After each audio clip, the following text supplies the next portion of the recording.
I've got low blood sugar. How do you do that with all the... See? I think it's genetic, y'all. I really do. And my blood pressure, 90/60. It's just when I have something, it's something big. Yeah, that's what the doctors said. I don't take any medication, nothing. They're like, what do you take? What medications do you take? I think on my list is so long. A vitamin. I take a vitamin, and I do take eye drops. Mm-hmm. And skin and nail, vitamin. That's it. I don't take anything but a vitamin and eye drops. I take 11. He said takes 5 right now. But he's doing the true list that he's shot, but it's not working because he's Has eating. he tried the Manjaro?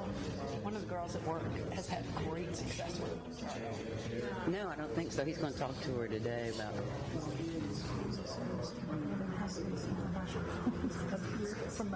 Yeah. Something happened. It's not working. So that's why we moved this to here. So it's very sensitive. We got it. Just to Thank you. We kind of figured it was. yes, ma'am. Yes, ma'am. We're just chatting. What does that mean?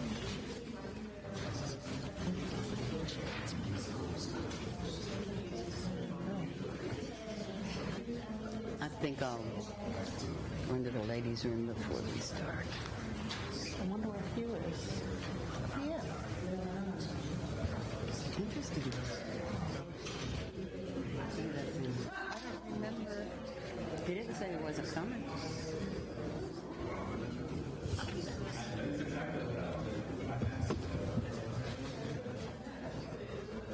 Are you on your way? Question mark.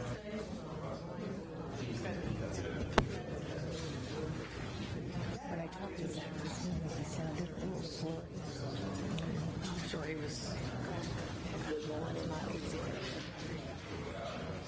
Depending on when you take your pain pill. Yeah. Just go with it. You said $50 for that area. Thank you very much.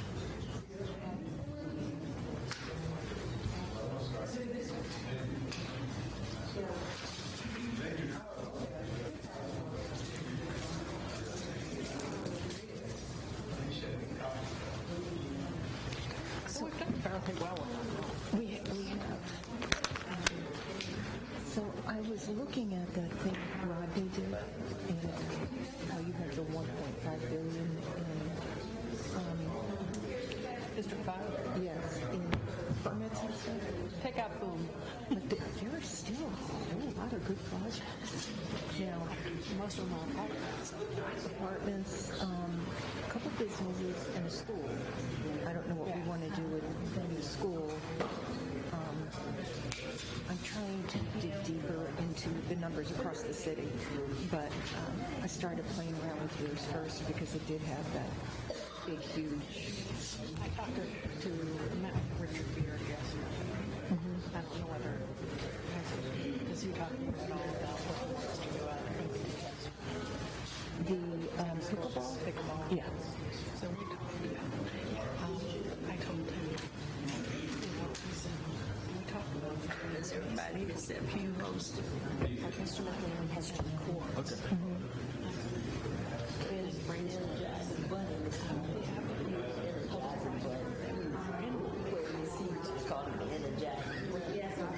maybe something take over.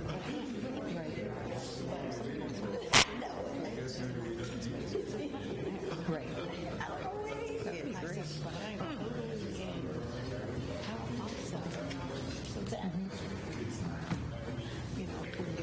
Are they all set up? Take the Yeah. Did you see that too? He is very old. I was set. I was waiting. Do we know where Hugh is? Zach to do a sound check. Okay. Are we expecting Hugh? Yes, ma'am, and I reminded him yesterday before he left the office. He hasn't responded yet. He probably ran in the maze trying to get here.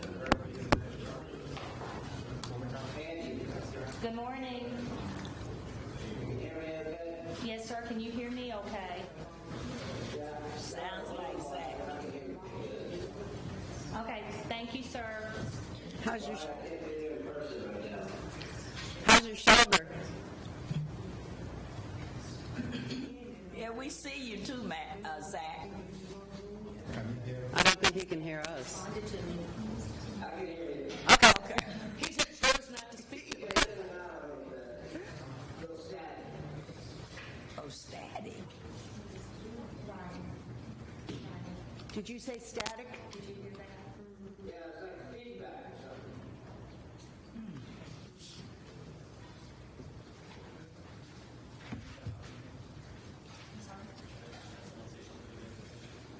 Okay, Zach, how about now? They're trying to work on it. That's no static. Oh, awesome. No static? Okay, thank you.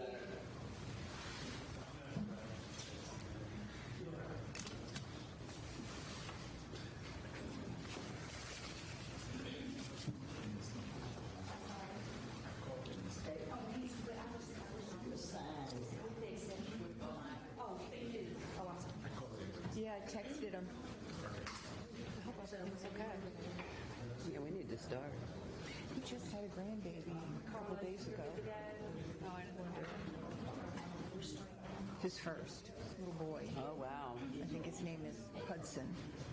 Hudson Holston. Holston. So they have a son? I didn't know. I think it was because he said it'll be another AJ.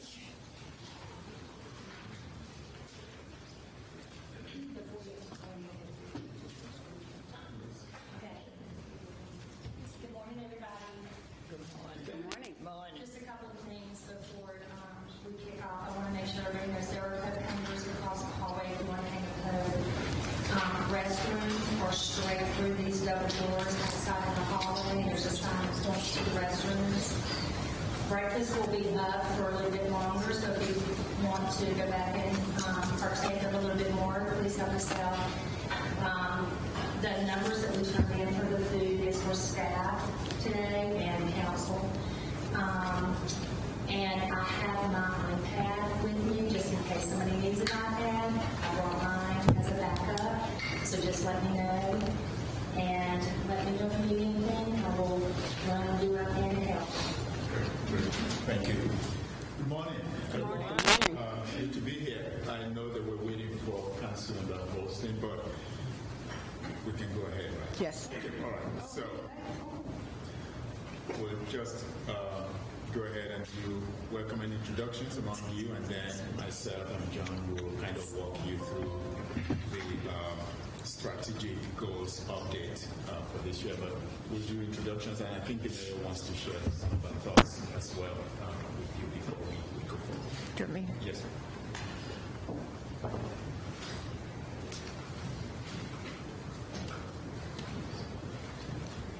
Good morning. And welcome to our strategy session. We are in the lovely Revolution Mill. I know that most of us have been through this building before. Just want to remind everyone that we invested some money in this building, so we have some skin in the game. And I'm really glad that we do, because it really changed this blighted old building into something really beautiful.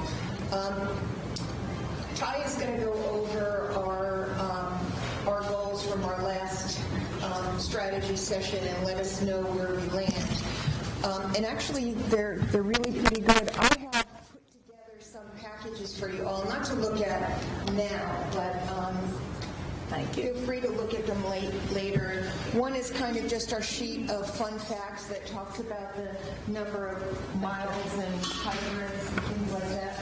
But there are also the year-end reports, the year-end trend reports, firefighters, the police department, planning. So there are a number of really good things, and you can always get copies if you want to take them to a community meeting. I do want to just say that the Greensboro Police Department's annual report, that is just a draft. They're working on getting it to the punch out now, but the information shouldn't change. This is really good information for us to have available for when we go out. So I just want to say good morning. I know that we're going to have a really good 2 days, and we do want this to be a casual conversation. Zach, if and we'll make sure that you get your say. As we know, Councilwoman Yvonne Johnson is out of the country today, so we'll bring her up to speed next week when she gets back. So thank you, and I look forward to an eventful day. Okay, great. Thank you, Mayor. I appreciate that. This will just be really a tag team between myself and our budget director, John Decker. But I'll go through this first slide here with you. They really all. No, it's okay. Okay, all right. They really all tie into your strategic priorities. If you will notice, for example, the first one is about economic development in terms of uplifting our residents. They have well-paying jobs because they contribute to the local economy. Affordable housing, public safety, fiscal health, which is not necessarily spelled out in your priority, but it's definitely very important. And public transit, the last two are really about sustainability. You said this in 2021. We made a couple changes last year. One of them is with the fund balance. Initially it was 15%, I believe, and then we voted to make it 25%. And then the other one was the sustainability. This was not a vote as much as it was a conversation among you as to whether gold LEED certification is achievable by 2023 or achievable by 2025, depending on the work that has to be done. So we put asterisks on those two, so you know that those are the changes you made between 2021 and 2022. In 2022, you also made a couple changes to your strategic priorities. You included equitable investment. Everything has to be looked at with the lens of equitable investments, but also how do we make sure that we keep our city clean and beautiful? So there was the element of trash removal, which, if you think about that deeply, really is connected to your sustainability. Your sustainability goals are great. You're likely going to continue to find ways to improve recycling, improve disposition of trash and all of that stuff. So, but we've got a few more slides and we don't want to take so much time, so I will have John Decker to actually walk you through how we've been able to track along with these goals, because if you can't measure them, then you don't really know how we're doing. And all of that obviously will tie into our conversations over the next few days as to taking another look at some of these priorities, but also some of these goals as we make improvement along our goals. Thank you, Ty. Good morning, everybody. I'm John Decker, Operation Director. Look forward to a good couple of days to be through some of this stuff. I'm not going to spend a whole lot of time to print out for this. Hasn't been provided to each of you. Just want to capture some of the updates that we've seen over the last year. So we continue to see increases in median household income. Overall, we are continuing to see increases there. You can see that the current status, median household income, as of the latest information, is up about 12.8%. Since 21, we started gathering this information. Per capita income up almost 10%. So working well towards our goal to reach those increases by 2025. Looking at housing initiatives, again, the implementation of housing ESO has been a priority for the council for the last couple of years, supporting programs in affordable rental homes, neighborhood investment, reinvestment, homeownership, affordable housing. And that's been highlighted as well with recent bond initiatives and dedicated funding for housing for the last couple of months. Specifically, the goal relating to increase, to have committed affordable housing from 0 to 60 average median income, area median income. We've actually met that goal through increased by 2022, and that has been achieved actually beat. As you can see there's about 1,200 units planned or already completed. So as you'll see as we go through some of these, we've re-standarded some of these goals, so this will be a good opportunity over the next couple of days to look at new goals, new timelines, and new initiatives. Another goal here, reduce violent crime. 20% overall by 2022. We fallen a little bit short on this one, but we've made great strides. The overall change between 2020 and 2022 is a decrease of about 10%. And we see major decreases in some of our most egregious crime rates related to homicide and others. You can see there, the one-year change decreased about 23%. But all categories are showing a decrease related to violent crime. And this is, again, related to some of the strategies implemented by previous chief and the new chief over the next several years to continue addressing this. Ty mentioned that this goal has been amended. Last year, council took action to amend this goal to match the LGC's updated requirement. So we are making progress on this, work towards improving it over time. Really looking at a 5 to 7 year timeline for this. The result in 21-22 was an 18% fund balance based on the LGC's calculation. That's actually down from 22% in the previous year. That was expected as we took on additional debt expenses related to the bonds. But our goal again is to take that trend in the other direction and actually increase it over the next several years. So sorry, John, Yeah. if we had kept this strategy at this goal at 15%, we'll actually say we met it at 18. So we're still just short on it because the entire goal changed a little bit. Our goal, council's goal, previously was focused just on the general fund. The local government's calculation includes debt service fund as well. So we're making strides on the general fund side, but with the combination, we've still got some work to do. So over the next, this upcoming budget, we'll lay out a strategy for how we're going to begin to track that. Yes.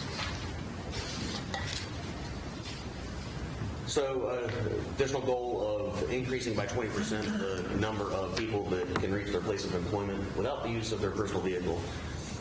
In short, car optional, right? So we can see here's some updates related to that. Apparently, approximately 14.1% of workers traveled by means other than their vehicles. That's great for our community. It's an increase from 10.5 the last data available, as you can see there.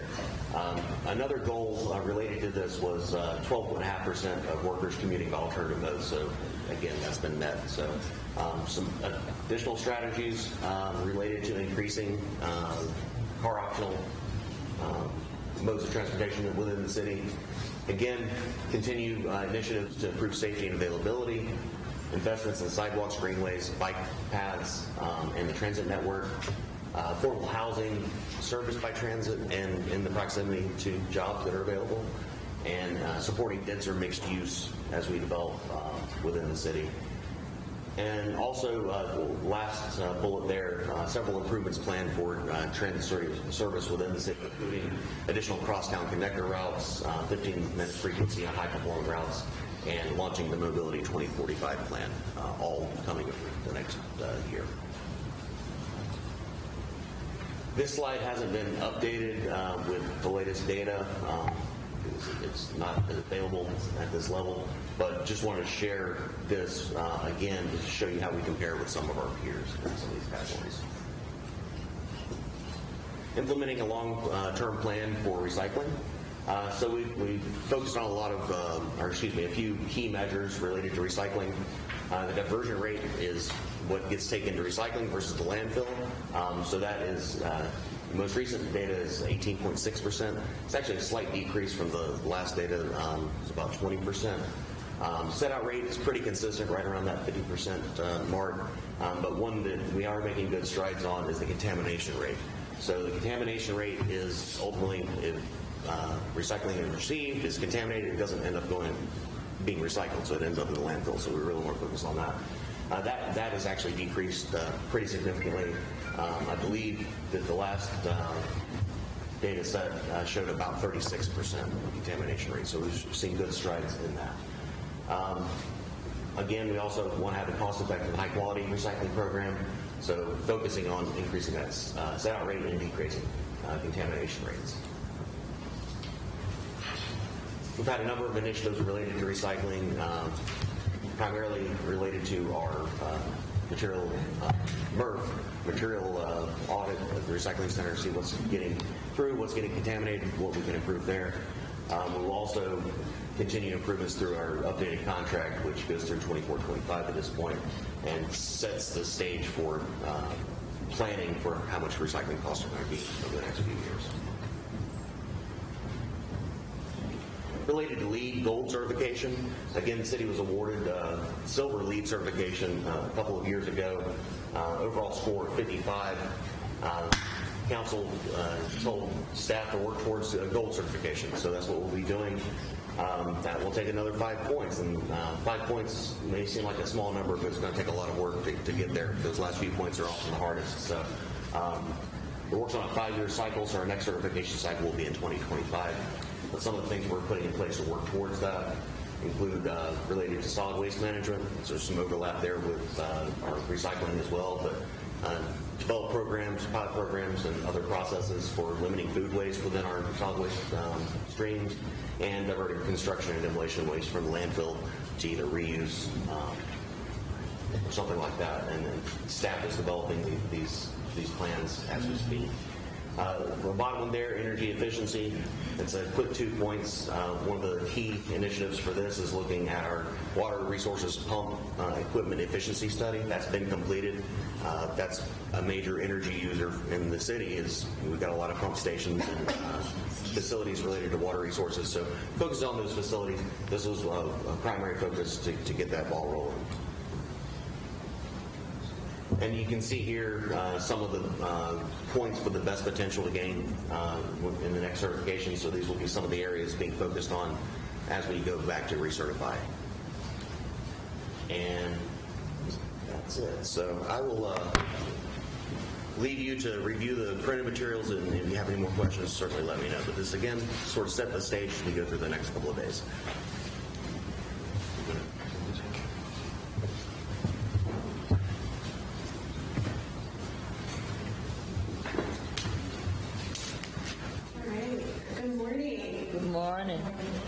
My name is Rachel Yost, and I'm going to be your facilitator today. I'm a managing partner at SIR. We're located in Richmond, Virginia. I'm going to give a little bit of background and then go through what we're going to do over the next 2 days. So I'm going to be really quick. We don't need to spend too much time on who I am or who we are. But we are a strategic consultancy, again, out of Richmond, Virginia. We've been around since 1964. We really focus on strategy, insights, and results. And our purpose is really about improving tomorrow. That's what we're all about. That's what gets us up every day. And we do this by working with a number of different categories, from nonprofits, tourism, economic development in cities, and healthcare. And we do marketing research, strategic planning, communications work. So this is what we do every day. We work with a lot of large organizations, but we also have a really big presence in working with cities and communities, doing this kind of work that we're doing today, facilitating a number of city council retreats, and also help doing strategic plans for cities, doing vision casting and communications work, and branding work, and so on. So really excited to be with you all. And again, I'm your facilitator. I'm here to just guide the conversation, and I'm going to be providing some insights and context just to really tee up conversation. So we really want to have active discussion from you all. So we hope that you all are ready to share your thoughts and ideas. And again, I'm just going to be presenting some material to tee up that conversation. All right, so our overview of our retreat topics. We have a packed agenda. We do have a couple outside speakers that are going to be joining us, as well as some inside speakers that will be sharing, but really full, but again, it's going to be a lot around group discussion. So today we're really going to focus on looking at what are the effective roles of city councils, and then start looking at priorities that you all have, what's happening inside City Hall, how do we make the city an employer of choice, And then we're going to tomorrow start to look outside, and we're going to have a gentleman from EY share a case study that will, I think, really provide insight into the power of visioning. And then Brendan Christensen, who's the head of the chamber, is going to share a lot of what's going on from an economic development perspective and the momentum happening in Greensboro.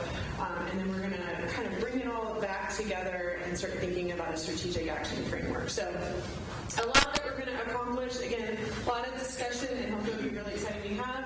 I think what's going to be a really fun exercise at the end of today. So hopefully you're going to get your creative juices flowing, and we're going to unveil that work tomorrow. So more to come on that. But we should be wrapping up in the fun way. So, but really the overarching 3 topics that we're going to be addressing today is looking strategically, how do we strategically manage the issues that you are facing, that the municipal government is facing, how do we think about making the municipal government a best place to work and an employer of choice, and then how do we think about, broader than that and more externally, how do we make sure that Greensboro is a winning city for years to come. So, I do want to set some retreat guidelines. This might seem a little silly, but we do want to make sure that you guys are starting to put on a hat of thinking about the big picture. Not one immediate topic or pressing need that you have. I know that you all are so busy. You've got this role that you play, which is like a full-time job, but many of you also have other jobs that you're working on too, and lots of needs. So we hope that you just are coming here, that you're fully here, and thinking about the big picture. We want to have a citywide perspective, and some of you are at large, and some of you represent particular districts, but we hope that we're thinking about that broader kind of one Greensboro. We might have different perspectives, and we just want to make sure that we listen to one another and respect each other's perspectives. There are staff here, but try not to lean on them too much. Trust the process. We do this. We work with a lot of different city councils, and so we have experience in the content that we're sharing and the process that we're going through. And we really want you all to be thinking about the future, that big picture, future perspective. Because the whole point of this is how do we make sure that we're making a difference? And a lot of you have been on city council for a long time. And so you're starting to think about what is that legacy? What is this all meant and built up to? And so that's what we're trying to think about is how do we make sure that Greensboro is great for generations to come and the legacy that you all have in contributing to that. So any questions before I start to dig into what we're going to do today?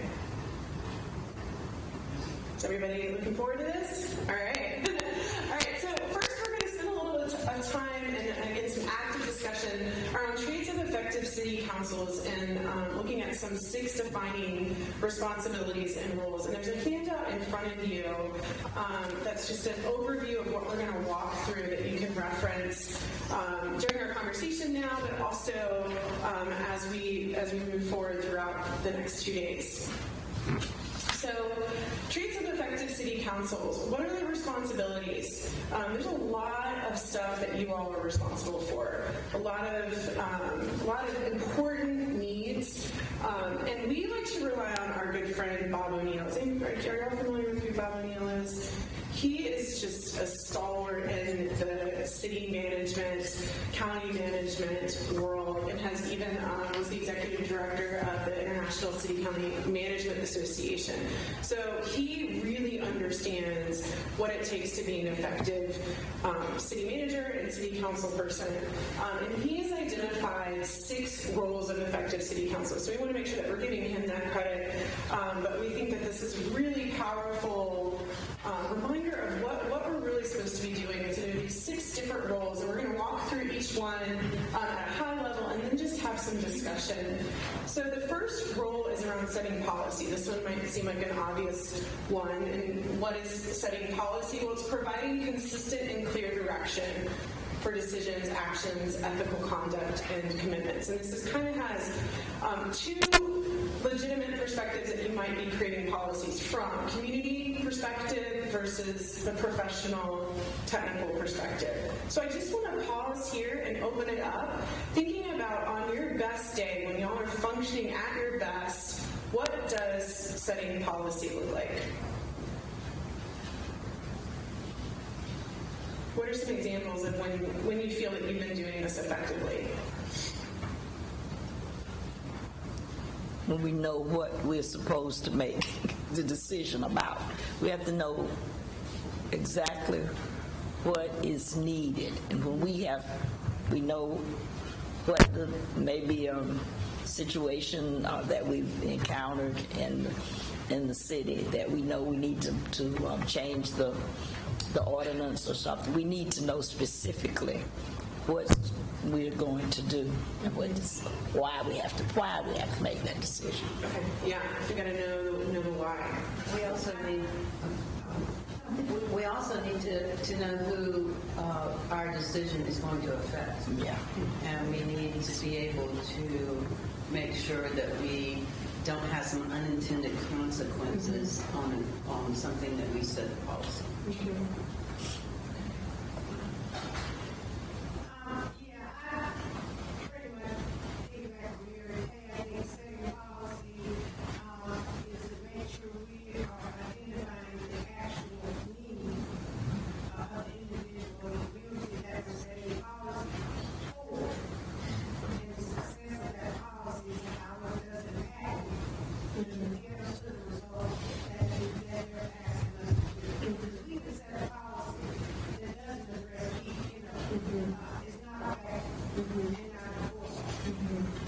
Yeah, so this, I was just going to say, we also need to understand the legal framework in which we are able to set that policy.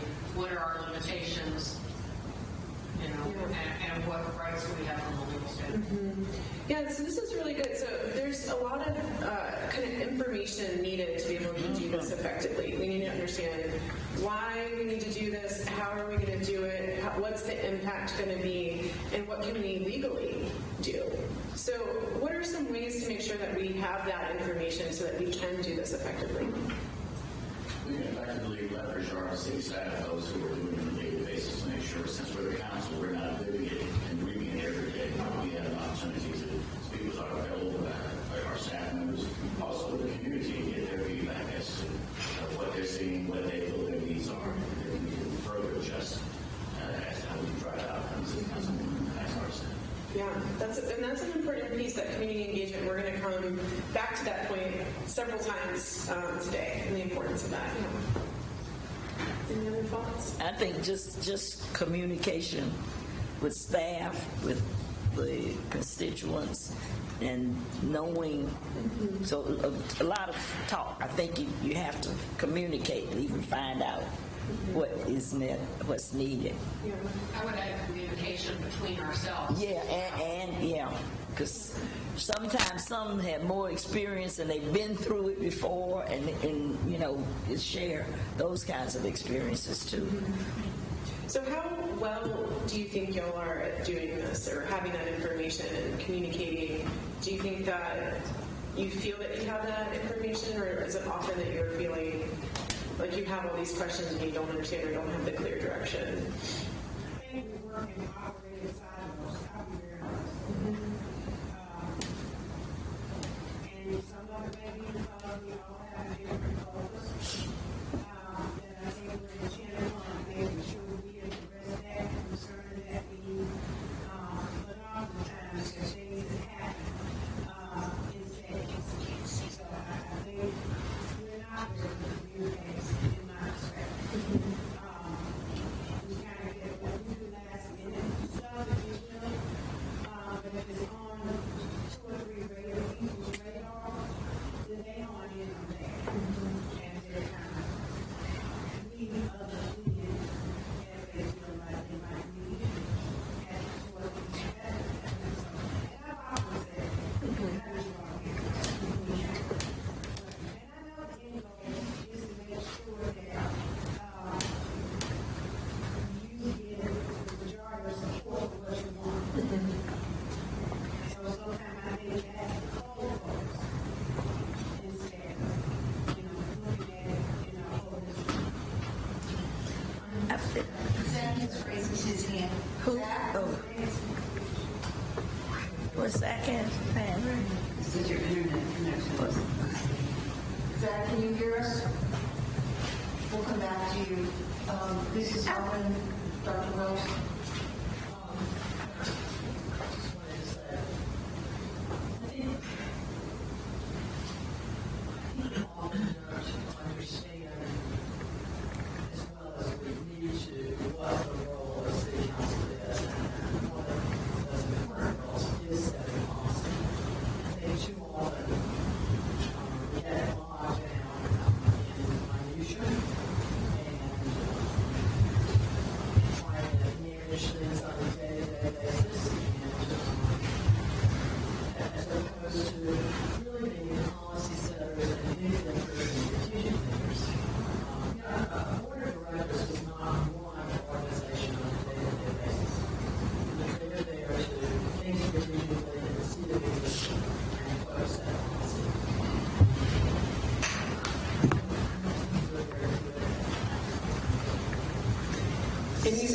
Yeah, and we're gonna dig into that in a little bit. So it's a really great setup. Yeah.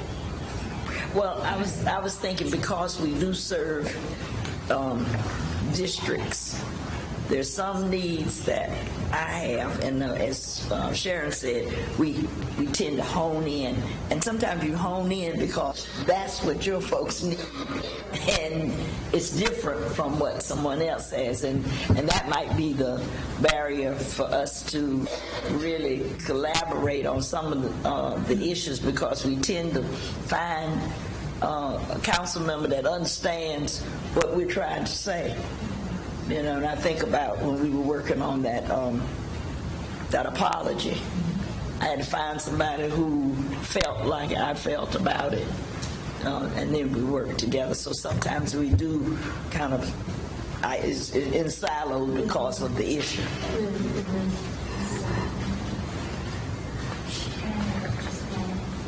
So those of you that are kind of toward the end, when you're talking, it's kind of hard for them to hear you. The microphone's in the middle here. So we have a handheld mic. If you could use that or talk a little bit louder. All you have to do is push this button up and down for it to be on.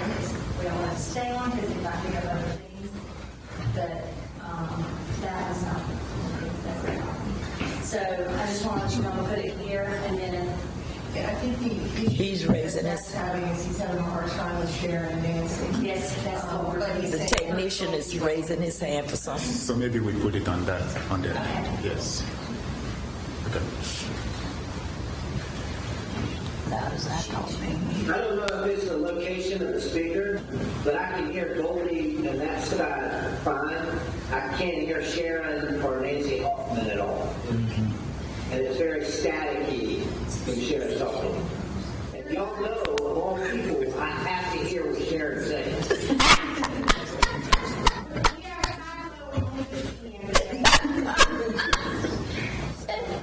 Can you hear Sharon outside?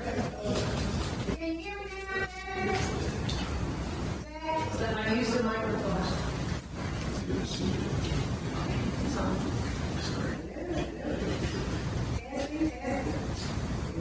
Testing. Zach, can you hear us now? And there's just. I can hear you a lot better for sure. Okay. Then, Are you hearing Zach? Yeah, that's better. Okay. Thank you. All right, so definitely sounds like there are some challenges to doing this effectively. It sounds like increased communication, maybe collaborating more, getting the information that's needed, working with staff to help. Is that a good summary? Yeah. Okay. All right. So the second role of effective city councils is making sure we're representing everyone. This means representing the perspectives and sentiments of all constituents and stakeholders fairly. And so the question is, on your best day, what does representing everyone look like? And do you effectively balance your districts and neighborhoods perspectives, similar to what Dr. Wells was just talking about, with the overall city perspective? I think that's one of the nice things about our form of government is that we have strong representation in the districts, and we do look at them as experts on that particular field.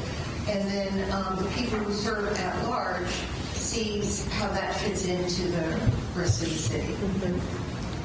And I think too, I mean, we have 5 distinct districts. They are different.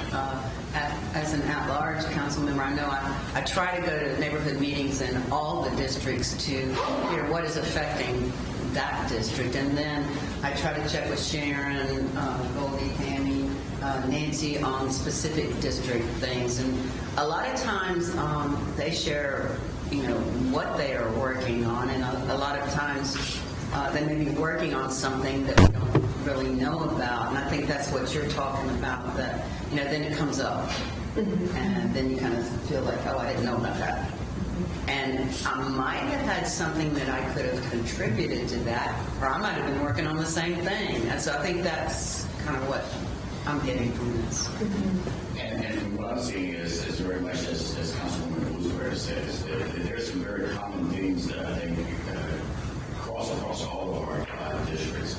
And there are also some things that come up from those districts that don't necessarily require a policy, but it may require an initiative or a program as opposed to a policy. So they can be addressed on a case-by-case basis or on a city-by-city basis with a program initiative as opposed to some kind of legal policy that we set down from the city council. Any thoughts?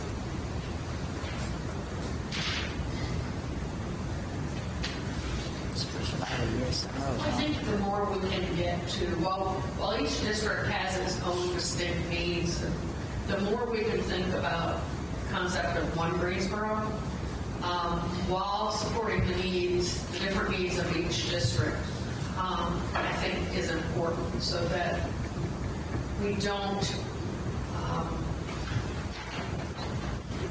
ignore any of our constituents. Yes, ma'am.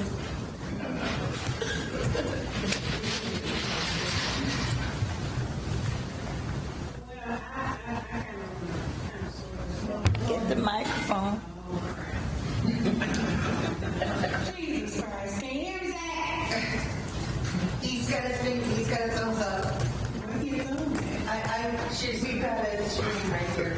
Well, we just are totally siloed over here. We got a screen here, we got a microphone. What is going on? You know it's still early for me anyway. By the way. But I'm going to remember what I was saying. We got a microphone to say that. But I think I was going to address some of what Tammy was saying. Yeah, we can be one Greensboro, but I think as you look at one Greensboro, you look at there's some disparity, inequities, and differences. That in order to make one Greensboro, you've got to correct those injustices that have not happened over time and for years, and that have been neglected. And that we got to hone in on that focus. And sometimes there are those of us who do represent districts glaringly see those inequities, and we bring them up quite frequently. Because in order to be whole, you look at the scales of justice, you want to balance them.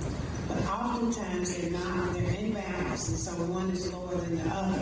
And in order to do that, you got to bring them up. We talk about a rising tide, and it's all boats. But if the boat, you still got a hole in it, and water still seeping out of it, then it's not lifted. It's continuing to sink. And so I think we have to also look at that as well. Because we all want to be one Greensboro. It's a great city to live in. And we want all of our residents to identify with it. And so sometimes we get down and deep in it. Because fixing that injustice becomes tantamount to it becoming a fair place to live, an equal place to live.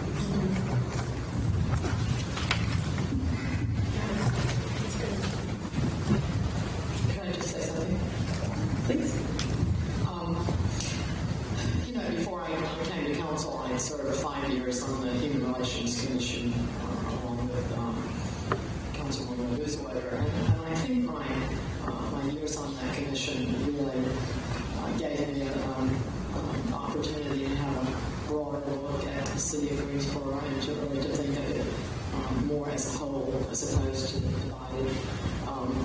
think I brought that perspective to council. And I do think that I've tried during my time in council to think comprehensively about the city as a whole and things that we do that really affect all of our citizens, but in particular areas of the city where we need to make more investment. Anyway, I think that perspective helped me as a council member. Zach?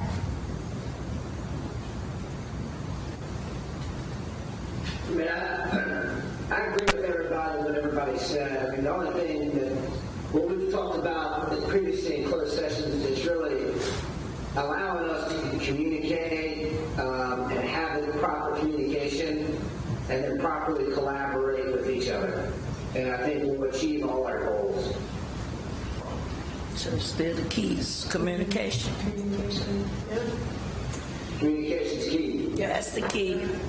All right, so we can continue with that theme as we move into our third one, which is engaging the community. And Councilmember Holston kind of set this up a little bit. But this is really helping stakeholders better understand and actively participate in advancing key issues and important initiatives. So often we either only hear from a certain handful of constituents, the loudest voice, sometimes feels like the only voice. And so how, on your best day, what does engaging the community look like in a way that really allows you to get a sense of the whole? I think it's actually being in the community and meeting people where they are, where they're comfortable and where the issues bubble up from. I also think that when we close the loop, effectively communicating back out to the community is important. And I don't know that that's always done. Yeah, I think that's a really important piece, the communicating back what you're doing or that you hear them and what you're trying to do to solve that problem.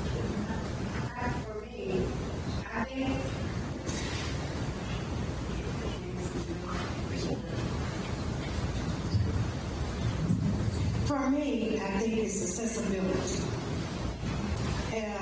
Because if the community can't reach you and touch you, then you're not engaged in it. It's not about just showing up once a month when they gather, but it's sometimes you just hear that one individual person who's sick and tired of trash being dumped on the corner that they got to ride by the intersection and look at all the time. Nobody seems to be, taking care of it. And so we need to be making sure we are eager to hear that need, that concern they have. I think when we talk about community, sometimes I think we look at community as being just a body, but sometimes it's just that one individual, because their community to them is where they are at a particular time and how it's impacting them. So how do we make sure that we're hearing from those individuals? Well, we have to make sure we're responsive. Okay. First and foremost, it's accessible. I've always said that. Available to individuals. They know. We're not behind some glass wall. We're not up in some tall building. Unreachable, if you will. We're where we can be touched, because many times the issues that they have impact us too. I don't like riding by the corner looking at trash. It bothers me just as much as it bothers that individual. And they need to hear that and know that, yes, that is a concern for me. I am in total agreement with you. We're going to address it, get it cleaned up. How do we then proactively stop it from happening? That may lead to policy. But first and foremost, you got to have an ear to hear. That's how I operate. I think part of it is following up as well. Some people will approach you in a public setting. Some people will call you or email you. Some people will stop you in the grocery store or on an elevator or whatever. But I think part of the key is following up for that second part of the conversation, getting back to people. And part of that is, too, is us relying on city staff to get back to us. So I'm keeping that communication, again, it comes back to communication, but making sure we not only hear the offhanded comment or the one email, but following up for what goes beyond that, I think is critical. Yeah, but I'll also add that, or just reiterate that accessibility and communication are key, whether it's contacting council members by email or telephone, whether it's coming to the city council meeting and making a statement, you can have time for that, or whether it's a town hall. And in every town hall, is it going to be Shangri-La? There are going to be times when they make it tense, or someone has an issue that they really care about and they're angry about it. And we encourage that because that's the feedback we're getting from the community. That's the engagement of the community letting us know. We can also do some things such as have folks have skin in the game. We have boards and commissions in the city. If you see someone's really, really interested in the topic, we have a board and commission, and they can participate in that board and commission and help drive the policy that the council says. And we can appoint them there. There are many ways to get the feedback, get the engagement. We should always encourage it. We should never discourage it. And these council members have to have a skin because everybody's never going to, is not always going to agree with us. There are times when there's simply, we have to agree, disagree. Or they can convince us to go one way or the other, or we can convince them with the information that we have. But it's really just about making sure that we're connected with them and they know that we care, we're trying to make the very best decision, and that we're going to do the very best one. Everything that's been said pretty much. It sounds like kumbaya up here, kind of. But, yeah, engaging is basically being present and listening to me. Listening, because sometimes people want to talk to you for 30 minutes and then you finally figure out actually what the challenge or issue was, but they needed that time, and luckily, I'm able to give that time. So whether it's a phone call, email, I do think the follow-up is very important. But, sometimes it kind of goes in waves. We get a little overwhelmed. One day we'll have just a few emails, the next day we'll have 50. It's like, it's really hard to keep up with all of that. And luckily, I think most of us do a very good job of that. And some of the questions may be better answered by another council member. I know a few of us, call each other, well, what do you know about this? Because I've got somebody who may want to know about that. And I'd say it's being present in the moment with them, whether it's in the grocery store or their neighborhood meeting or on the street or at a business, just being present. To piggyback on something Councilmember Holston said, I think it also helps for us to explain the why behind things that we do. And because people a lot of times will say, why the hell did you make that decision? Pardon my French. But once they understand the why behind things, they're like, I got it. And that's something that I think we don't do well enough as a city, is giving more background, explaining something, kind of short soundbite of why we do some of the things that we do and what's the thinking behind it. Because we have to respect each other both ways in that communication stream. I think what is ideal in engagement is hear from them, do something about it, and then let them hear from you again. And that has been one of the things that I think staff has helped me with a lot. When folks have an issue, and if I can ask staff to give me an answer or staff person to get back in touch with them, that makes them feel so good because they feel like you've really done something, because you moved something for them. So, get through the whole full circle. That's what I think. All right. So the fourth one, being a fiduciary. This one's a little bit maybe headier of one of the 6 rules. So a fiduciary is really about... I think Zach might have a comment about the previous item. We'll go back. Yeah, thank you. I mean, not to belabor it, but everything I'm going to say comes back to communication. But also, when you respected it, and you said, Madam Facilitator, that we're looking at it from a city perspective, I think the district reps have a good understanding of what their districts represent. But if an at-large person has a saying or a thought process on what they feel the district, or they heard a complaint, or they have something about the district, having that open conversation with the district rep will go a long way with building trust. Like, for example, if I hear something in District 2, which I did recently about a potential economic development opportunity, the first thing I did was connect the person with Dr. Wells. Because that's her district, it's not my district. I'm not going to try to run with it. That's Goldie Wells, and if I can help Goldie, then I'm going to do it. Or Sharon, or Tammy, or Nancy. I recently had something shoved down District 3, which I didn't appreciate, and that doesn't build trust. And so making sure we respect those and communicate and collaborate is key. The town halls are great, but I think that, responding to emails and making sure that Gary Campino and his team are responding via the customer service aspect is key to engaging the community as well. That's good. And you hit on a key word there of trust, and that's something that we're going to look at here in a second. All right, so being a fiduciary. So this is really about fulfilling all the ethical obligations to the public, that you're putting the public's interest before your own direct or indirect personal interests. And this is really part of the foundation of America. It was really laid out in the Declaration of Independence, where it said that to secure these rights, governments are instituted among men, deriving their just powers from the consent of the governed.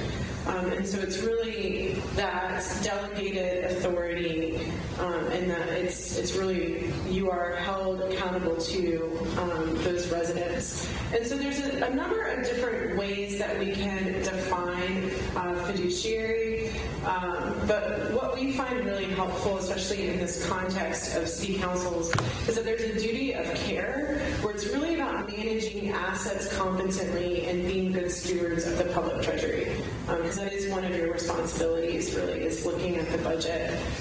The duty of loyalty, absolute obligation to put the public's interest before your own. And then we have to represent all constituents fairly, even when that perspective might be different from one that you hold. And then accountability. From the duty of accountability flow the duty of transparency and the concepts of disclosure, open meetings, and accessibility of public records.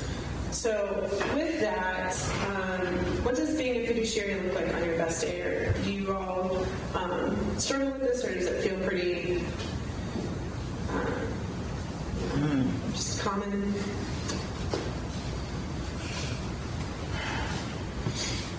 Asking questions like, why are we spending this on this? Is that what you're talking about, the financial? And that's one piece. If we go back, go back to that first one, that's that duty of care. But there's also the duty of making sure that we're putting the public's interest above our own, and that we're representing everybody, and that we're having that kind of openness and transparency and accountability. I think we question ourselves. I know I question myself about those things. Because you realize that you have a responsibility to others. And what is fair? Is fair equal, or is fair being equitable? And do I think about the folks before I think about myself? So it's a thing that, because you think about fiduciary, just you think about money, that's what everybody thinks, but there's more to it than that. So it's a kind of thinking through it. Mm-hmm. Am I doing all of these things? For me, the biggest challenge when it comes to this fiduciary category is I face the biggest challenge with zonings. Trying to weigh being fair to the surrounding property owners and being fair to the city. City as, you know, the one Greensboro, and what's right for the greater community versus what's right for these 24 homes, or something of that nature. And that's something that I invest a lot of thought and a lot of heartache, and a lot of times these are tough decisions. And I think that's where I probably struggle the most in that role is trying to find the balance, because you can't do all one or the other. You have to find the balance. And for me, that sometimes is tricky. I think the duty of accountability really helps encapsulate everything. Doing things in daylight, making sure that records are available, and transparency. I think that is important, and if people feel that that's the way business is being done, they have, I believe, a little bit more trust in the outcome. And I feel like it goes back to that point of communicating the why, even, so they understand and how this plays a role in that. And I think we all try to be impartial. I mean, you try to pros and cons and weigh it all out, but you know, it is tough sometimes. You're trying to make those decisions that are going to affect someone, their life, their household, their commute to work, you know, with roads, things like that. You know, it is tough, but one reason I wanted to run for city council was that it was nonpartisan. You know, we don't have to, you know, I wanted to be able to be that impartial person. So, of course, everybody knows now what we are. You know, it's been printed everywhere. That shows the transparency, I suppose. But, so, you know, all of those things, and as the mayor was saying, you know, being accountable. And I add that in addition to the transparency, there are 9 of us here, and sometimes we think alike and sometimes we think differently. We just have to keep in mind that it's bigger than any one of us. It's about the enterprise. It's about one Greensboro, and making decisions that are open, honest, transparent, thought through, getting feedback, and making the very best decision you can make. And there have been times when I believe that the council made a decision and it hasn't gone very well with the general public, but we're thinking of the best for Greensboro for the future. Was it planting those trees that you'll never enjoy the shade from? That we sometimes have that information that we would identify, and it's just a joy to work and to collaborate and engage, and I want to say negotiate, but just work with each of the fellow council members, especially those who are district bound, and because they also have one Greensboro perspective.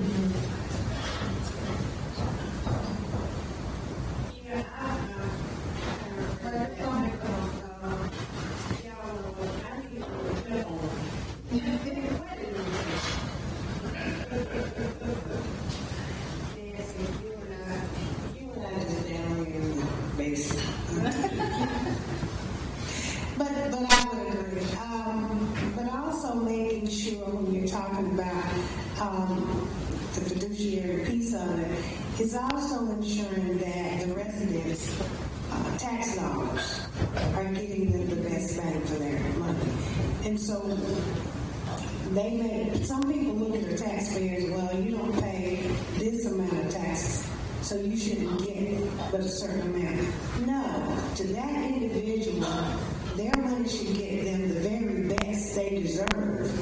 And that's how we need to be looking from that level of equity.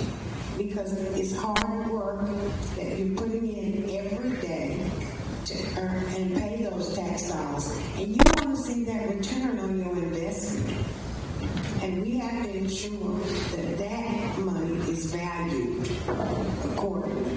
That one individual gets as much and more, sometimes, maybe, than what they really haven't been getting in the past. So I think for me, that's how I kind of look at it, because I get a lot of times from people who talk about, well, you know, I pay taxes too. And so people have that concept. But what am I getting for my money? So we have to show them what they're getting, but show them too that their money is equally as important. And so that's a part of being, I think, fiduciarily responsible that we must do. I think Zach has a comment. I'm good. I'm icing up right now. I'm good. Okay. Yeah, so this one is a little bit nuanced. There's a couple different layers to what it is to be a fiduciary. I just want to say one thing. You know, accountability, I think the biggest thing with accountability is communication. And I think you'll hear this as a common theme through this strategic planning session, is that I don't know that we do a good job of reporting out. You know, there have been issues that we have researched, we've met with the community, we've looked at policies, we've done what's best for specific communities, but it fell down in the communicating out why are we doing this. So I think that communication on all of these topics is really the overriding thing that we have to do a better job of reporting out. That's good. And so, yep, yes.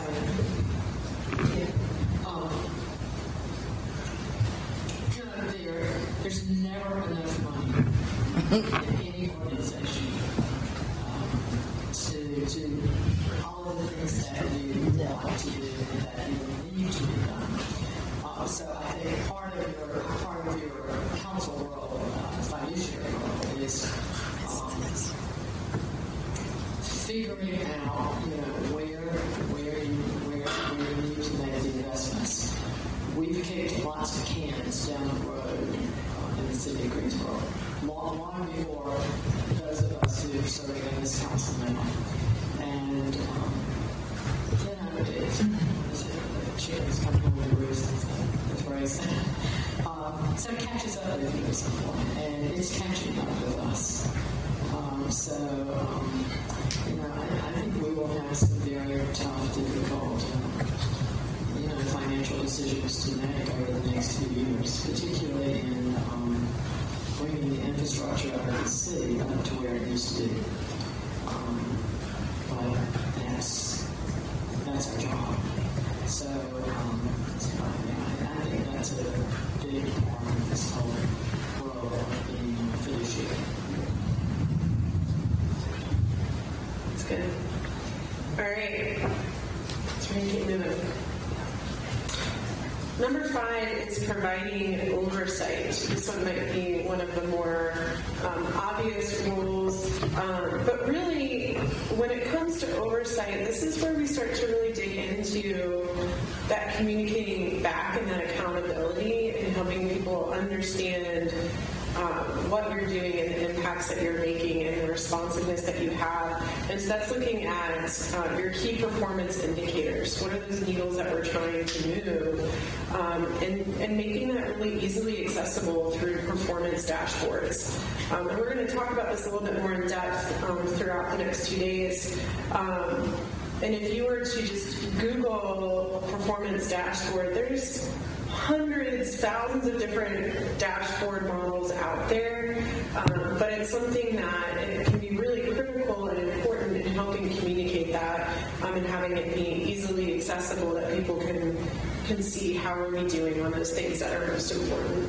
So on your best day, what does oversight look like? Do you have those key performance indicators? I think we heard some at the beginning from Ty and his team, but are those being tracked in a way that people can see them? We do have a number of dashboards on our website, and I think they're fairly well up to date. It's actually having people realize that they're there, because they are very valuable. And before every budget, we do have a budget simulator when we got ARP money in, an ARP simulator where people could go in and, if they don't like what our budget looks like, they could played around with the numbers and realized how difficult some of these discussions are. I do think we do a good job with dashboards, and I think they are up to date, but it's letting people know that they're there and the information it brings to them. I think we've made great strides on dashboards and key performance indicators. I mean, are we there yet and where we should be? No, but I think we've made some big improvements over the last, well, certainly since I started on council, and I think we're headed the right direction.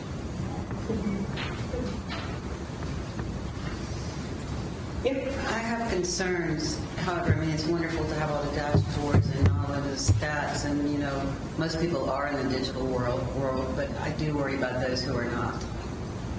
You know, what is being expressed to them. I know a lot of times in neighborhood meetings, we do tell people things that are going on, and I think that helps a lot. But you know, there's nothing that is given to most residents now. I know that we used to have an insert in the water bills. We don't have that anymore. And that kind of kept people up to date on what was going on and where they could go for information.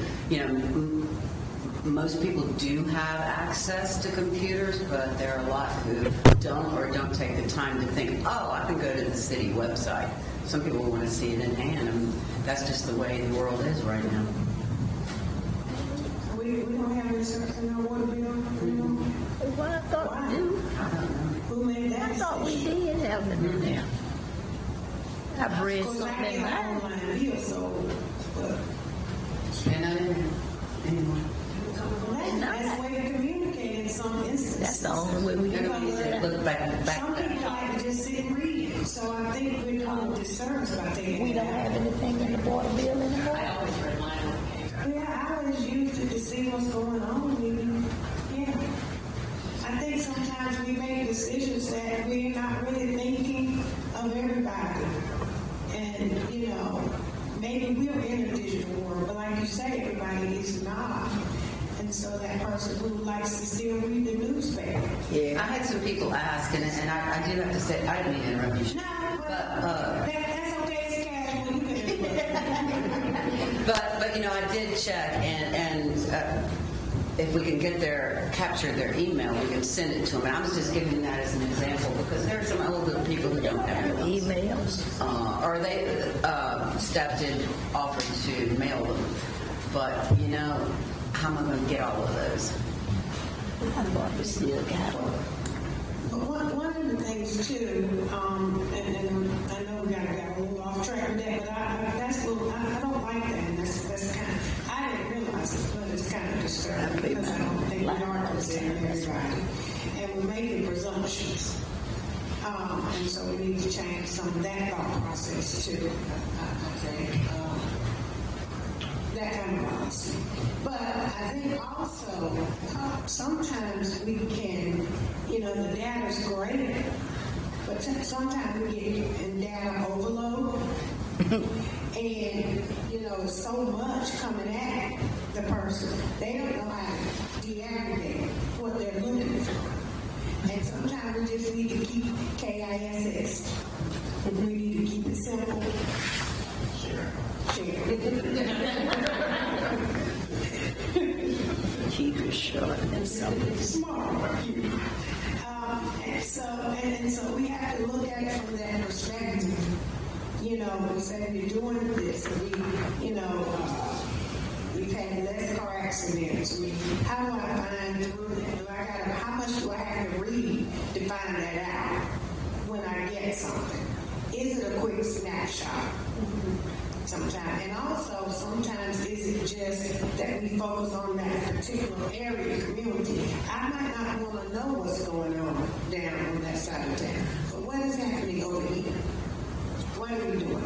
Are my streets getting paid? And what streets are they doing? Why do I have to go through the whole list of streets being paid to find where District 1 is?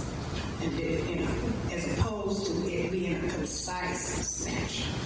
So I think that's some of the things we need to really start to consider when we talk around data and performance measures. you know, and some people do want to know. You say my streets need to be, that you're going to repay my street, great. When? You know, and they just want to be able to say, oh, street repayment. Okay. Oh, January 23. That's it. We ain't got to make it. You kissing you, girl. So that's kind of how I think we ought to be focusing. So with accountability, I think we also have to be assured that when we make a policy decision, that it is actually followed through. One item that comes to mind is when we realized that when fines were being issued for substandard housing, that they weren't being collected. And I know that as a council at the time that we wanted to make sure that we were making sure that those fines were collected. It's it took a long time to make sure that that policy was in place, so that when we set something up, we have to have the confidence that it's going to be carried through.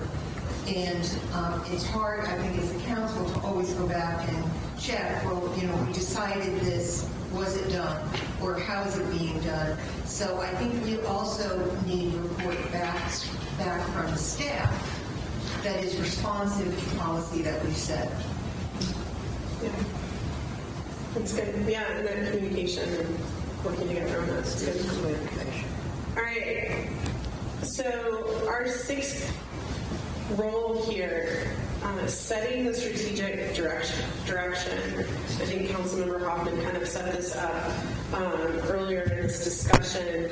This tends to be one of the more challenging roles for a lot of city councils. And this is really ensuring that the city has a vision, clear action framework, and movement towards the future.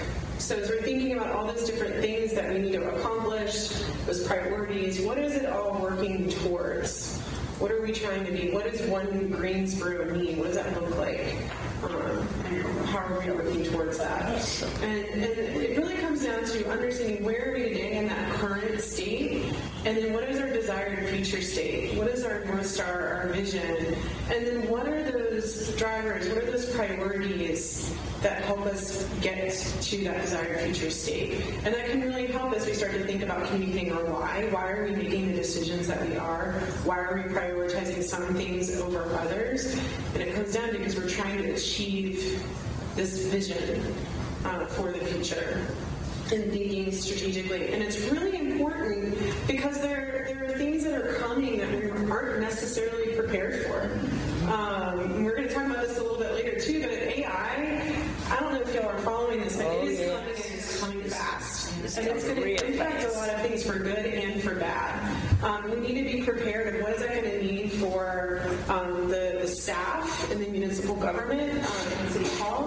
What does it mean for how we're engaging with our residents and jobs and employment? It's gonna have a lot of different impacts. ChatGPT is one of the biggest examples out there that you can now, it can write a whole thesis. You can have a detailed question and it's going to give you a detailed answer that is accurate. It's writing books and scripts, and it's just really fascinating what's happening. And so these things are coming, and that's why we have to be thinking about the future and where we're headed. What do we want Greensboro to be with all of this going on? And we're going to spend some time a little bit today and also tomorrow thinking through some of these trends and things that we need to keep in mind that are going to shape how we start to think about the vision that we want and how we're going to get there. This is not to be like fear-mongering here, but there's like really positive things that are happening with AI and also some scary things as well, and that's why we have to be thinking about it and how are we preparing for that future. But many city councils fall short for two kind of main reasons. There's maybe more than just two, but two main ones. And the first is the good enough is good enough syndrome. This is often how, things are good. Status quo is fine. And so, there's not that kind of impetus for change. and sticking with that status quo. And the second is agenda setting. So if we think about this matrix of what's important and not important, and then what's urgent and not urgent. And what happens is that a lot of city councils end up sitting in that top right quadrant where it's important and it's also really urgent. And so it's just kind of, you're rapid firing on, whack-a-mole almost on these urgent needs that are cropping up and not spending enough time in this area of things that are important but not urgent. Both need to happen. You've got to respond to those important things, but we also have to make time to think about those things that are not urgent. And that's why a session like this, taking 2 days to really start thinking about where are we headed, what is the strategy, what is the vision that we want. So, on your best day, what does setting the direction look like?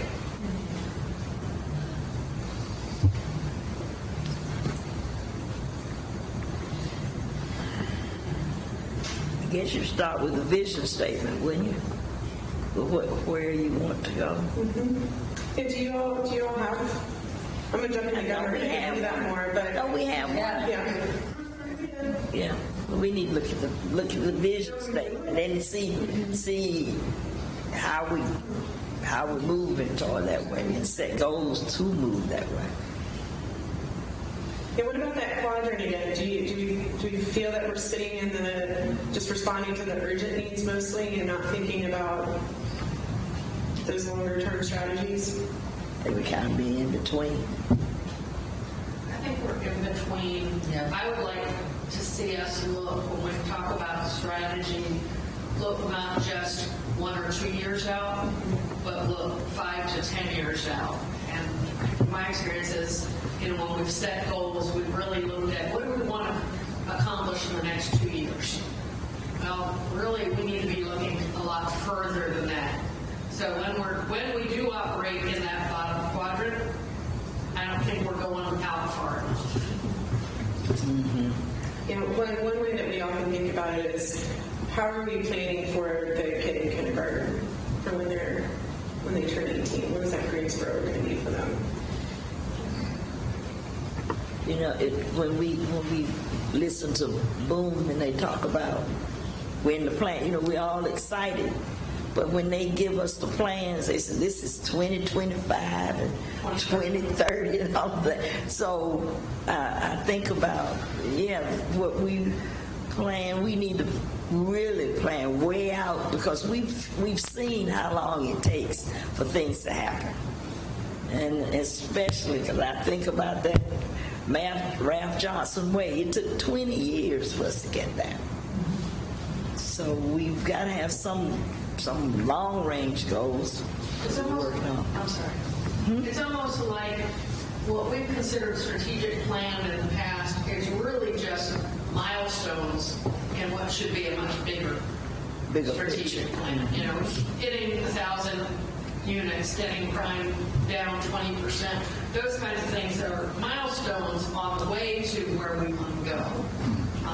And I think we need to put some focus into what's that picture out there. And how does it all work together? And then come up with the milestones to get us to that point.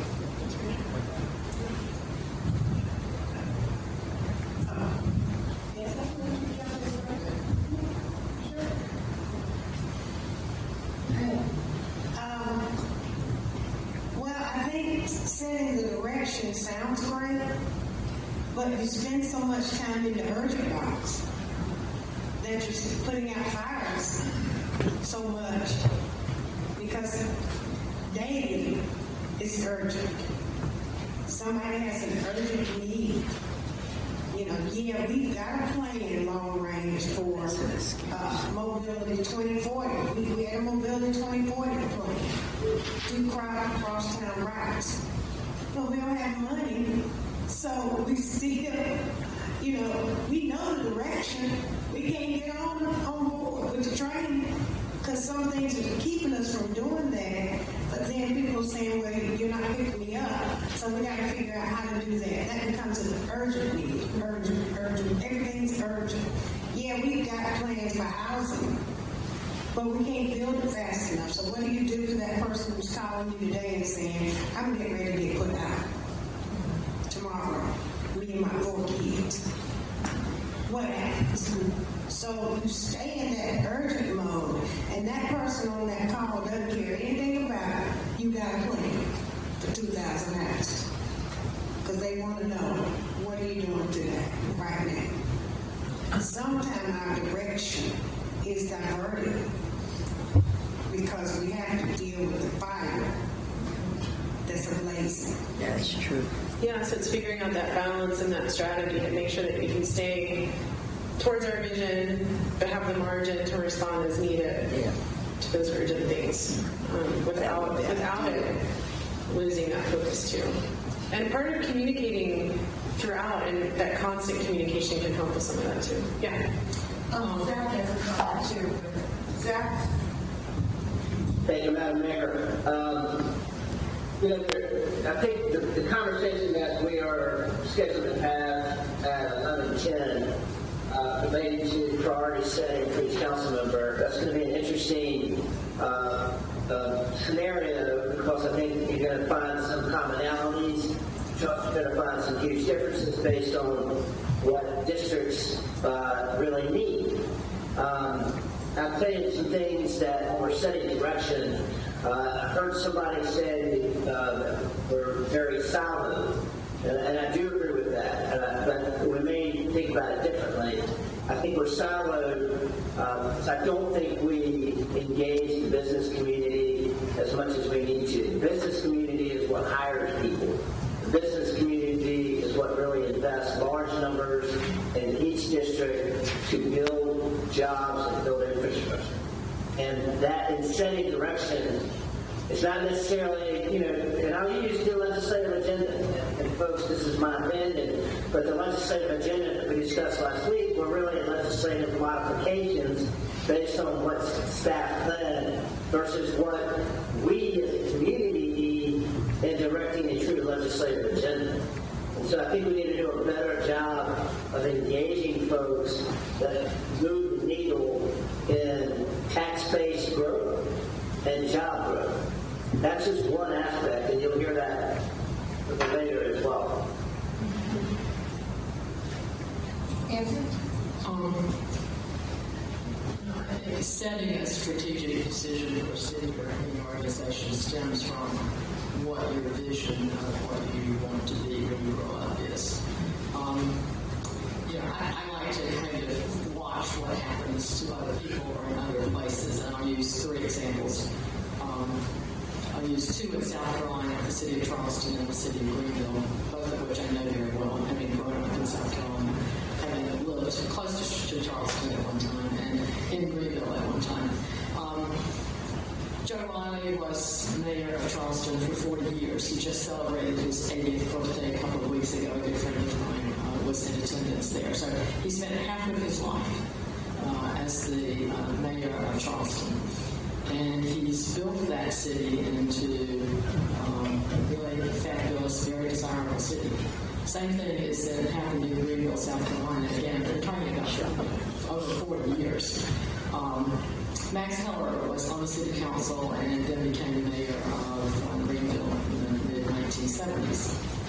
He had grown up in Vienna, as did my husband, one of the most beautiful cities in the world. And so Max visualized downtown Greenville as looking like a small Vienna. And he was willing to tear up the main street and plant trees down the middle and put in angled parking and do all of the other things. And interestingly enough, I think 2 weekends ago, there was a Sunday supplement to the New York Times, 52 places to visit.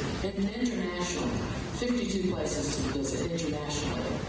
Both Charleston and Greenville, South Carolina were on that list. And then I use the example of Charlotte in our own state over a 40-year period. And again, it's the vision of a mayor and a major businessman in Charlotte who visualized that city as looking like Chicago or New York with tall buildings. And so they created the Charlotte that is today. So I think strategy has to flow from vision. And so I think those are certain things that we can talk about. That's great. And we actually are going to share some examples of Charlotte and some of the work that we've done there. And really start unpacking what is vision and how do we arrive at a vision. So we're gonna get to that later today. But there's one unifying force behind all of this. And if you look at your handout, you know the answer is trust. Without trust, government doesn't work. Period. So how do we build trust in city government as we think about these 6 different roles? So when it comes to policy, we have to make sure that we're making consistent and clear policies and then follow them. When it comes to representation, we have to use words like we, us, together, one Greensboro, and then ensuring that all voices and perspectives weigh in on important matters. That again, it's not just that one loud voice that we're hearing, but we're hearing from everyone. Community engagement, we have to hyper-engage people through not just showing up at town hall meetings, but thinking about other ways through surveys and workshops and meetings and volunteer initiatives, and really growing that list of followers who are actively engaged with what you all are doing. Fiduciary, you've got to publish a code of ethics and then be open and easily accessible, making sure that anybody in any walk of life is able to participate and follow and learn about what you all are doing. With oversight, to create and promote performance dashboards, which we talked through and that you all are doing, but how do we continue to promote those clearly, concisely, in a way that people understand what it's all working towards. And then finally, with that strategy, you have to create a clear vision, goals, and action framework, and make it easy to follow and for people to understand what that vision is, and communicating it, and coming back to that vision and constantly communicating it. And then another interesting thing to think about as we think about that vision and then those priorities and those ways that we get there, are the committee structures even organized to help follow that too and stay on track with those priorities. So this is a lot of information and some really great discussion. I think we've heard some themes, especially related to communication and collaboration, communication across council members, communication with staff, communication with our residents. And so I just want to kind of keep that in our minds as we work throughout the next 2 days of how, as we're thinking about priorities, as we're thinking about our vision, how do we make sure that we're clearly communicating through all of that, because it seems to be that common thread that will make all of this effective. So with that, any other thoughts or things that we didn't address that your mind has been thinking about during this? I think that a lot of this is what staff does. There's several things, we might say, well, for instance, the city manager went out and did community listening sessions. So you're talking about engaging. The new police chief is doing that. Workshop surveys, meetings, we don't really say, I want a survey done on this. Sometimes different departments and staff will do that. So all of that, when you say build trust in city government, are you thinking the entire city government, or are you talking about council specifically? I think it's both counts. Good. Okay. Because a lot of that, is something that the staff works on. Mm-hmm. But you also are helping set that vision and direction that is going to give them their priorities. Right, and we advise them that what we want them to do in this. Yes. Yeah. And, it comes back to setting policy, referencing what is important to people, what are those needs, and that's how they can help you all get that information that you need. All right, so we are scheduled for a 15-minute break. So want to make sure that we start back right at 10:45. And what we're going to do is move into thinking about priorities, and we're going to start with a presentation from April Albritton with the city, who's going to share some resident survey data that really feeds into priorities that we're seeing across different stakeholder audiences, and then we want to hear from you all. So that's going to be a big portion. We'll have a break in the middle of the priority setting for lunch, but I think it'll be a good couple hours there. So 15 minutes back here right at 10:45. Okay. It's cold. Half us is getting chilly. Like the temperature going down.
your device for a hot second. So.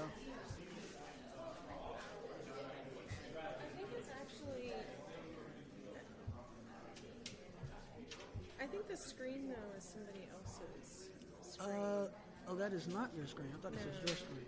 Okay. No, I'm just sharing. Yeah. Okay, so that's actually not your screen. Yeah. So it's whoever's running the Zoom. It's Sylvia's screen. That's okay. Thank you. I suggested put the table back there so y'all can see the screen. John's first year, so we see the camera.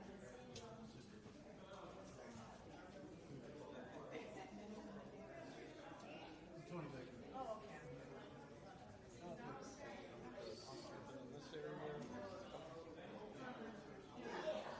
This one was easier to put together. Unless I'm totally blind, I'm not sure that's what this one is. That's literally why I need to talk to you. I felt good about it.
We had a phone meeting yesterday with an attorney in Dallas. In Dallas, Texas,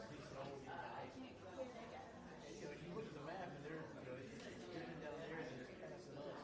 We're just getting but I'll take the ring right at the time." Oh, yeah.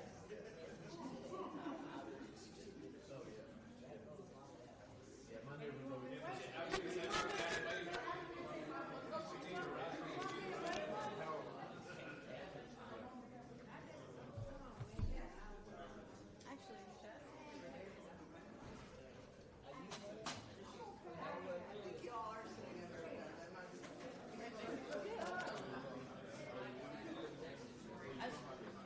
No, so I'll just stand over here. That'll work out.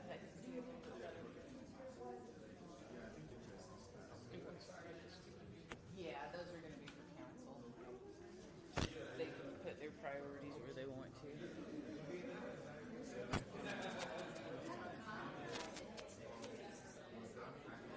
I don't know. Is that crazy? Is that okay? They've been in the same ownership for a while. Yeah, they said that makes about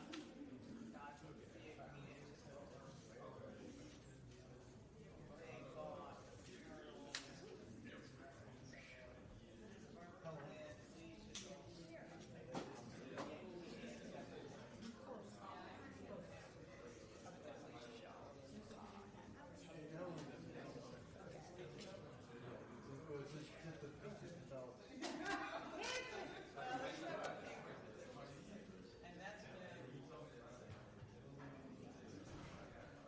that's been since 2000.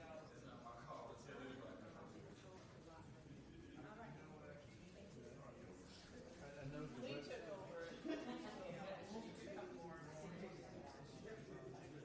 Oh, yeah. Well, it's the nature of the unfortunately, it's the nature of the business.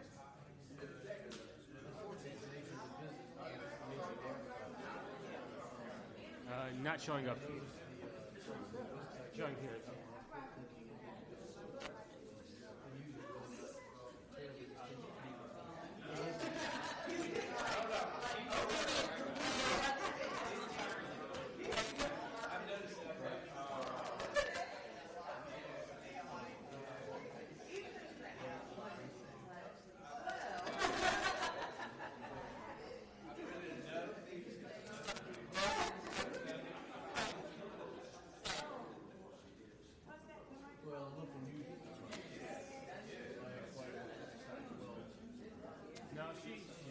She still is.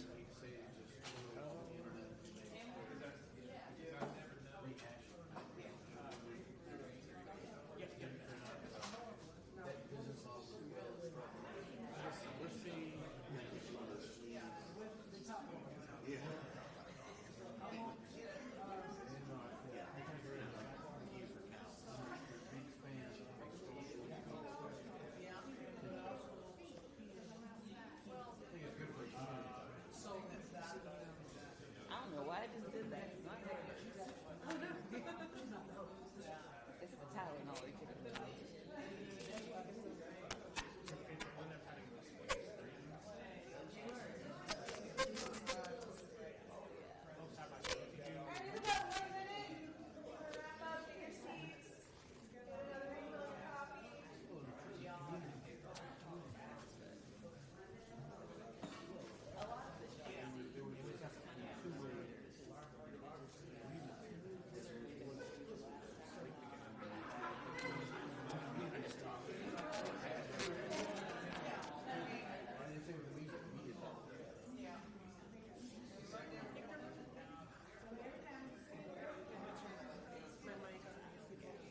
There you go. Yeah.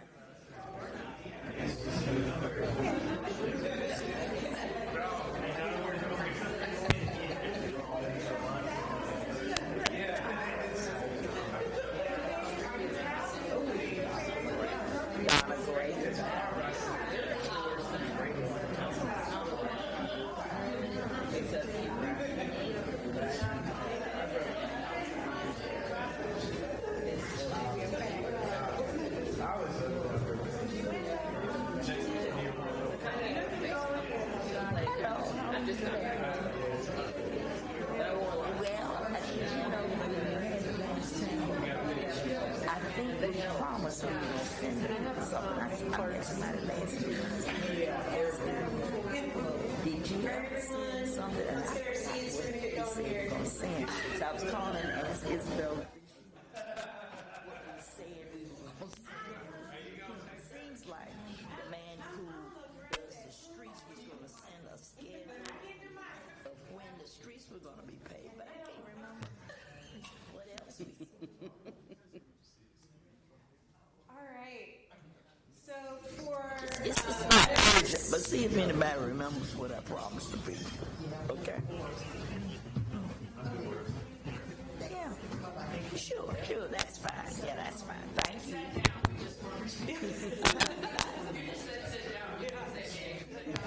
All right, so now we're going to move into starting to, how do we strategically think about and manage the issues that you're facing today? And so part of that is framing that conversation around what our residents need and want and say are important. And so April is going to share with you all a survey, and she'll tee it up and give more background on that, and then again we'll move into some of the priority setting.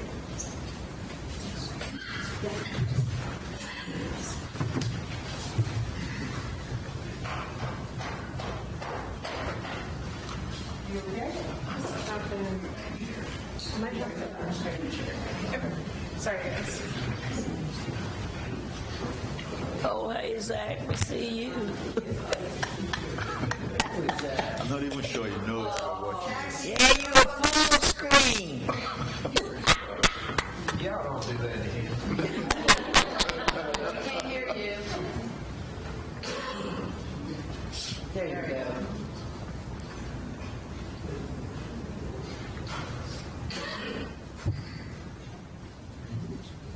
Sorry, everyone, some technical issues here. Here you are.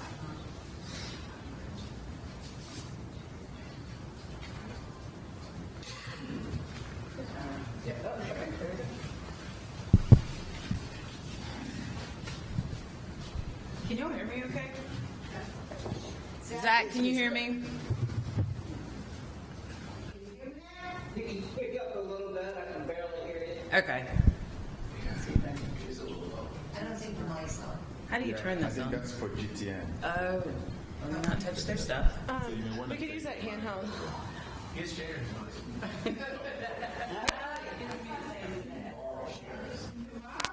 I'll give it back. Good morning, everyone. Good morning. Madam Mayor, members of council. So what I'm actually about to go over, you have seen before. This is the Trans Pro Community Values Survey that we did last March. But what we've done is we've updated some of the material from the Talks with Ty listening sessions. Dr. Wells and Councilmember Hightower have had some community town hall meetings as well. So we've gone through and kind of taken that data and inserted it in here. So I'll go briefly kind of over the logistics of the survey, but really want to get more into some of the things that we saw in March and community concerns versus what we've seen in November and December as well. So I first just wanted to start with our city mission and the city vision, which is up here. I think it's important because we do see some of the priorities that council has adopted: equitable economic opportunity, sustainability, safe neighborhoods, as well as honoring our diverse history and being a forward-thinking city. And then I like to bring into kind of the City of Greensboro organization motto, which is people-centered, data-informed, and purpose-driven. And that's where a lot of this will come into play within that data, but then actually putting it to some anecdotal stories. So that's just what's in the survey. So last year, these were some of the stakeholders first that Trans Pro reached out to. Many of you are on here. I know Zach wasn't on council, but as DGI, Trans Pro interviewed him, as well as some neighborhood members, the Arts Greensboro community, the faith community, the real estate community, and then many of our various residents from the different districts. And so these were some of the themes that we saw from just the stakeholders themselves. So priorities, again, economic development, equity and distribution of opportunities, affordable housing, which we will always see, assistance for individuals experiencing homelessness, public transportation, and trash removal or beautification. Some of the early wins we had in March were completing the Greenway. At that time, we were identifying ARP funds and have now allocated those all out. We had Guilford County Schools using the city buses. Of course, at the time it was the Chiefs 500 Jobs Initiative, equity, and then of course we've been able to start a disparity study and making sure that we're enforcing MWBE policies. But a few of the things that still were needed were infrastructure growth, which Councilmember Hoffman brought up. There was fear of reprisal for bringing issues forward, and then the relationship between the city and leadership was something they wanted to see a little bit better growth in, a low tax-based growth, systemic racism, and then our transportation system. So those are things that we still want to work on at that point, and through March till now, I think we've started to hit some of those goals. So if you all remember, as Ty, who just hit his 1-year anniversary, as soon as he got into office, we started to do listening tours within the districts. We started with 10, 5 in the morning, 5 in the evening within all of our districts. And since then, during November and December, we were able to have additional district meetings at night. We were able to go to different recreation centers to make sure that we weren't siloing just one community and actually hearing from everyone else. So we visited Kathleen Clay, Leonard Recreation Center, Warnersville Recreation Center, the McGirt-Horton Library, and Lewis Rec Center as well during these last Talk with Ties. Hold.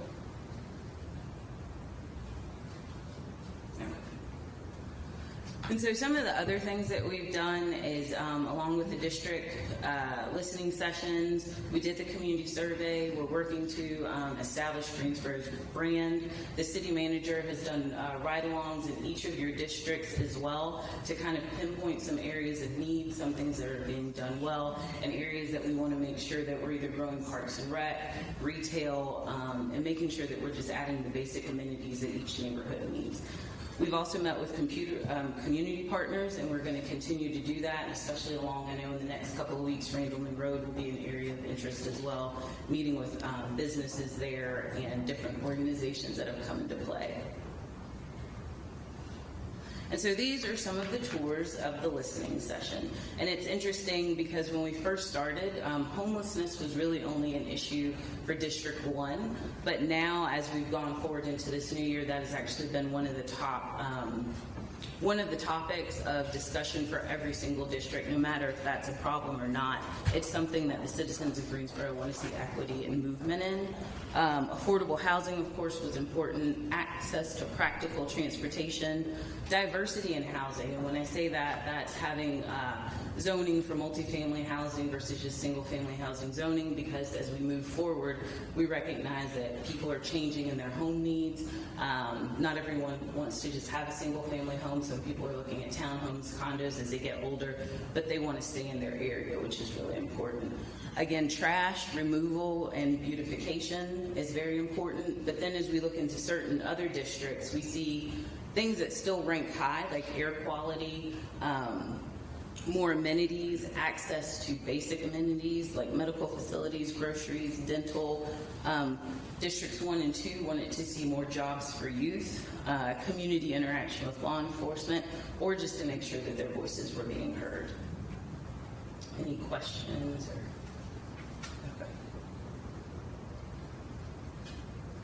And so these are kind of some of the statistics that go with what we saw. We had about 78% of the respondents who are actually satisfied with our city surveys and the priorities that we have. And then you have some who, it says low satisfaction, but what they want to see is just more movement. And that's with affordable housing opportunities, because we do know we can make efforts to bring in affordable housing, but you can only build so fast.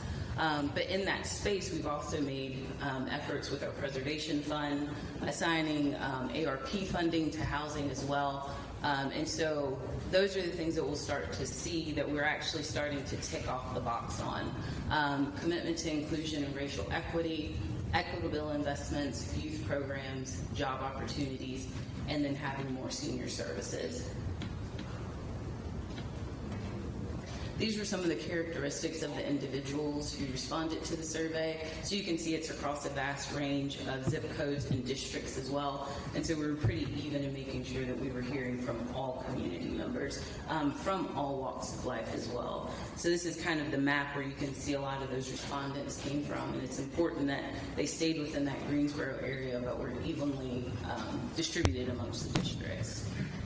And then just a little bit of background on the income that's being provided, full-time versus part-time, or some that aren't employed at all. We made sure to actually include a few of our students as well, because we know that the future of Greensboro is going to be dependent on the 70,000 college students we have here in the city.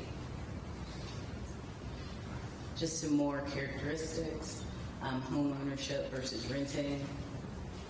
And then this was just our people aware of what the city has, because what we found out through this survey is that the city does a lot of different things, but sometimes residents don't realize through marketing or PR what we have to offer. A great example is that once we saw this, we saw that youth programming and youth jobs was an important initiative to the community. We actually provide a lot of opportunities through our 500 Jobs initiative, which hit 497 youth this past summer being employed, as well as the Next Gen Guilford Works Center opening up this summer, and also just making sure that we were posting and providing opportunities. But what we heard, especially in District 2, was if you don't have access to the internet, or if you don't have cell phones, okay, how are we able to get that information to them? So also working with our public libraries to make sure information is posted as they sit directly in a lot of our communities. Carla has worked as well to get kiosks, not only downtown, but in the city government buildings as well, where you can find a lot of information. And they also have opportunities for you to charge your phone, which a lot of times draws in young people. So these are the areas that we're doing well on. I will sit here for just a second, because I do think it's important to highlight our wins and make sure that we're recognizing the city is doing a lot of things well, although we have a lot of room to grow. So our parks, which we're nationally known for, trails, greenways, trash and recycling. I don't know if this took into consideration our leaf collection, but we'll be moving on. Art. I needed some kind of reaction. This is going to kill me, and I do Apologize. Bring that up. So we're doing great in that area. Arts and culture, libraries. People do feel safe in their neighborhoods, which is important. 911 and emergency response services, that also includes fire, street lights, well-maintained roads, informative communication with residents, and of course job opportunities. And these are kind of the areas where our residents want us to work a little bit harder. So public transportation access and how our bus routes are ran is very important. So it's great if we have opportunities for bus routes, but if it takes you an hour and a half to get to work using that, it's not as effective. We have actually just kicked off our home buyers program and our public service heroes programming. So making sure we get the word out about those programs and our 100 Homes initiative is important. This was before all of that information. Affordable housing opportunities, investments, of course the workforce training, inclusion and racial equity. So the themes are pretty much the same, but I think within our priorities, council has a lot of opportunities to address a lot of these low satisfaction ranks. So these are the most important rankings that our citizens got back to us on. Of course, a lot of it deals with where you live and where you reside. And so making sure that we're able to provide those opportunities for our residents are important. So I'll let you kind of look at that. I'm not going to go through the whole thing. Any questions or just observations? Can you go back to the last slide and leave it on as well for the minute, because it correlates with the next one. All right. Then, So can you send that out? Yes. So that we know, especially the low satisfaction areas. Absolutely. And of course, we can talk about it now, how we want to identify Absolutely. some things that need to happen in those areas.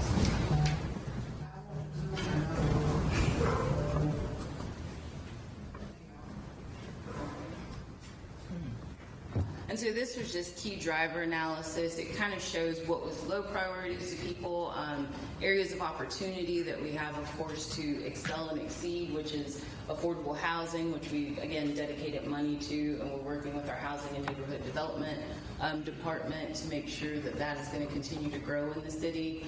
Equitable investments, when we talk about, East versus West Greensboro, making sure that each have the amenities that the residents want. Job opportunities, we've done a great job with those. Again, this was before Toyota and Boom have announced that they're going to be hiring now, but also working with some of our smaller businesses too, through Guilford Works, to get the training that our residents need to be able to go into some of these industries, as well as with Publix, which is also coming to this area. And so some successful outcomes and how we plan on achieving some of those within the city and staff. So briefly, I just want to talk about Zen City, which is a platform that we have right now that gives us data from our community. What we actually, there's a group of us, John Decker, Dr. Love Jones, myself, David Cashwell, and LaToya Caesar Crawford, as well as our IT director, Rodney Roberts, have formed a strategic framework group. And a lot of the information that you all deliver to us here, we'll start to work to actually put tentacles to what your priorities are, what our mobility or GSO 2040 plans look like, and then how are we able to make sure that we're actually hearing from all of our residents. So they have a platform that if you have a cell phone or a tablet, you're going to be able to give information and feedback to the city. And even if you don't have a cell phone or a tablet, for example, Councilmember Hightower has a town hall tonight. What we are able to do in our community relations department will be able to do is arm ourselves with our tablets while we're there and be able to talk and have open conversations with our community so that even if you don't have access to the data that's needed, your voice can still be heard. So we're trying to give more voices to the voiceless. So they'll help us determine priorities like budgeting and making sure that what we budget through our yearly budget actually uplifts and enhances the priorities that you've put in. When we do more board considerations, when we're looking at projects like our participatory budget project, how can we make sure that we're including everyone's voice should we move that along. So we're really excited for that platform. We just sat through the training for how to set it up.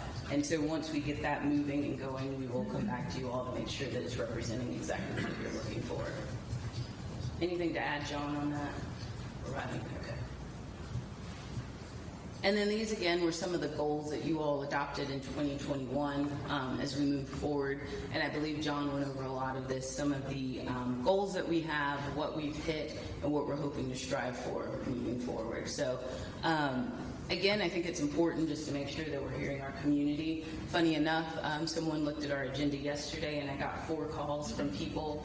Mark Gaylord was one who was like, I want to make sure that, we want road improvements, affordable housing, and making sure that we take care of our homeless population.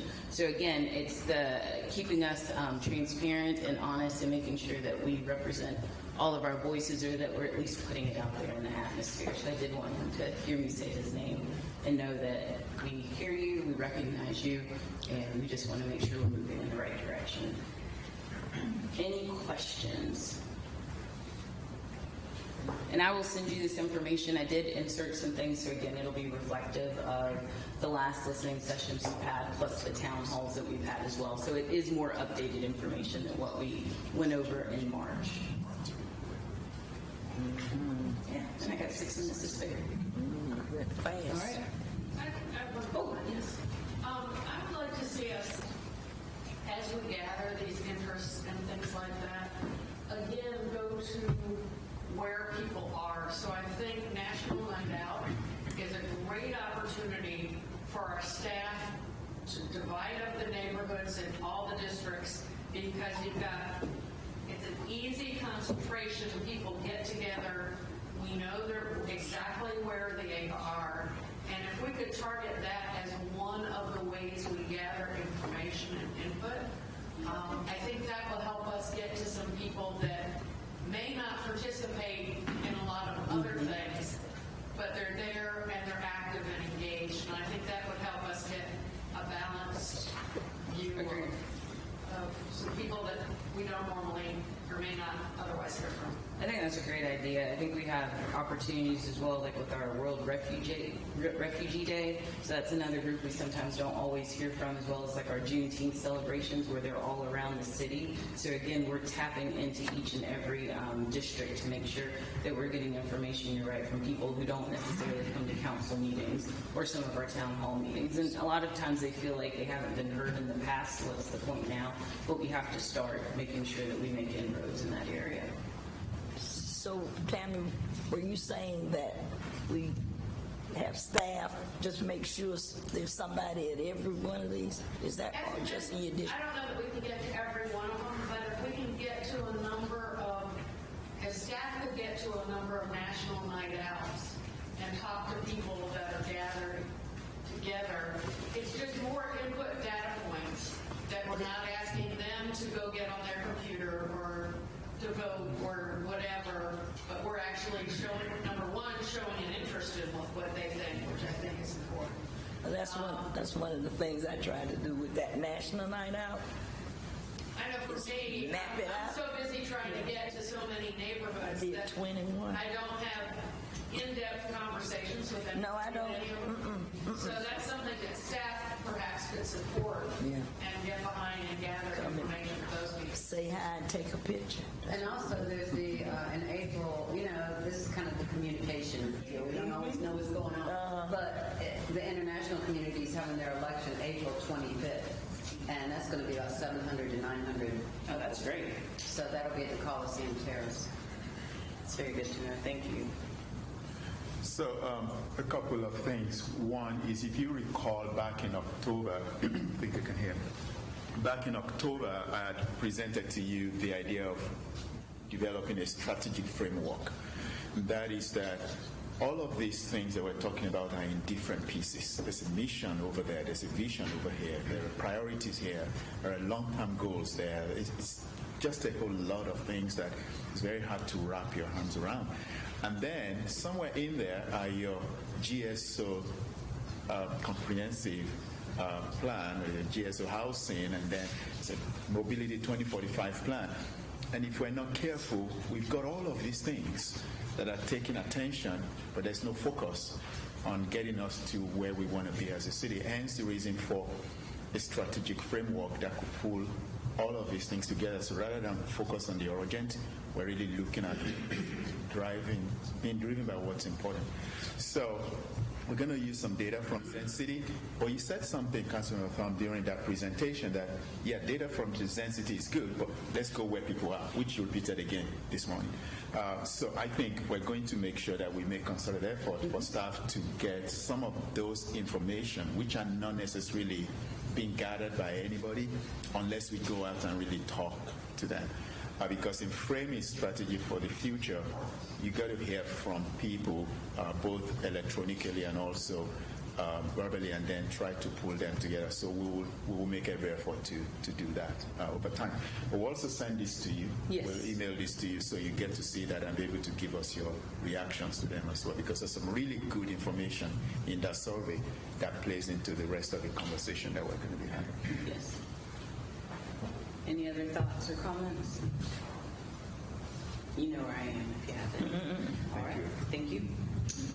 Yeah, well, and April, maybe before you sit down, this was one slide in this deck that we thought was really powerful because it pulls together the different stakeholder groups and what they identified as their priorities and then found a common theme. So build on that at all. Yeah, so this year is kind of a gathering of different constituents in different areas. And what was interesting too is, again, as we went deeper into the year, we're looking at it from 365 days out. Everything still very much aligns with what council has on the table. And so the good thing is, because a couple of times when we were doing the listening sessions, the questions were, okay, we've got these strategic goals, but does anecdotal evidence support that's actually what the constituents want? And so looking at this, we can now say, okay, I think we're moving in the right direction. There may be a different framework on how you achieve that, but our stakeholders who are business owners or council members, kind of some of those members who are bigger in the community, but then also from the community survey, and you're not average everyday Joe, but people who are just living in Greensboro and trying to have a life, also agree that economic development is going to be huge to them. Affordable housing, making sure that they are equitable in everything we do, and the beautification of Greensboro is what's important to them. So it's good to know, again, just making sure we're hearing you. It's not the same 10 people guiding the narrative and the conversation. So can I ask you, can you hear me? Yes. Can you hear me, Zach?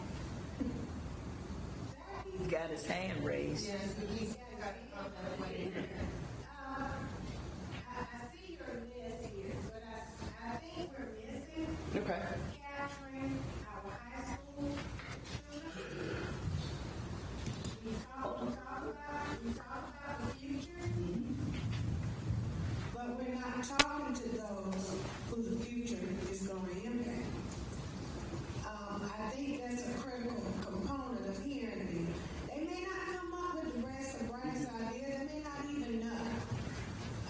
But I think engaging them, making sure that they have that opportunity. Because a lot of times, I think what we do, we talk to the same old people all the time. And then we come into spaces where we think we know what's best for you, but we've never talked to you about what you want to have. And so I think as part of this, we need to make sure they're here. We talk about our colleges and universities, but a lot of times we don't talk about our high school students. They're right there, they're working for us too, because many of them are working, many of them will come out of high school and go to work, they don't go to a college, or, so we need to make sure, because they're then become part of our taxpayer base as well. And so what we do should be inclusive of them of all, really, in that perspective. I see that Zach's got his hand up. Yes, ma'am. Thank you, Madam Mayor. And hopefully y'all can hear me. I can barely hear Sharon right there. And so I hope I'm not repeating myself. But the fact that you have on all these four categories very similar responses. I look at it as in there's probably not a terrific cross dissection of our community that you actually heard from. And again, I refer back to, you look at April's first slide of some of the folks you talked to, me being one of them, in my current capacity and prior capacity before getting elected, is are we engaging folks that are leaders in our industry that are making the investment? And we're not. This is just another example because, personally in District 3, y'all know my district makeup. There are a lot of business owners in District 2. And I know what they tell me, and it's not as symbolic of what key priorities are on this list. So I think there continues to be a disconnect of who we're getting information from. And I think all of y'all as council members, in particular, know we don't hear much from business folks that come down to city council meetings. A, they feel shunned when they do. B, they're running businesses and are either maybe traveling or don't have time to come down. And C, they're just somewhat tougher to get a hold of. And I just will reiterate my concern that we're not reaching a full dissection of the population of the city of Greensboro. Therefore, making priorities, and go back to that list April showed, I think we're missing a large cross-section of folks that we haven't heard from but need to hear from. So I have one clarifying question, April. To that point, Zach, the stakeholder engagement sessions that happened at the beginning of this, I know that included Brett was the head of the Chamber of Commerce. Were there other business leaders that were included in that? There were other business leaders included. Again, it was a small section, and then of course we looked into the city of Greensboro, but if you want to go back, we can kind of look. There are listings, and some of them say various members, so it's not just an individual from that area. But I do understand what you're saying, Zach, as well, and that's something I know Ty and our economic development director are putting in place to make sure that we start to go and visit a lot of these heads. And we are starting with Randleman Road right now, but there's no reason we can't simultaneously start to visit some of these other businesses also. Ty, I don't know if you want to talk too about some of the roundtables we're looking to put on. Yes, so we are looking at having 4 roundtables this year. One will be with developers and business leaders, will be with community leaders, one will be with academic institutions, and then the 4th one will be with nonprofits. So those, while still kind of in the very early planning stages, will happen this year. And I do want to say, Sharon, very good point. When we did I don't think that information got entered in here, and shame on me for doing that, but we did visit the middle college at Guilford College.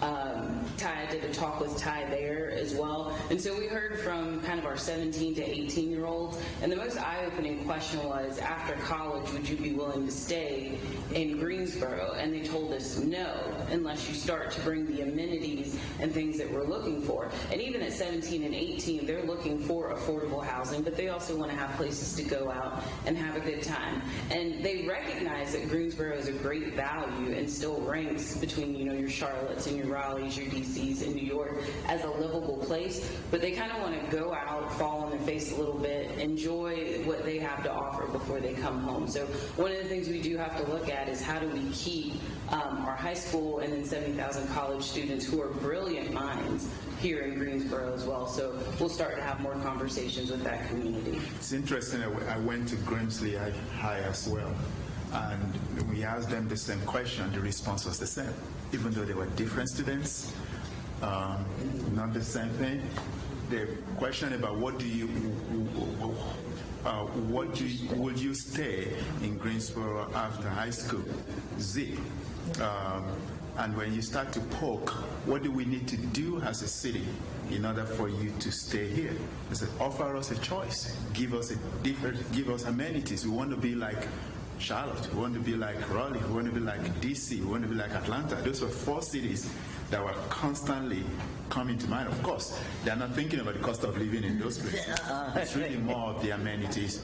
And so 2 different high schools, but 1 middle school, 1 high school, but the same responses, which I thought was quite interesting.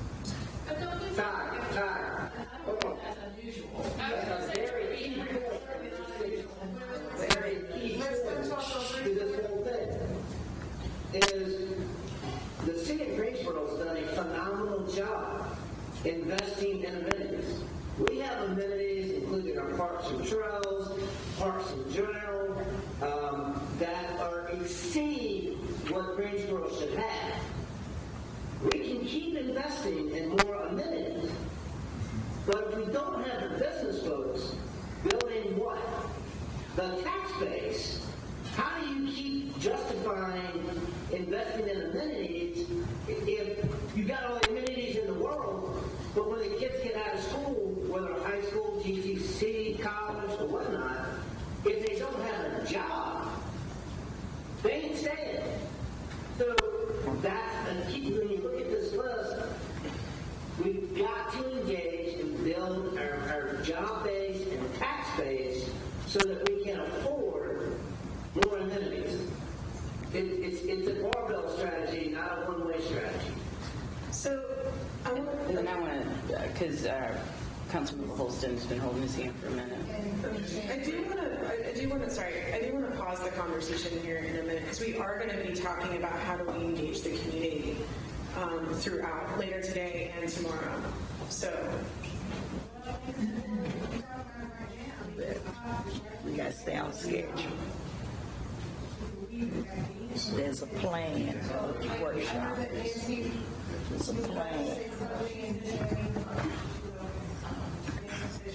Okay. It's not unusual that high school and college students want to go somewhere else and experience the world. That's it. It's bring them back. Yes. That's it. Boomerang. Yes. Right. That's right. Absolutely. I went 350 miles from home, and that's why I'm here. You know, it's because I want it out. My grandchildren, they want to go out and explore the world. I don't think, after high school, I don't think it's that unusual. So I don't want us to go off in this deep dish dive into that when most normal, or a lot of them of just kids want to go away from home to experiment. And I think that's normal, and I think that's okay. The question is, again, can we bring them back? I think that's, we have a perfect program in Greensboro. The boomerang programs are actually Greensboro. So that's what, April's one of those. So people go out and explore and then come back. I did want to say very quickly, I wanted to agree with Zach on the business. I didn't see one small business person on that list. So busy. And having been a small business person, I do advocate. So, and small business people, pandemic, all this, they're working day and night. I understand that. We've got to figure out a way to engage them. So I think the important takeaway here, and again, something that we should keep in our minds as we move into some exercises later today and tomorrow, is that there's no silver bullet to community engagement, and it's a lot of levers that we need to be pulling, and a lot of different ways that we are getting this input. I will say anecdotally, we conduct a lot of resident surveys in a lot of different communities, and affordable housing and safety are always the top 2. People have got to live in a place where they feel safe, they can afford, and that has the job opportunities that they need. So those are just things that you're always going to see, and are kind of what we call table stakes on the so it gets you clean. And then you've got your placemaking attributes, which those are some of those other amenities. We have to make sure those core things are there. So I want to keep this going because I know that you all are going to want to share your priorities. So I don't want to eat into that time. So just priorities to keep us moving forward. So in this next section, again, we're going to do this in 2 parts. So we're going to up until 12:15, and then we'll break for lunch, and then we'll come back, and whoever hasn't shared will get an opportunity. to share. So what we want to do here, again, thinking about these different priorities and themes that we've heard across these different audiences, knowing that it may not have captured every single stakeholder group or audience, but these general themes. Yeah, just want each of you to take about 10 minutes, no more, because we want to make sure that we hear from everybody, and just share your top 2 priorities and why.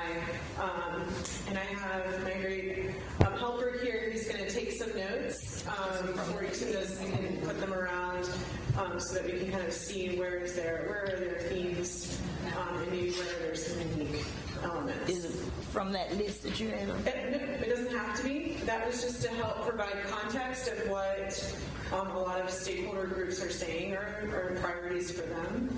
And it's also in your long-term goals. But this is an opportunity for you to share. So it could be that. It could be something that's not there. It's there. I know the majority of my conversations center around public safety. I think that's number one. And the rising concern of people living unsheltered. You know, years ago, I don't think that was necessarily a top of mind discussion, but now it's coming really from people throughout the community. People who are, and it's kind of twofold, people who are concerned about the health, safety, and welfare of the people who are living unsheltered, and then there's a whole group of people who just don't want to see them.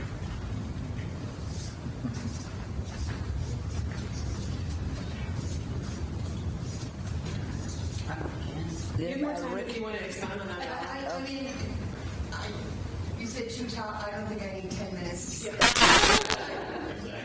Yeah, I was going to say public safety and housing as well, and just as the mayor said, I think those are 2 very important ones that we work on. Public safety, you know, I realize there are many pieces and parts in city government, but what I hear out in the business world is, you know, if you don't have a safe city, people aren't going to come. So I think that to me is a priority, and in that, I worry about the fact that we train our public safety personnel and then they can immediately go to another municipality. I am truly worried about that because we spend a lot of money on training them, and we've got some of the best training programs, you know, fire departments ISO 1 rated, police departments Gold CALIA accredited, and we can train them and then they can go somewhere else immediately. So, you know, that's very distressing, and we've got municipalities around us who are paying $10,000 more than we started. So, I mean, I kind of lay awake at night about that. Sharon? Don't feel you have to take a full 10 minutes. Sure. Well, let me say this. For me, priorities are people's economic well-being. And that is to ensure that they're living a quality of life where they make a living wage, they independently can provide for themselves and their families. When that's happening, that takes care of some of the public safety issue, because really, to be quite honest, some of the violence and some of the other issues we see have some underlying root causes that are related to them.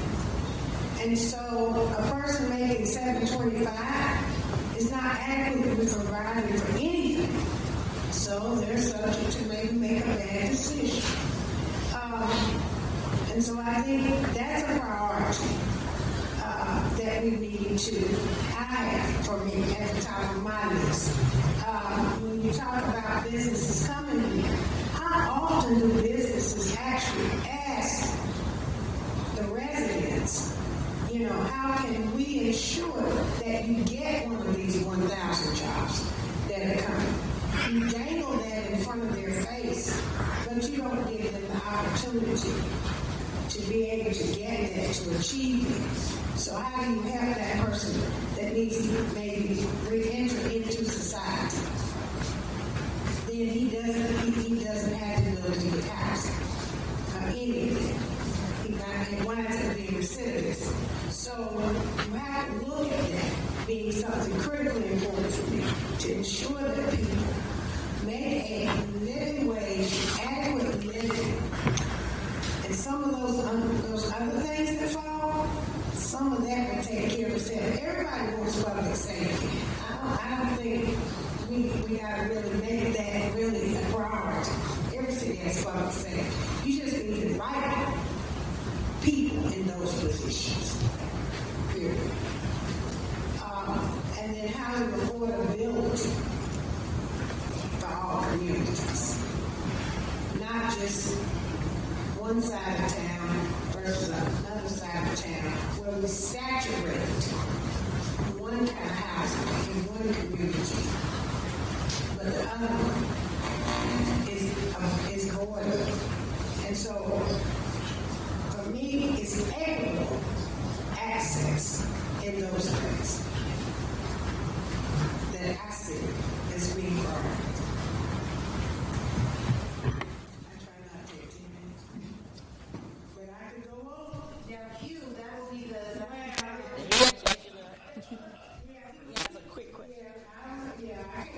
It may be dangerous to say we have the time, so.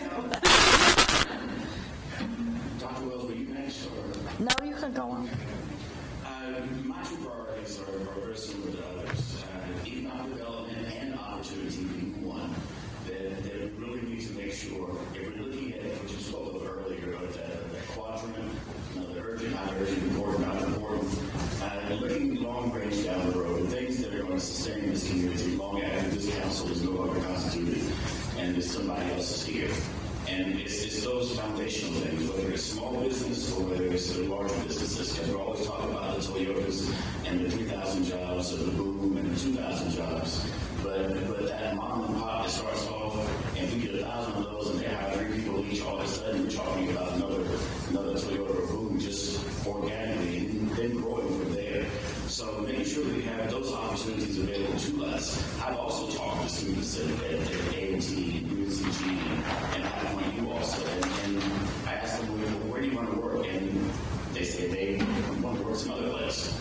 And we need to make sure that we're pulling them back in here with the opportunity, with the amenities and the like. So economic development and opportunity are very important to me. And within that, you'll get the other pieces of it. And you'll get the infrastructure growth. You'll get the housing mix because the developers will see the people here and they want to build houses for them, and we'll help to encourage that. So those things are important to me. And then also it is public safety. Police, fire, EMS, just making people feel comfortable where they are. Because we run the risk of having a reputational risk if we don't take care of our public safety. And when these businesses, small or large, are looking to relocate to Greensboro, they're not just building a building and making bridges. They're bringing family, they're bringing friends, they're bringing extended family, and they want to make sure that where they're going to lay there is a place where they want to feel safe and comfortable. So they're somewhat related, intertwined, economic development and opportunity being one, and then public safety and reputational risk that comes with that, or the mitigated risk that comes with that is two for me.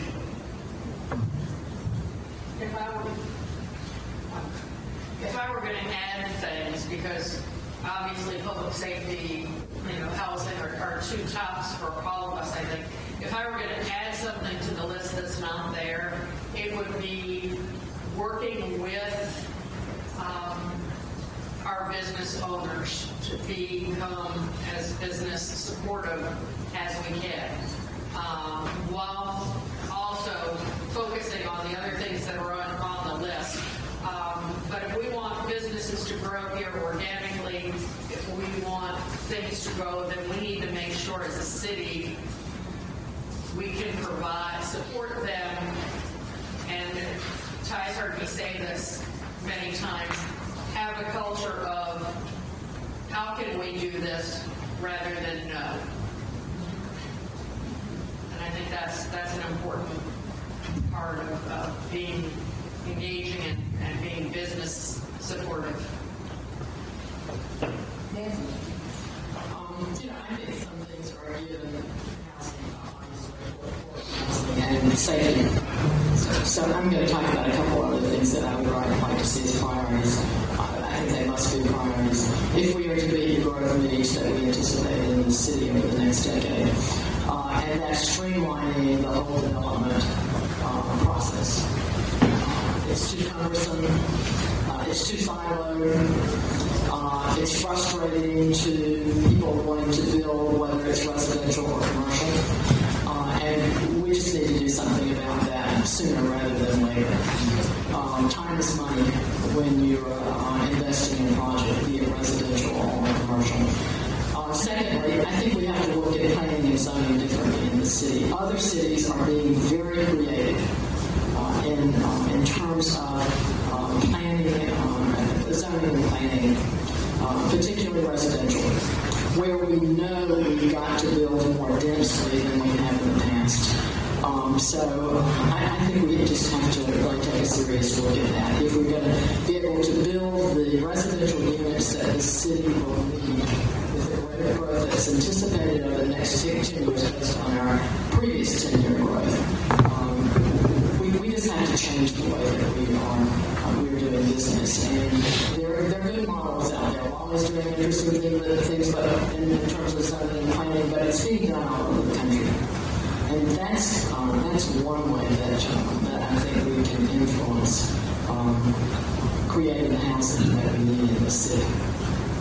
Tagging on, I'm sorry to go back, but tagging on to something that Councilwoman Hoffman just said, I think we have a great example, and we were extremely successful in how we approached the pallet home project in terms of getting everybody to sit down together at the same time to look at a plan and move it forward.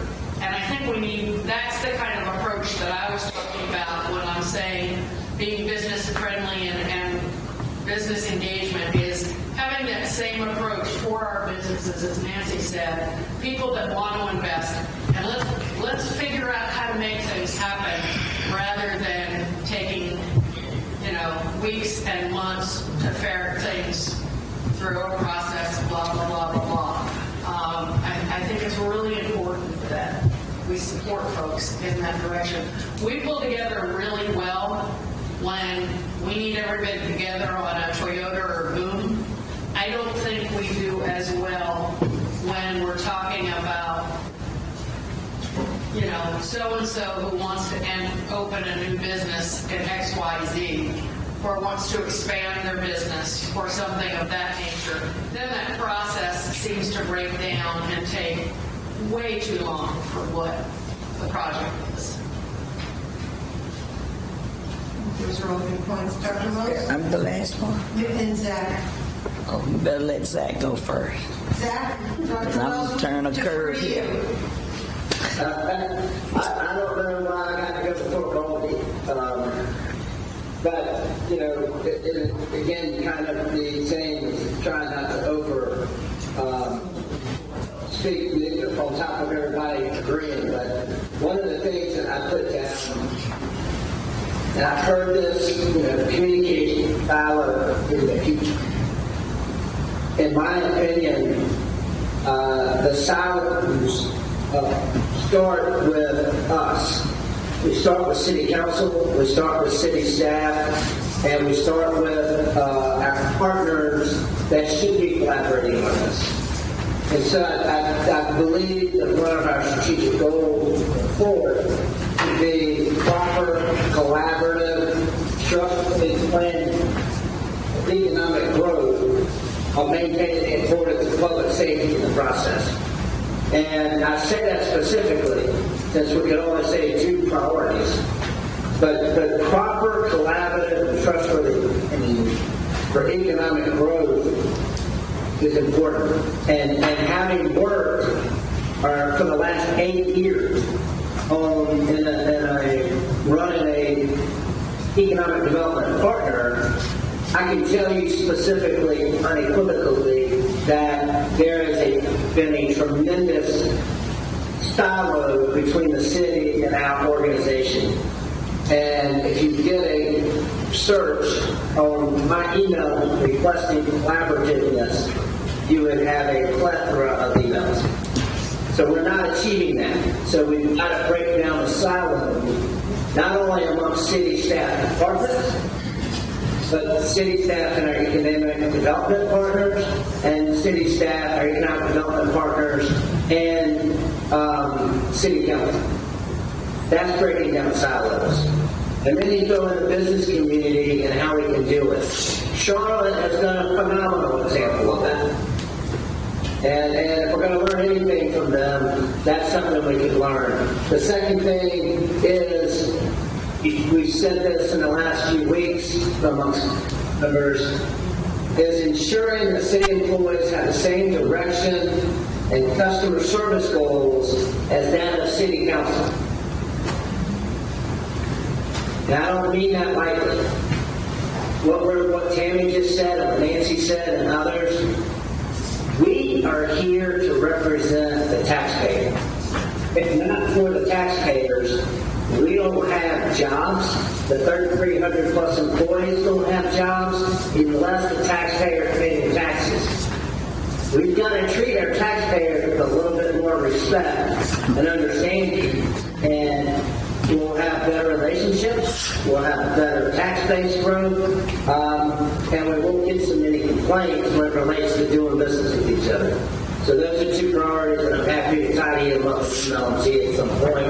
And Goldie, I did that in less than 5 minutes. Well, the reason why I wanted you to go first, because I think I'm turning a curve here. I have the same two priorities: public safety and housing. But it's not about the police department. It's about things that I guess have been not in our control. It's basically the people in my district are black and brown. We've been underserved, we've been mistreated, and it's hard to get over it. The store, we complained we don't want those dollar stores in our community, but that's the only ones our folks can really go to and buy something for $1 or something like that. But the store was closed. I want to know why the store is closed. Well, we don't have enough people. I said, all these folk out here that need jobs, well, when they come, if they've had one thing on their record, they can't get a job. She said, we've had plenty of people to come, but they have one thing on their record, and it's been years. So we get back, how did they get the record? Sometimes it was a minor offense. They go before the judge. They can't, or they miss the court date, or just lots of things that cause this problem. And all of this, and you can think about when it was that you didn't have a little money in your pocket. You're not in the best mood. So some people make bad decisions. They get into something trying to make money, and they end up dead or shooting somebody else or something. And then we're all piled over there together because of the redlining that happened, so we can't encourage one another. And when I grew up, all of us had to live together. So we had whoever was the doctor, the lawyer, the teachers, everybody was in one community, so we had some way of encouraging each other. As soon as the laws changed, and I live over in Kings Forest, and that was the first place that kind of opened up for us. So the teachers moved over there. But as soon as it opened up, that they could go in, those that had worked at A&T and made more money, they moved over there. So the children left here don't have any real examples. They don't see, all they see is a lot of, and then you look at the housing, we talk about the trash, we talk about the housing. It's not encouraging. But some of them don't have any money to fix the house up. And then my constituents call me and they're complaining, I've been living here for years at $800 a month. Now they're going up to $1,000. What am I going to do? What am I going to do? If I leave here, I won't have any place to go. That's why a lot of the people out on the street, because they can't pay the rent. These are good people, but some of these laws that have been inflicted and put on us for years, and that's why you hear Sharon fighting all the time about getting some money for MWBE. You talking about the small businesses, but if our small business owner goes to get a loan, would he get it as fast as you? No. He doesn't get the loan. He got to go through all kinds of hoops. To me, and I get emotional about it because I'm older and I had hopes when we went through the 60s. My daddy fought for this, for us to have better rights. Went to jail 87 times. And then here I am at this age and we're still the same predicament. It's sad. But when we look at the crime, there's a lot behind the reason. There's unrest. See what happened. Now you talk about we need the best police. All right, what happened in Memphis? What has happened all over the country? When we think the police should protect us, they go ahead and kill us, and then they have this code and they don't tell on each other. And here we are. Our black children and these black women that have boys worry every day because they don't know whether their child is going to be pulled out of a car, beat, or shot. And it's real. You all read about it in the paper. We have girls that get killed and snatched away. Never gets in the paper. Never gets in the paper. They just disappear. So all of this, and we can't fix it all. But I do think what we can do, we ought to do. And we've got to get these blinders off of our, and it's not just we need better policemen and all that. No, we need to figure out better ways to help our folks so they can get out of this predicament that they're in. When they say get affordable housing, affordable, or housing that folk can afford. We can build these, call them affordable housing, but if you don't have a job, if you don't have the income, it's not affordable to you. So it's just a hole that we're in. So the public safety is the top priority, but it's and housing. Those are my two. But there's a lot behind the reason why these are the top for my district and for black folks all over the country. We're not exclusive here. It's everywhere. It's everywhere. You're talking about the root causes of crime and systemic racism. Yeah, that's it. That's it. Systemic racism that has, and I consider myself fortunate to work with you all because you all understand. But we've got to do more. We got to do more. Just the color of your skin gives you privilege that we don't have. And I want you all to use that privilege to help these folks that Sharon and I serve, that we hear from and hear these sad stories all the time. Don't have food, want to know how I'm going to feed my children, So that's why I want to say it, because I knew it was going to procure. I'm sorry, but there's a reason for these two things on our list.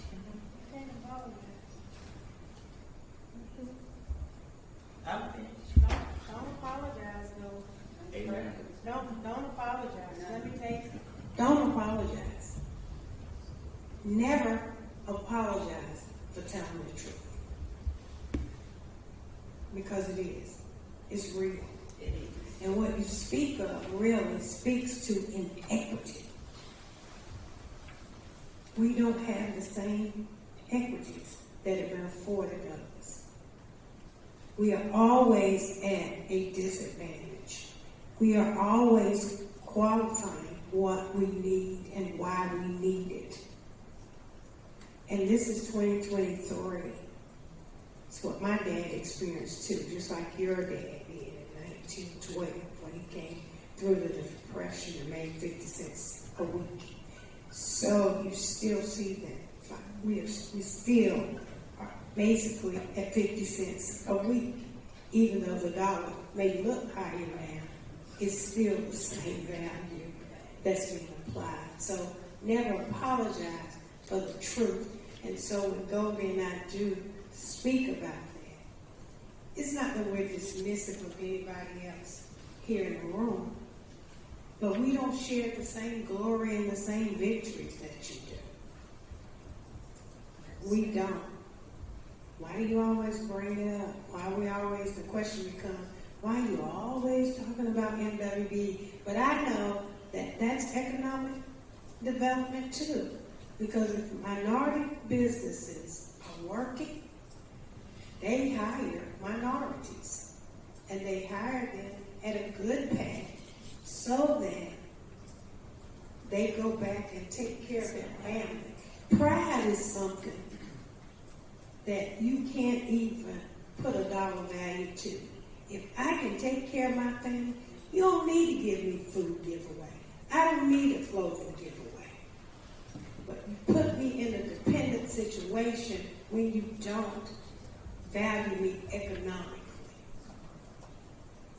So that's why we say the 1,000 jobs can come, but if Toyota and Boom don't realize that some of those jobs need to come out of certain communities, that's why I push for the impact zones to be part of the incentive piece, but we're not even applying that.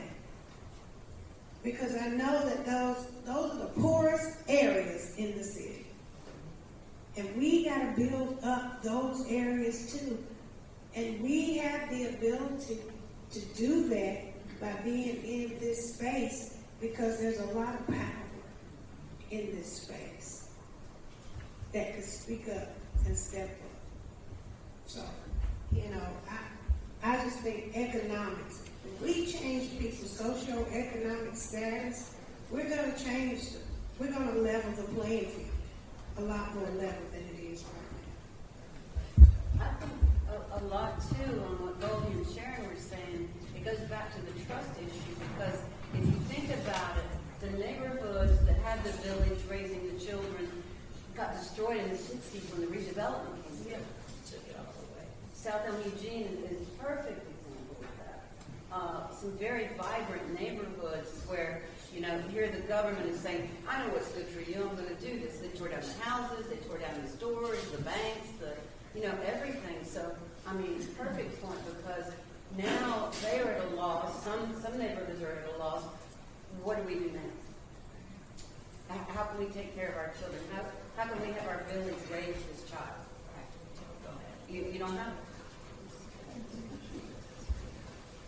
Funny about that? No, I'm not. Andy. No, Andy. No, but I think trust is a lot of it. Trust is very important. You're right. And I also say that goes back to our own personal North Star. Starting when I joined council I guess in 2021, we had a strategy session and we talked about that equity investment, overriding all that we do, making sure that we not forget that. When I talked about economic development and opportunity, the opportunity is real. That is MWBE. I joined the MWBE Advisory Council just last week and had a chance to learn more about it and understand it and look for ways that can be enhanced and more parties can be a part of it. Because it really is important that everybody participate. It is one Greensboro, all sectors, all residents that need to be a part of this economic growth. And that includes students, young, old, Some who are not even born yet are going to benefit from it. And Dr. Wells is exactly correct. We cannot forget where we come from, because otherwise we don't know where we're going. And with leaders like Dr. Wells and other city council members, I feel confident we're going to get there with the focus, the North Star, on that equity investment, making sure that all parties have the opportunity to participate.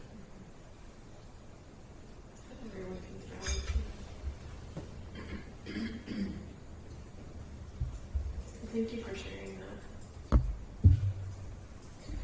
So, what are, it sounds like affordable housing and safety are the top there. What are some themes within those, and with some of the other things that we shared? What are some of the commonalities across these priorities that we shared?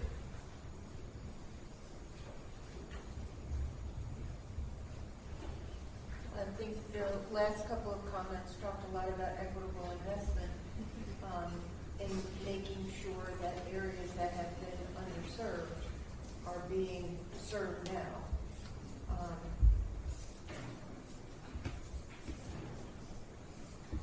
We need to have greater investment in areas of town that have been long neglected with economic investments. Be intentional. Right. Intentional economic development.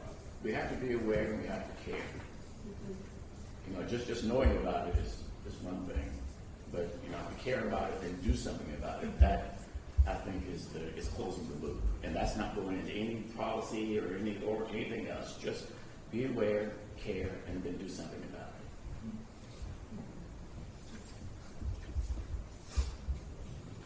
Well, I think one of the ways that can happen, and the mayor's correct, but we got to put the money there. You got to put your money where your mouth is. We can talk the talk, but we've got to put the money there.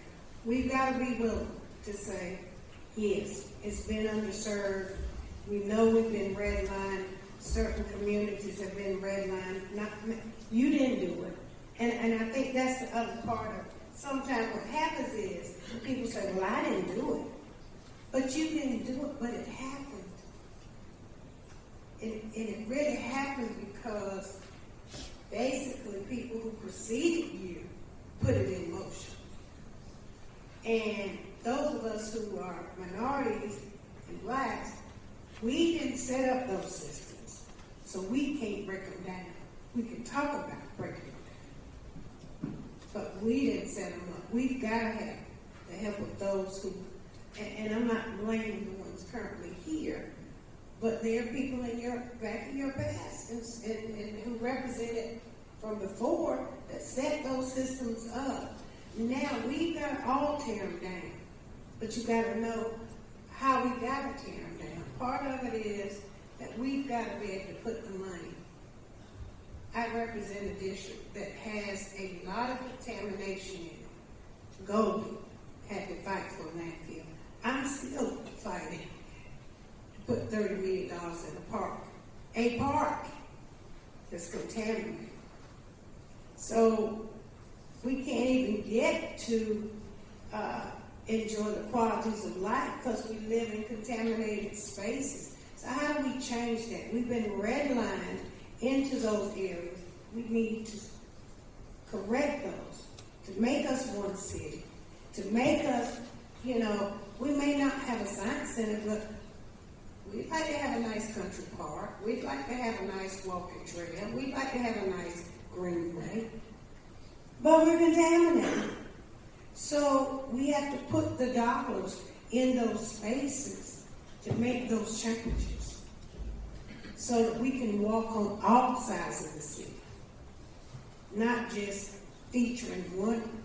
Somebody said, well, you got the Science Center, you got the sky hook across the thing, whatever it is you fly across the zip line thing. Yeah, that's it. I don't even know it, so I don't even know what's called. Skywalk or whatever you zip line thing. They say, well, can we zip line over these creek? Well, you can't zip line over there because you fall down in the creek, you might. fall down in something you don't want to be in. So we gotta clean those areas up so we can get this, we can zip line from one side of the city all the way over. I mean, that's the way we need to start looking at it. And that's putting the money there as well as being intentional about making change. I don't disagree at all, and I fully agree with what you just said, Councilwoman Hightower. Where I struggle is where do you get the tax base from to pay for those things? So when you look at the soccer fields up at Park in District 2, or the Science Center, or the Aquatic Center, or those things, we have to figure out, those are the ones that generate the dollars that then give us the opportunity to invest in the areas that need the investment. So you have to balance, you get into a little bit of a chicken or an egg sometimes, and where do you, is in making sure that the tax base that we need to grow and to invest, that we've got that tax base, because we've got to have the dollars. And even if we took all the dollars we've got right now from every park or from every whatever, it's not enough to get us there. So how can we look 5 years down the road and make sure that we're generating more dollars that we can invest? Do you get what I'm saying? Yeah. And it's a balancing act, and I think it's something that we have to look at with every decision. I think that the taxes, the people pay the taxes, and we have been holding the line, because I think that's one of the things we said. Well, taxes are not going to be increased. Taxes are not going to be increased, so you don't increase it, so you don't get money. Right. That what you're trying to do is you have a venue that will bring in, or an attraction that will bring in the money. But will we have enough, be brave enough to raise the taxes to do what we need to do? And that's where it comes in, I think. Because I think that's been one of the things that we use, that we're not raising the taxes, but that's the only way you're going to do it. Well, and I think what I hear you, Dr. Wells, and I think what Tammy's kind of saying is, where do you find that revenue at? And if you talk to GBL and you talk to many in my community, they will say that you've been taking my tax money for years to better the other side of town. Now it's time to take tax money and better this side of town. So I think that's the decisions we have to look at and say we've got to make those hard decisions to make us equitable. Because we put money in the Science Center, and all our tax dollars we see over there. Or we've done the Aquatic Center, which is great. It brings us revenue. But when that revenue comes in, then do we take some of that revenue, or take that revenue and say, okay, now, we know there's areas in East Greensboro, we're going to have to put money there. We're going to have to say, we're going to have to take those dollars and put over here, because we've been lacking in the investments over here. I don't disagree with you. So you have to make, those, and then I think the bigger picture of it all is that ultimately everyone benefits, because if this district is brought up to the standards that others have already, then there's investments coming in and people who are being attracted to those issues. We talk about, I'm going to go back to Toyota and Boom. We talk about housing. okay? Well, they need places to stay. But if we're investing in those underserved areas, then then we can get them staying in those communities as well, and they're paying taxes. So then again, you see, but as long as we are lopsided and we say, oh, the poor gotta live over here, and always saturated all the low-income housing in one area, then you're not attracting that homeowner, that potential homeowner in a space where you want to build it up. And that's what we need to do. And, you know, so it's not just one amenity that we need, it's multiple amenities, you know, that we need to bring up as well. But we got to just start saying, okay, today we're going to write a check to bring up East Greensboro, and we're going to write $3 million check, whatever it is. I'm just throwing a number out. But we've got to write that saving, because we've already put $25 million in Aquatic Center. And so I don't know if that helps kind of. Yeah, I'm just saying when we allocate money for whether it be Windsor Chavis or Barber Park or the gardens or the soccer fields or whatever in those districts, which we are doing, and I'm not saying it's enough, we also have to realize that that money is coming from other places originating. It's because we made some lopsided investments decades ago. The other point I'd like to make is to respect that there are some areas of my district, and I can't speak for Zach or for Nancy, that there are some areas of District 5 that are just as much in need and just as critical and just as bad a shape. And some neighborhoods that are in as much need of a grocery store or a doctor or whatever, in addition to Districts 1 and 2. And, you know, I have a whole quadrant of District 5 that has the exact same needs. And just, you know, I don't want us to forget that investment is needed as well in those communities because they're just as desperate. Right. And we're talking about additional sources of revenue, and I don't want to talk about the property tax owners here in Guilford County or in Greensboro. But we need to, as a council, make sure that we keep the pressure on tide to ensure that we have alternative revenue sources. For instance, I know that we have the legislative agenda.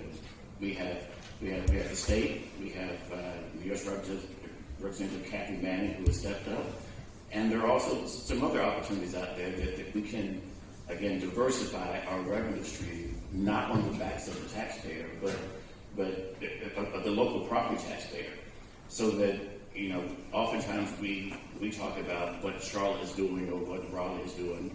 Well, they're doing some of those things. They've actually diversified their revenue streams, and we need to make sure that we can diversify them as much as we possibly can also, without overly burdening the property tax owner here in Greensboro, Guilford County.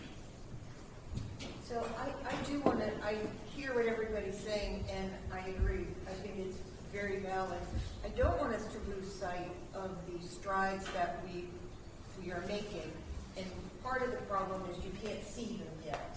But, you know, there's been a large economic investment in housing to come in East Greensboro.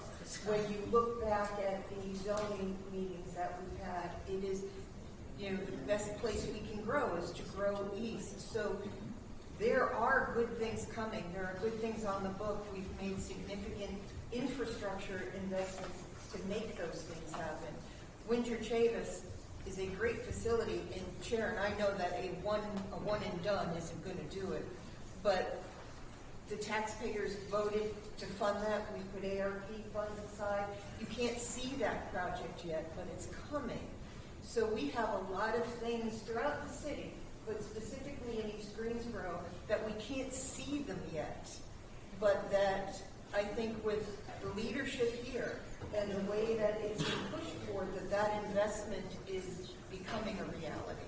But we're not going to see it go vertical for a while. I just want us to remember that there really is good investment going on. And maybe part of that is communication to make sure that people know. The GTCC just had an announcement how they've got this new academy working with places like Toyota to make sure that it is our people, our residents. Because that Toyota announcement and the boom announcement, if our residents aren't, if they don't get the jobs, then it really doesn't mean anything to us. That's true.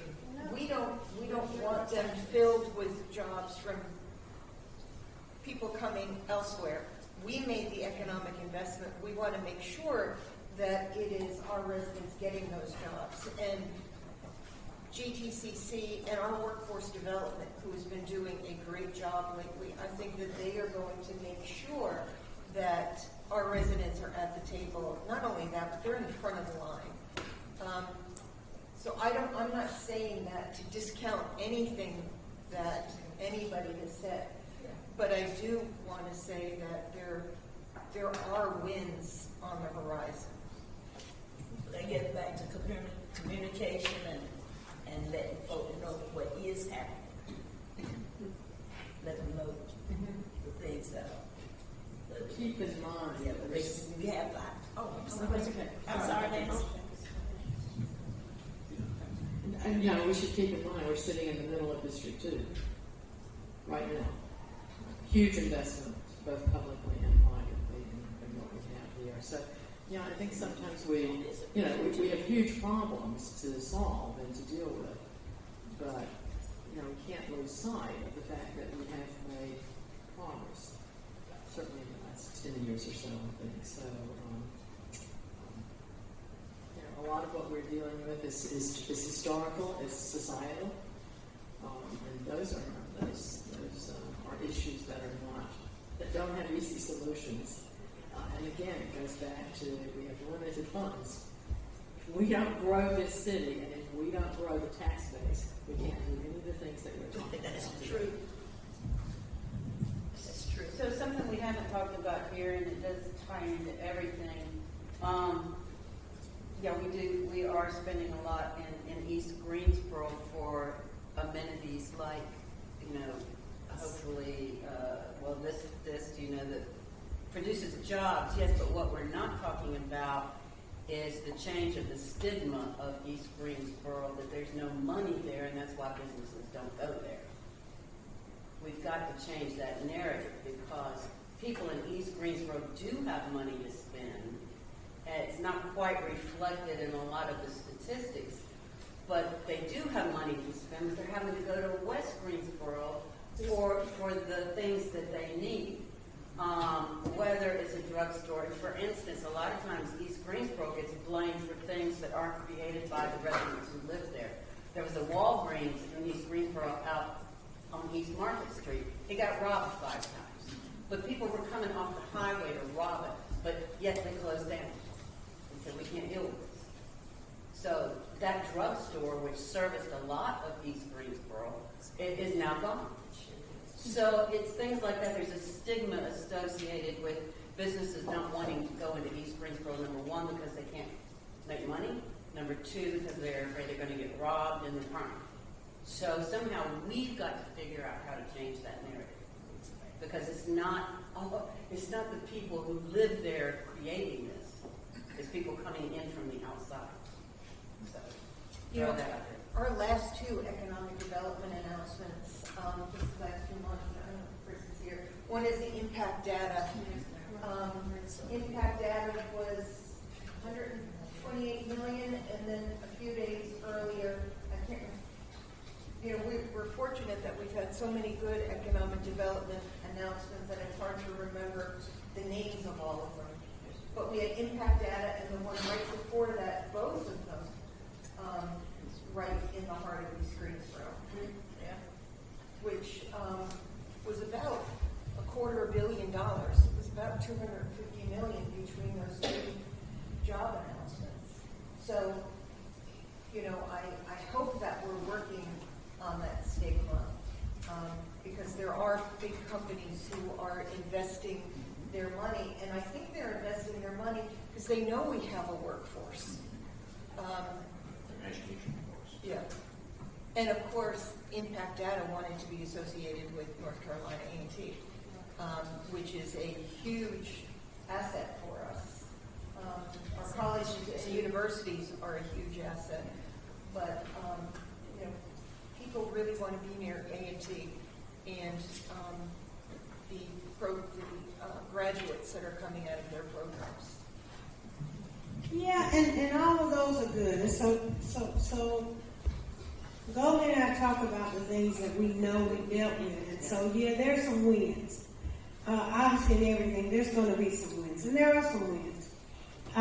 Wins of changes is great. We finally are saying we're going to invest no matter what. And there's some naysayers still out there saying, why are you putting that much money in East Greensboro? But East Greensboro has people in it. And we need to be focused on the people that we need to be valuable and invested in. And, sometimes that tends to be forgotten. We are people. I live in East Greensboro.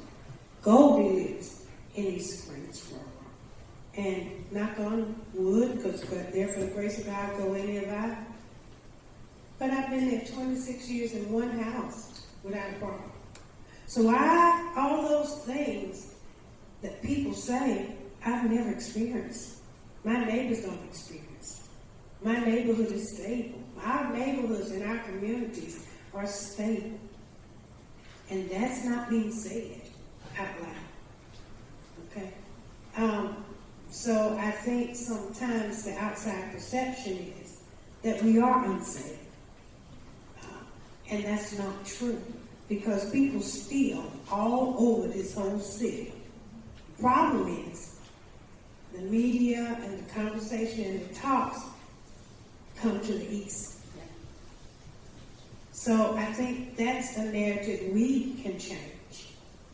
That's one of the things we can be in control of changing. I think it's critically important. But the investments that have come are long overdue, though. And I think that's the other thing. Yes, they have come, but they're long overdue.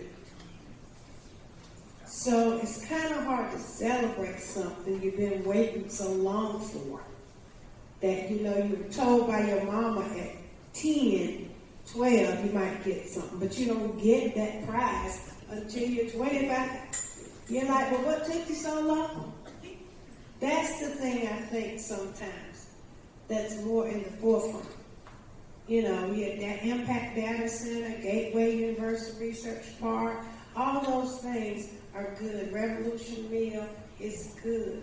But our corridors are still lacking investments and things. That we do studies of things and we sit them on the shelf, it seems like. But then when our citizens and our constituents come to us, they say, yeah, but I look at New Garden, y'all done paid it twice. Y'all done paid that around 5 times. I can't even get my street repaid one time. So those things are reality. And those are the things we got to help change as well. So I'm proud of the wins.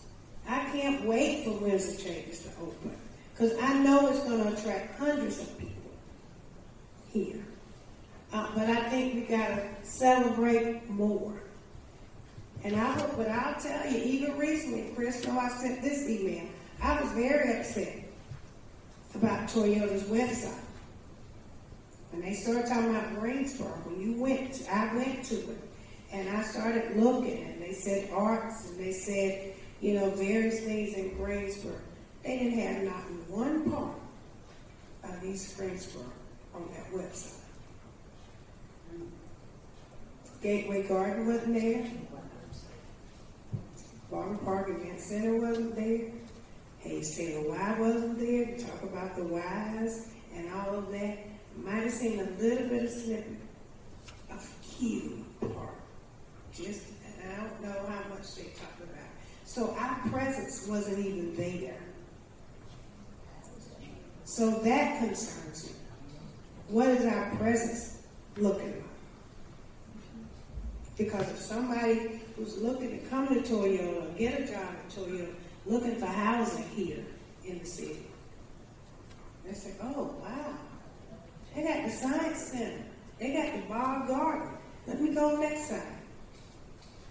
What about us? Was that GSO Life website? Chris, that was that Randolph Mega site website. And you go in it, because I sent it to Chris. It was an outside party's website, and since been corrected, but you're right, it was intended to promote the amenities of the city. So we got to make sure that our story's getting out there right. That we have What's great is you caught it. You caught that, and it got fixed. Yeah, but sometimes I feel like I'm always looking, you know what I mean? I don't feel like I'm the cop. Oh, you know, I'm the police. Complainer in chief. Yeah, I know. You know, and so I hate that, but yeah, I mean, you can't. You got it fixed. Yeah. You know, but sometimes I feel like we just, once again, that's another fight. You know. Anyway, I think we'll get there. I think all of us want to get to. I think we want our legacy. Well, for me, my legacy is to leave people better than I found them. I want to say, I think this has been a great discussion. I know we went off your framework a little bit. I want to thank everybody for their comments because I think they were really important and heartfelt, and I appreciate the fact that we all gave each other the space to say that. So, thank you. Yeah, exactly. Yeah. So I do want to pause here, and you may be smelling lunch. So we're going to break for lunch, and we'll keep it a little bit loose. So maybe a little after 1 o'clock, we'll get started back. So you've got about 45, 50 minutes for some lunch. So enjoy. Thank you. Lunch is going to be here. Right. Lunch is going to be Yes. Oh, no, I know. I just heard it. That's okay.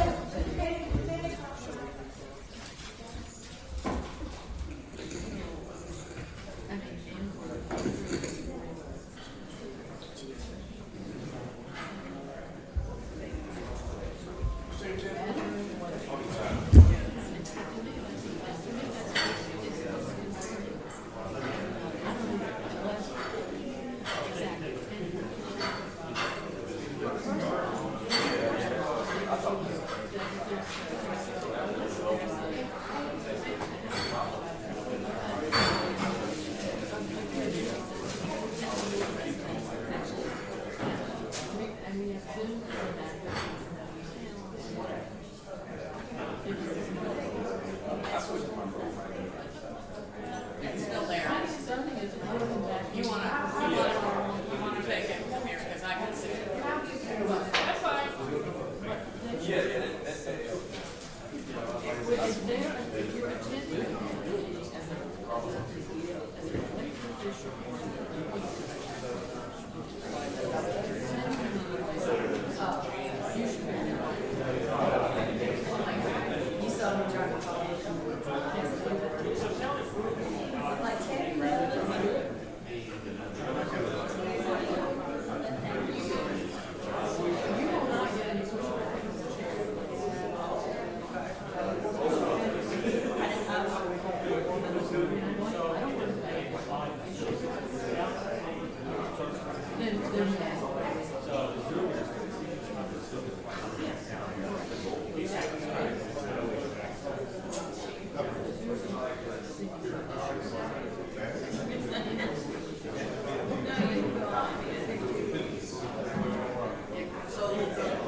Yes, absolutely.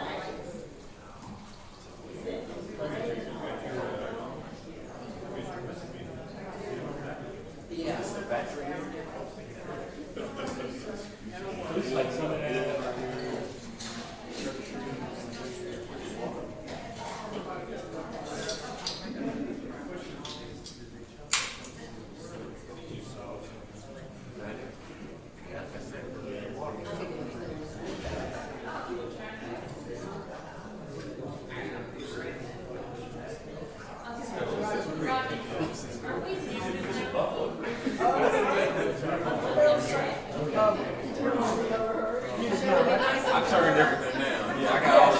Yes, you are. We are? Oh yeah, I made sure I turned everything down. Y'all good. Yes, we muted. Yeah, I want to thank you for double checking. Well, just want Just to thinking. read about something on Facebook a little while about what I said.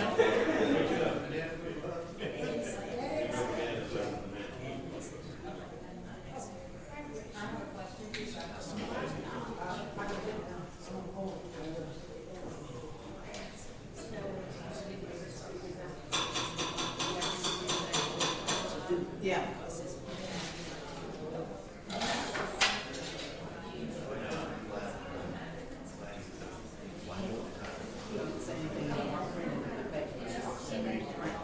Absolutely. Be careful.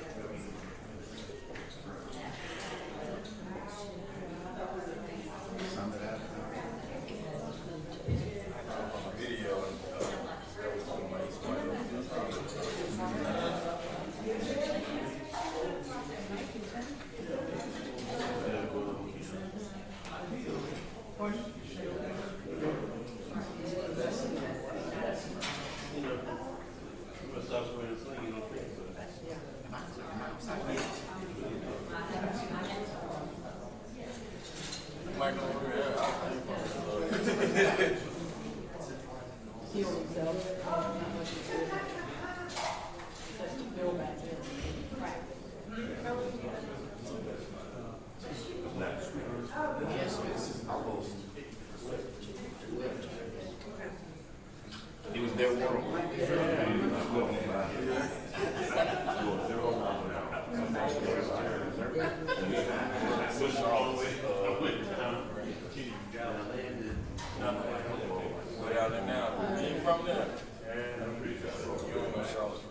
It's been about 3 years.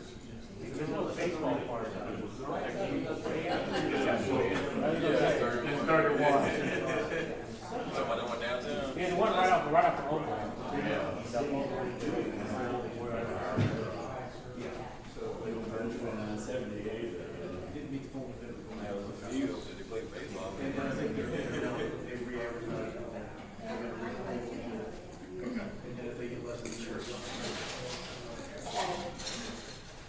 I know that first grade spoke to James,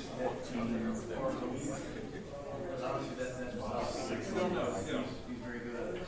I just think that, I don't know if Kenny had seen that conversation with the contract with each other. I think this is second call. No. Try to get it to apply for the week.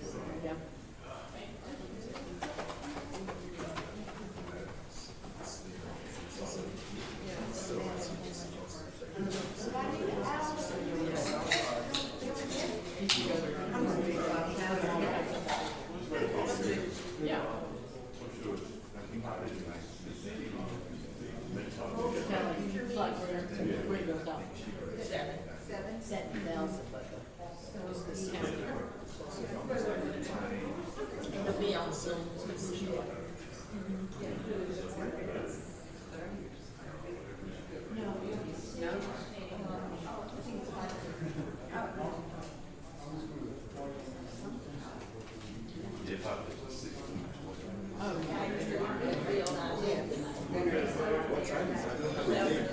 I don't have a link. Is it 7 o'clock? I can do that from home. I'm gonna put you first, so you can go ahead and see if you have stuff. You don't have to speak. I have a few minutes, right? Yeah. Any topic?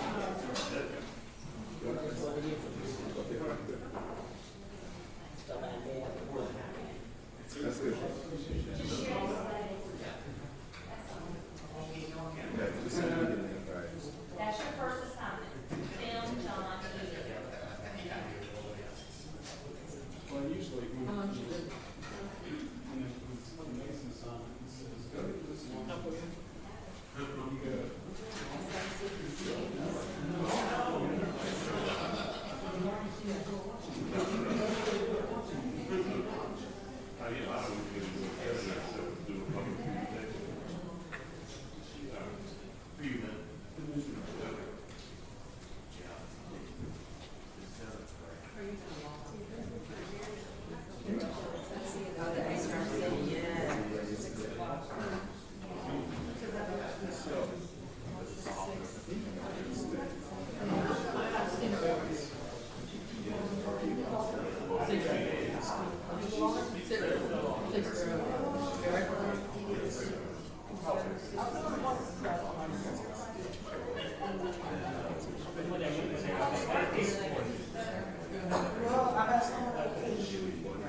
You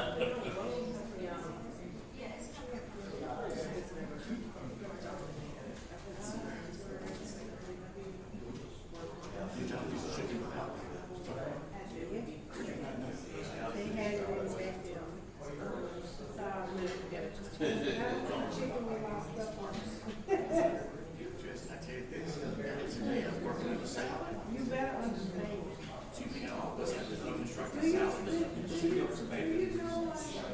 Oh, boy.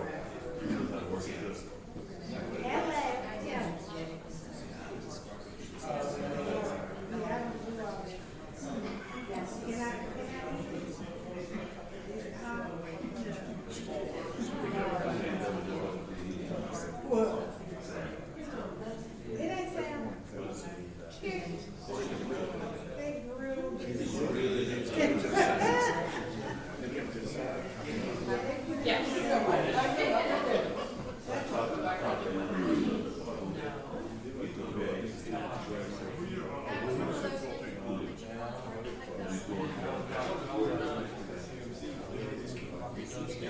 But see, he had a chance to get ACT.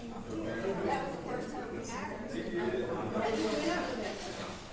And they should have gave him what he deserved. I mean, he was not to give it, but he deserved it. There was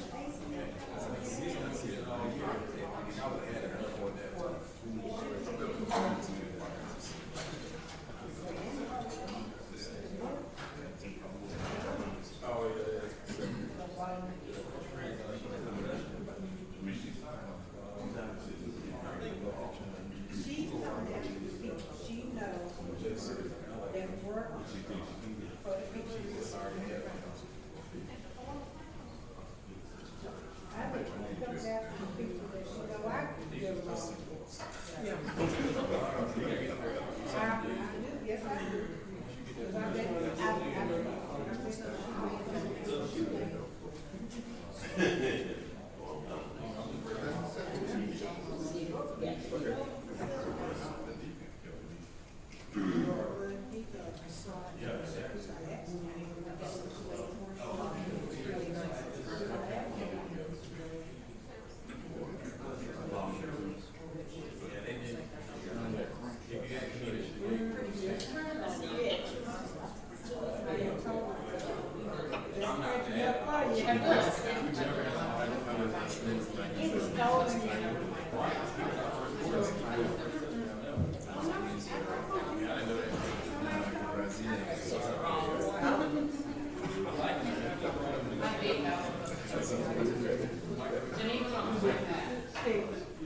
Yeah, sometimes it just doesn't. I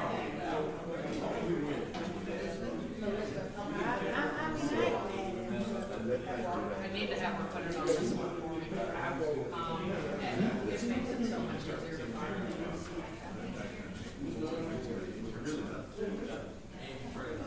I'm not mad, but I'm gonna bring it up. I don't either. Well, there's a. I did, and then part of that, I'm like, okay, if I was saying one way, I have to do it again. And they don't want to hear it.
One of the ladies in the city breakfast that got one of the Freedom Awards or whatever, she has studied AI.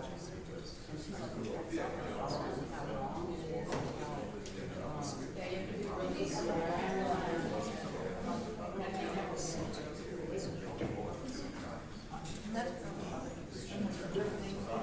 really yes. Term people. Yeah, but it's gonna be a long term.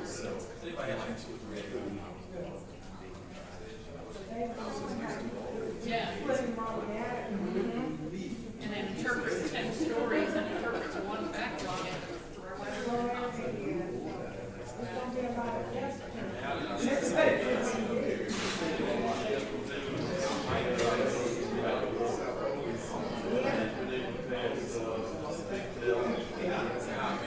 They show something else. They show how it put into that, into that was so and so which means either the person reading the test replay, they reading it. NPR had a thing today asking AI to decide how to get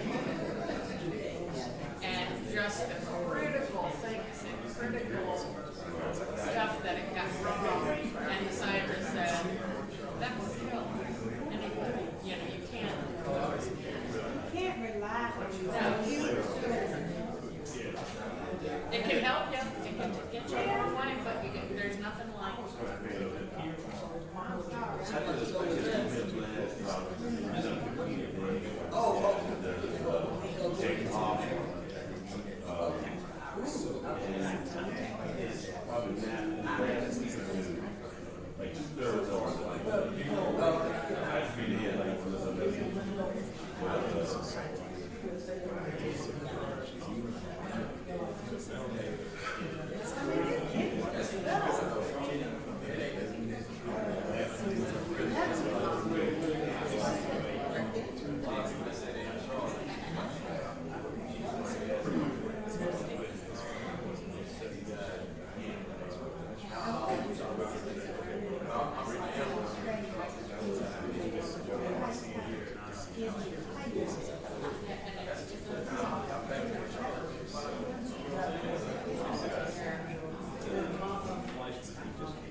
I just saw that. I'm gonna ask Craig. Sounds good.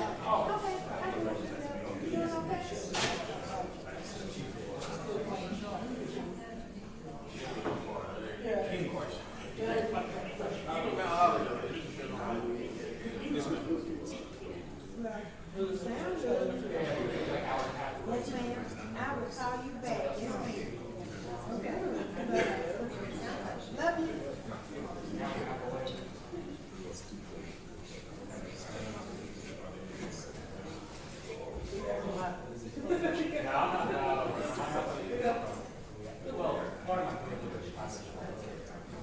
Yes.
Exactly right. Yeah, that's it.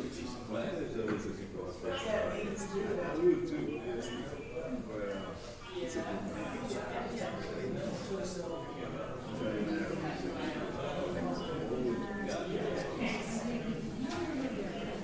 That's really cool to see that, like your career and one of his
yes, exactly.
I think he wants it.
It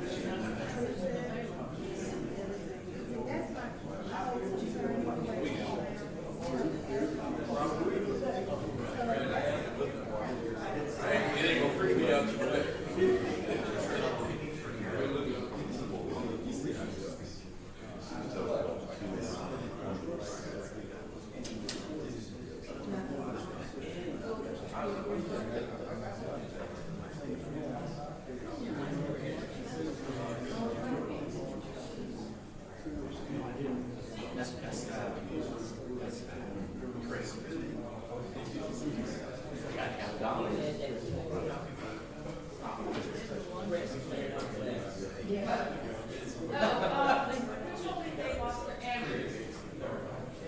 Because it's around, it's not out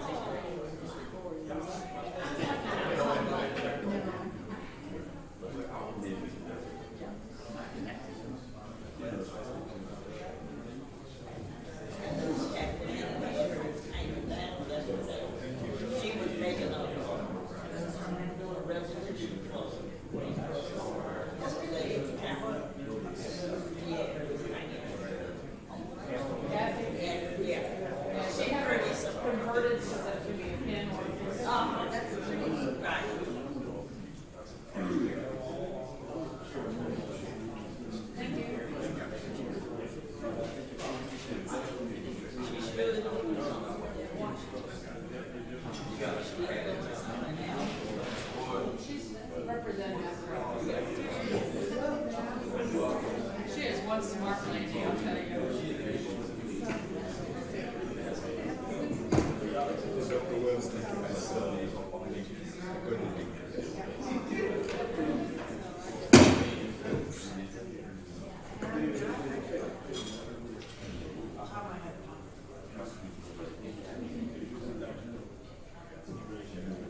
All right.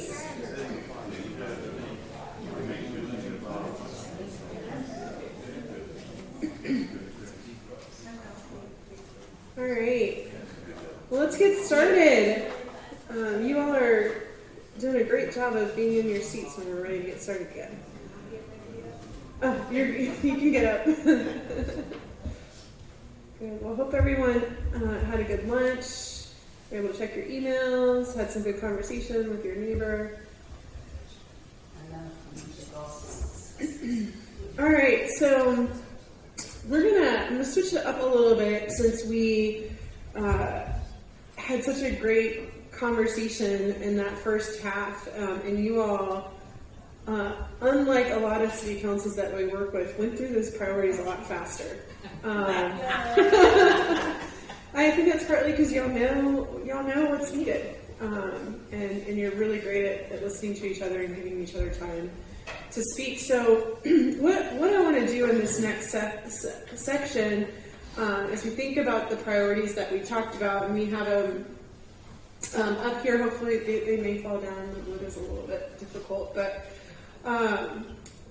public safety and affordable housing seem to be the consistent themes and the priorities that everyone said were the most important there. So I just want to spend a little bit of time talking about those two and wanting to understand and discuss a little bit more about what specifically related to affordable housing, what specifically related to public safety. But as we think about that, I want us to think back to the 6 roles of City Council and thinking about those priorities in the sense of what is your purview with those priorities and what is the strategy for those versus some operational needs. Does that make sense? What do you mean by operational? Yeah, so wanting to think through, okay, when it comes to affordable housing, if that is a priority, what is City Council's role in addressing affordable housing? And then knowing and then that gets passed down to Ty and his team to then implement on those things. So let's start with yeah. So are you asking what possible policies we could enact? Yeah, we can start thinking about policies. We can start thinking about the things, within affordable housing is a huge topic. So what are those things within affordable housing as you think about the priority? So I've been using the phrase attainable housing also. We know that we need to have housing on an affordable level, which is, we just really defined at 80% AMI and lower. But we have a housing crisis across the whole board right now, and, you know, people above that have gotten priced out, so they're actually moving downstream and taking houses that could be used affordable. So I think we have to look at attainable from all different price points. And I think it was mentioned earlier, and I don't recall by who, but that if we focused on greater density, and so, you know, in single-family housing by right, that you could add duplexes or triplexes. I believe somebody mentioned that. So zoning. Zoning related. Zoning. Having granny flats, ADUs.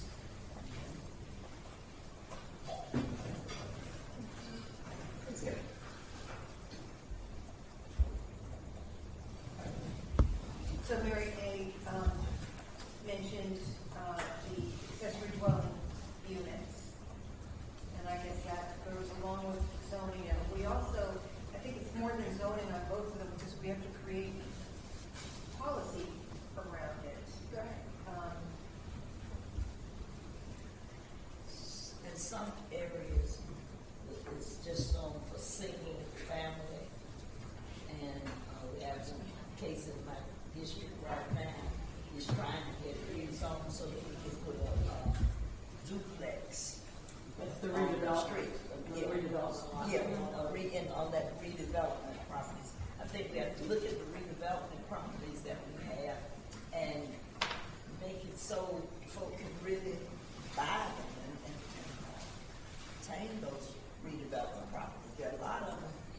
Somebody told me a number one time, I can't remember, but there were a lot of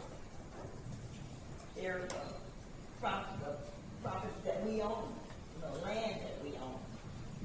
But we need to look at and see if they're too high or what's the reason they've been there for years. So maybe subsidies or? Subsidies, you said? Yeah, if you said too high, do you think that if you're in the Yeah, development, subsidy, that there yeah. needs to be a Well, I think it is within the policies what we can control, like ordinances that we can control that don't violate, you know, the property rights of others. But the land that we own, we can control. We just recently talked about a land trust. So a land trust is going to allow us to take those redevelopment properties and convert them into housing for individuals to make it affordable. But the other piece of it is too, is when we put money in it, we need to have more of a say in it.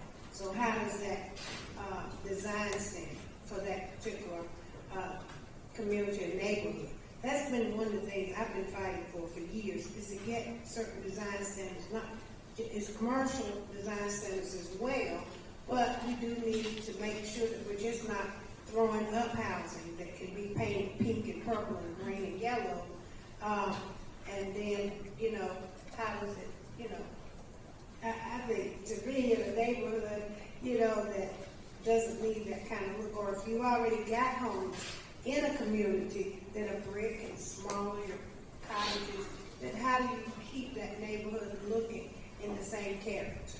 So if we're putting money into these initiatives, we have more say around how we can make that product look within the body of the community. And we need to utilize how our dollars can be, you know, leveraged, I think. Yeah, Mary Kay. That's okay. I think also we need to be cognizant of the infrastructure we have. We need to make sure that we've got the proper roads to go to this area, proper water and sewer. Can the fire department safely get there in a small amount of time? Same thing with the police department. All of the things in your infrastructure that you think of, I know Sharon's brought up many times, well, there's no bus route there. So you might be able to build some affordable housing, and how are the people going to get to their jobs if there's no bus route going to that area? So, we've got to think about all those things. I think that's what gets overwhelming sometimes. Trying to, you want to make sure that we can take care of this new development, so that it's not right in the middle of Greensboro, right there, it's more on the outskirts. Can we supply everything it needs? And I was going to say that the housing stock, I think, is going to be the key. We often talk about affordable housing or housing that's affordable, but as we bring in all these, the small businesses become bigger and the large businesses bring in their folk, we need all types of housing. One thing that I saw in the past was that our housing stock was frozen.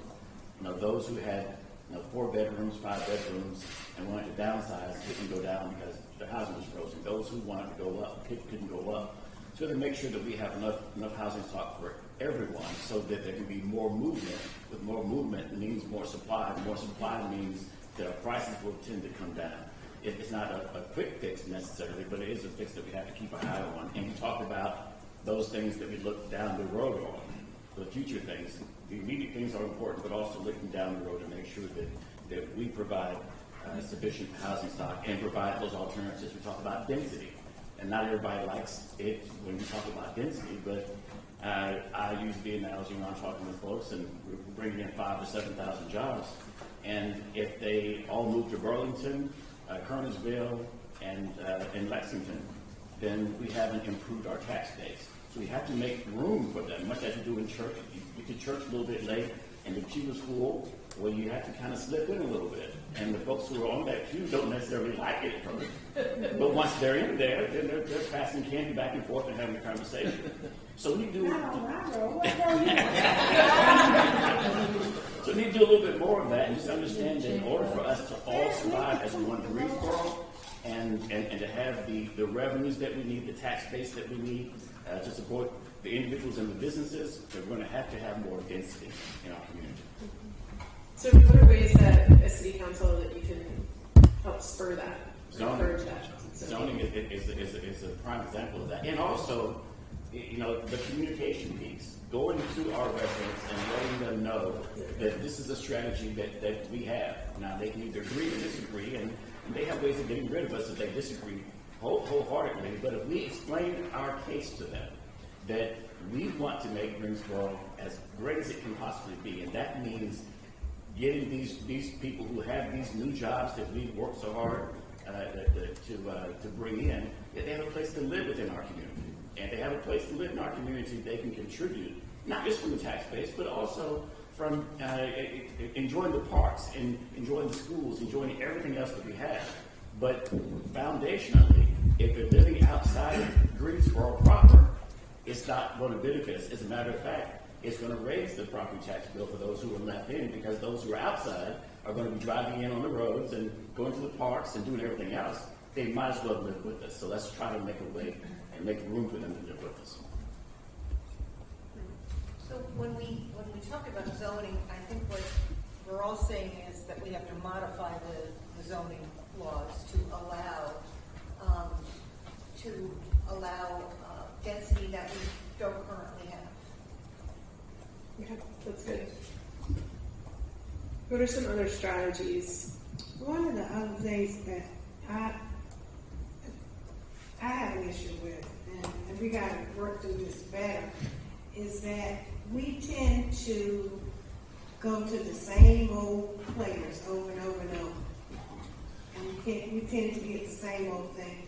We really don't open up opportunities for others who are out there building other diverse types of housing, varieties of housing, that the small builder who wants to come in and help build in that community, the barriers for that small builder is insurmountable. And so we can't get in the door.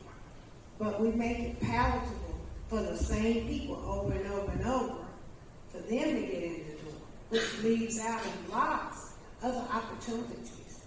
And I think we need to look at those policies, and one in particular that I ran into is, well, we got to see your financials, we got to see your tax returns, we got to see your audits. Well, They had all that, they had the tax returns, but they keep cash in the bank that they're able to use as leverage to build. Nobody was accepting of it. They kept making that a problem. So consequently, that building never built here. But it's building everywhere else in the community. But he didn't build on our redevelopment that we have been holding on for 30 and 40 years. So I think we need to really get out of some of the old mindset. We got to change some of our ways of thinking. And that's probably a culture change. Because sometimes we stay in a comfort zone that we're scared to move out of. And until we do, then that other person that can make a difference is never going to get in. It's never going to change. I think we need to be more aggressive about reaching out to the development community. As Councilwoman Hightower said, not just the developers here, but there are a lot of creative companies that do and that build and develop these kinds of neighborhood-focused projects that are building them in other places. And we need to go say, come to Greensboro. We have, hire our people, do things in our communities, because there are companies out there that are building affordable housing that focus on lifting up local tradesmen, local businesses, and that is their whole focus. They go from city to city doing that kind of work, and I think it would be helpful if we could reach out to them and market ourselves to them just as we market ourselves to potential employers, because that's a potential employer for our small businesses and our construction trades that are here. We've heard a lot that time is money. We have to be much more efficient in our review process, in our review and inspections process. Yes, we do. We are made it from the lines. Absolutely.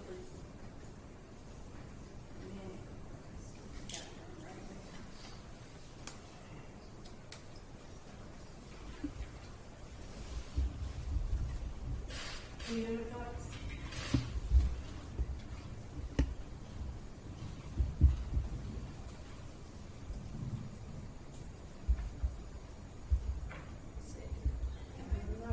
I think it would be beneficial for all of us, council and city manager's office and all that, to really look at what some other locations have had success with. We don't have to reinvent. Habitat Habitat Homes has done some really creative projects with container housing and things like that, that our Habitat doesn't look at, because they build the same stuff typically over and over again, but where they can fit a lot of units on a small piece of land. And I think the more we look out and see what projects are successful and reach out and learn what created that project, the more we can copy what's successful in other places. That's very good. I would just jump in and say, as much as, again, this is my background, so I can speak comfortably to planning and development. So they say all politics is local, nothing applies to planning and development. So the degree to which a developer can operate in an environment is dependent on the regulations and the policies that you all developers, when I was in Charlotte, they would tell me that it was the worst place to do business. I heard that every single day. But then they come here, and then they say the same thing. Yeah. So when I was in Atlanta, it was the same thing. Atlanta is the worst place to do business. I think it's just the way developers operate. John is here in this. I think that to a degree they may be right in that there may be some local statutes that make it difficult in certain environments to do business. But then having said that, development is also state statute impact. For example, we can't, you all know this, we cannot mandate affordable house. We can't tell a developer to do that. Or we can incentivize it, right? I think Charlotte just passed an ordinance that says if they have money in land or they provide money to developer, they can actually make sure that that developer accepts certain forms of payment, regardless of, that's something that may not be acceptable somewhere else, but you mentioned that earlier. If you have some criminal history or record, but the city puts money into it, and the developer has to allow people to be able to rent that property. I think, again, I don't know if we have that. So I'm agreeing with you to the degree that what we can do as staff is if you will come up with some policies or ask us to draft some of those policies or some regulations, we'll be happy to do those things, because that's really, so it may be happening in Farrell, it may be happening in Wilmington, it may be happening in other places, but it may not happen here because we may not have what will allow us to do. That's one. The second part of it is, and I don't know this very well, but the state,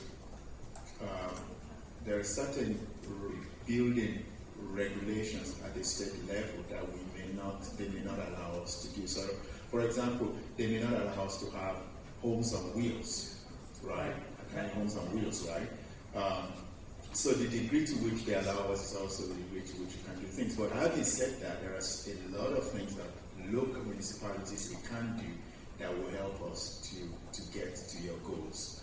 If you give us a direction, if you say to me right now, Mr. City Manager, we need you to go and change your zoning laws to allow, different types of housing, which some people will say you're getting rid of single-family homes, and that's not true. But can we push the envelope on single-family zoning? If I get that direction, then that's where we will go. And that will allow developers to go in and be able to build more than what they currently do. And I do agree. Habitat for Humanity, I was on their board for many years. Habitat for Humanity doesn't only do detached single-family. They also do attached single-families like your townhomes or your duplexes and triplexes. They can do it, but we've got to push them to do it. And we've got to, we can make those incentives to developers. We can't mandate it, but we can incentivize it and make that's what we can do. But I think, right, it depends if those laws are made, we can go out and really do it. But we look to you to give us that direction. So I'm aware that some communities approach housing like they do economic development, and in terms of going out there and finding the jobs and making sure we're in front of people. I'm wondering if we need to have someone on our staff that is strictly focused on going out and figuring out how to do and get more affordable housing. So that their sole goal is going out to those builders and marketing us to those builders as a great city for you to come invest in us. And, going out and working with local builders and non-local builders about how to go take us forward in that area. And if that's one of our areas of focus, just like we've talked about investing in equity, investing in other things, then we need to have somebody from the staff level that is laser focused on just that piece. Not combine that with other jobs that they already can't do, and so that gets backburnered. But somebody that's focused on just that. On affordable housing. Something I would suggest too, I've thought for a long time, why don't we take the property that the redevelopment commission owns and give that to a developer. That would be the city's investment in housing on those lots. For instance, we've just sold 3 redevelopment lots in the last couple of months. And one of them is the one in your district, Goldie, where he's doing those wonderfully designed duplexes, 2-story. I think the price on those lots was $8,000. Why don't we just do away with pricing these lots that we already own in the redevelopment commission? That becomes an investment, an incentive to the builder. That would be an incentive. Yeah, I'll see what I just keep the land on your family. When Nancy talks about that she's on the redevelopment, we have that ability right now, and we're not doing it. We have that ability to be able to give that lot to a builder. And we attempted that, and I'm on GHDP, Greensboro Housing Development Partnership. So we take the lots, and we get our lots from the redevelopment commission. So we have that ability to do it, but we got to change our mindset around it. And a lot of times, it is, I hate to say it, but it is kind of, staff looks at us kind of funny, like, well, I don't know if we should do it. But if we're truly investing in community, then, you make that possible. I had a builder come to me, and I went to him, and I said, you're already building. So what would you like to build in this redevelopment area? And I said, here's the list. He picked 3 lots out. He said, oh yeah, Gate City Boulevard. I'll take that one, that one, that one. We started going through the process. And he said, well, will you help me with the tap-in fee? That's all he wanted. And what happened? No, we didn't do it. And it was okay with me. But the problem is, well, we can't do it because the water policy says this and the water policy says that. But he's looking for the tap-in fee. And so he doesn't have to pay 3 tap-in fees. $9,000 doesn't seem like a lot. But to him, he could have put that into the product of the property that he was building to give a better product in the community. So we lost that builder's interest because he said, forget it, and I'll just move on. So no, he did not. He was going to buy the lots. He was willing to buy the lots if we had helped with the tap-in fee. So maybe what we need to do is look at, again, economic incentives for builders. Like, these are the ones that you can absolutely offer anybody. If they're willing to invest this much money, then we're willing to forgive tap-in fees and redevelop the cost of a redevelopment lot, or whatever makes, and that's not an exact, but for something, for something of that nature, if it's going to invest X number of dollars for these properties, for rentals, for whatever, and you're willing to say it's going to be in this price range or whatever economic parameters we want to put on it. I know that Chuck and Tony were looking at these for us in the last several days. You get parameters, right?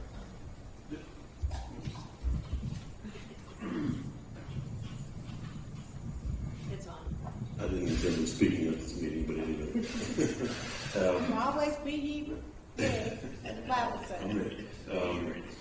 Now, you mentioned this whole concept. I think a piece of it had to do with properties that were in foreclosure. And I just want you to know that there's a process to set up currently through the county and an outside attorney, and they sort of do it on a business basis. He forecloses on the properties that have most likely the opportunity to have a return on funds. And we're going to meet with him, starting the schedule to discuss the possibility of the city sort of spiking that list for purposes of affordable housing. So we're moving. I did want to make one other comment to Ty's comment about how in the city, people always say that the city is the worst place to do things. I used to say that about Durham because I was an outside attorney trying to get stuff done in the city. So it's a thing that people do. But we can, right? We can use economic incentives if the developer is providing affordable housing. We just can't tell them how many units, right? I mean, well, yeah, you can't do it, right? Yeah. But we can. You can provide the incentive, you have a carrot, but not the least. Okay. But do we need, does council need to form a policy around that? Okay. And Zach's got his hand up, his virtual hand. Thank you, Madam Mayor. First of all, Mr. Manager, I really have trouble hearing you speak, so if you could speak up a little bit, that would be great. Yes, sir. And folks, again, I apologize for not being there in person. But basically, why can't our city council set our own economic development strategy within reason and that be it? For example, I know of 2 projects that I'm working on related to downtown investment with outside developers, and the but-for clause is clear, yet it's been probably 2 months and we're still working through it and waiting to hear from the North Carolina School of Government, which they're never going to have an answer really for incentives for development that I know of. So why can't we as a council, like we've done in the past, create our own incentive policy, vote on it by majority, move it forward, and staff implement it? Period. Well, we got our own legal department here who can research all of that. And it seems that that's what Tammy was stating. So we need to be working with. That's what I just recommended, Zach. I don't know if they were here. The sound may not have got us. The only thing I would say is I don't understand why we would be seeking advice from the school government. That's on something else, but on this. But we got a lawyer. I mean, Yeah, I think Tony can speak to that. I'll emphasize what Chuck has said. When you talk about economic incentives for housing, what we hear, the attorneys, is affordable housing. No question, you can do that. Explicitly stated in the statutes, you may spend money on affordable housing, but strongly recommend you develop a policy, just like we have an economic development incentive policy, so that we're consistent with whoever comes to town. But that is a clear commitment to what you want to spend. No question about that. Economic incentives on market rate housing, not in this case. So just want to make sure we're making that distinction. Yeah, but affordable housing, yeah, you clearly, it's not even economic incentives because that's under economic development. You may appropriate funds to affordable housing without any questions. Or land. But I mean, we created policies, such as the 80 grade program, such as the shovel-ready site program, that what we did was listen to the business community, came back through the economic development committee that we created 15 years ago, and put forth in front of council that made sense. Staff went and implemented it. Case in point would be Centerpoint. There's nothing affordable necessarily about anything at Centerpoint when Mr. Carroll did that project, but it was a project that was of significance for the city of Greensboro. And the city, we put forth an incentive policy that returned a certain amount of tax base to Mr. Carroll. The county actually did the same thing, and I want to say the city was about $1.2 million, the county was about $1.4 million, and now it's $60+ million on the tax bill. So it doesn't have to be affordable. Council can make the legislation and staff can implement, period. whatever we want to do. So I have to maybe jump in there because I think in order for you to use economic incentives, it has to serve public purpose, isn't it? So whether it's infrastructure or whether it's affordable housing, it cannot be for market rate. No, It's the way I with understand it. respect, when it comes down to economic incentives, from a public perspective, from a public dollar, the key word throughout my 20 years of doing this is but for. Would the project move forward but for the partnership of a public incentive to move it forward? Infrastructure, monetarily, tax incentive, tax increment financing, it is always but for. For if it's a redevelopment land, and I was on that call last night with the Zoom with Councilwoman Hoffman, we're selling the land for $8,000, which is great. I would rather have high quality housing in the neighborhoods that we've got empty lots in and get it back on the tax roll, which is I think what she was recommending. So if it is the case that somebody would say, I'll build the house, but for the $8,000 I have to pay for the land, then we as a city council should say, is that something we would consider? If it's something we would consider, then we as a city council can say, we recommend taking this incentive because if we don't do it, the project will not move forward. So it's always but for. And I think it should be owner occupied, not just rental. I think it should be owner occupied because we don't want to give incentives to investors. Exactly. Right. We don't need that. And I think we can even trim it down to being local at some point. You know, because we got a lot of local people that don't feel like they ever have been provided an opportunity to walk in the door of this city. And they are currently doing this. So we can even, based on an incentive, look at who is actually coming before us. And do that. I mean, we've got a local preference policy as part of what we do. So we need to be considering that as well, you know. But there are some builders out there who are going to do stuff because they got the money to. But then there are some builders out there who they're not going to have that opportunity. And they're not being given that opportunity because some names are being thrown out there, and as soon as they hear the name, they say, well, I'm not that person, so no, you ain't going to give me nothing. So we gotta look at that.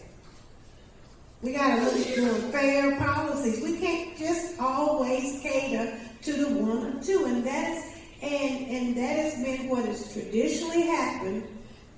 That's why we're getting what we got, and it's not being gotten the way we would like to see it. So, to that point, Sharon, I don't think you can necessarily. Greensboro, this is our time. We are in a housing crisis. For sale, for rent, whatever. We need to build homes. And in some cases, what I would encourage staff to think about, and Mr. Manager, I believe we talked about this recently as a collective group, we got to throw the box away. Don't even think out of the box. The box doesn't exist. And so to help, say, some underserved businesses, minority-owned businesses, even larger businesses, whether it's for sale or for purchase, we can't have a cookie-cutter incentive policy. We need to be able to look at things and figure out together through city staff and city legal what needs to be done to get projects done so we can grow our tax base and invest that tax base throughout the city of Greensboro. It can't be cookie cutter. Tammy? So I'm wondering, because we could talk about this for a really long time, I'm wondering if we could ask the city manager, by what date could we expect you all, the city staff, to come back to council with some recommendations that are from not only our input, but the development community's input? What's a reasonable time for us to expect to hear back from you all to put together a package, some sort of proposed or options or whatever package from us? What would be? Some policy language? Policy, incentives, framework for incentives. That has incentive. Policy has to deal with this. Where you get the input from the local community, you get the input from builders, you figure out what could work, and you come back and make suggestions to us. I'd like us to work with Trinity for this, and I'm glad that Jonathan is here. So maybe, I could say, Because I like us to work with our attorney's office as well on this one. So maybe in a month. Okay, all right. Well, so wait a minute, before you do that, Yeah, because I want to add something. Yeah, but I get what you're saying in terms of yes, and I understand that. but that's So it will be that we're not just working through Trinity. So I get that. In other words, we have minority contractors, we have other developers who may not be on Trinity, but we work also with the apartment association. We have a group of people that we can work with to make sure. And that's, to me, is where the work is, talking to the stakeholders before pulling anything together. And we'd like the minority contractors to be considered. I have been trying to build something on the corner of Ball Street for years, and it just can't get it going. And I don't know, some barriers there. So I think we need to look and see what are the barriers that the minority contractors have. So how about say I don't want to give you a time frame without considering everything involved in it. So how about say next week we can give you some parameters, or at least give you an idea of what that timeline looks like. And then how we're going to engage people and who will engage. I want to add to your to-do list. I started a to-do list, but we'll just do it now. We've talked about an ordinance for ADUs. I think we've talked about that accessory dwelling units, granny flat. So I would like us to move forward with that and with the by right in single-family zoning, the duplex and triplex. If we could get a zoning policy back for both of those, the ADUs and the increased density. By right could be challenging though, because the community wants to get involved before you put density. But once if it's by right, they just go straight to building permit, and they may not have to go through the rezoning process. Right. Well, which if they're rezoning, yes, they still have to come to Greensboro if it's a rezoning. If it's an existing, if it's by right, zoning, then we might need to. yeah, that would be the challenge. If it's existing zoning and somebody wants to put 10 units near a single-family home, all they need to do is just pull a permit. They don't have to engage the community, right? So we can have that conversation, but I think we'll come through. But I think we've all made it clear that we want to look at higher density zoning. So bring us something back that gives us the do's and don'ts and how we can move forward. Okay, so we'll come up with some paperwork, some draft thing for you. So could we say that by the end of next week, we'll have a timetable? Yes, we will for have it sometime. All three of those Yeah, things? we can do that. ADUs, by right development for higher density, economic incentives. Okay, so I think. So let me ask you this, Mr. City Manager, because we talked about this a few years back. So I understand the zoning piece is important, we gotta get more housing. One of the things we're hearing though is we worry about people coming into the neighborhood and pushing them out. And so Atlanta has an anti-gentrification policy. As you know, you see it more as a displacement with no policy. I think we need to put some of those guards in place as well. Because that's some of what's happening with these high rents, is people are getting pushed out. And so as you talk about more and more density, and are they building things that are going to come in neighborhoods and start to push some of the values up so high that then that smaller homeowner with that single family house gets pushed out, gets to the point where the taxes are more than even they could afford if they're on a fix. We want to keep our seniors in place and some of those, and we want to keep some of that stable as well. So I'd like to see us really look around that displacement type policy if we don't do an gentrification. Because the community asks for that a lot. Are we going to be gentrified? Are we going to get pushed out of our homes?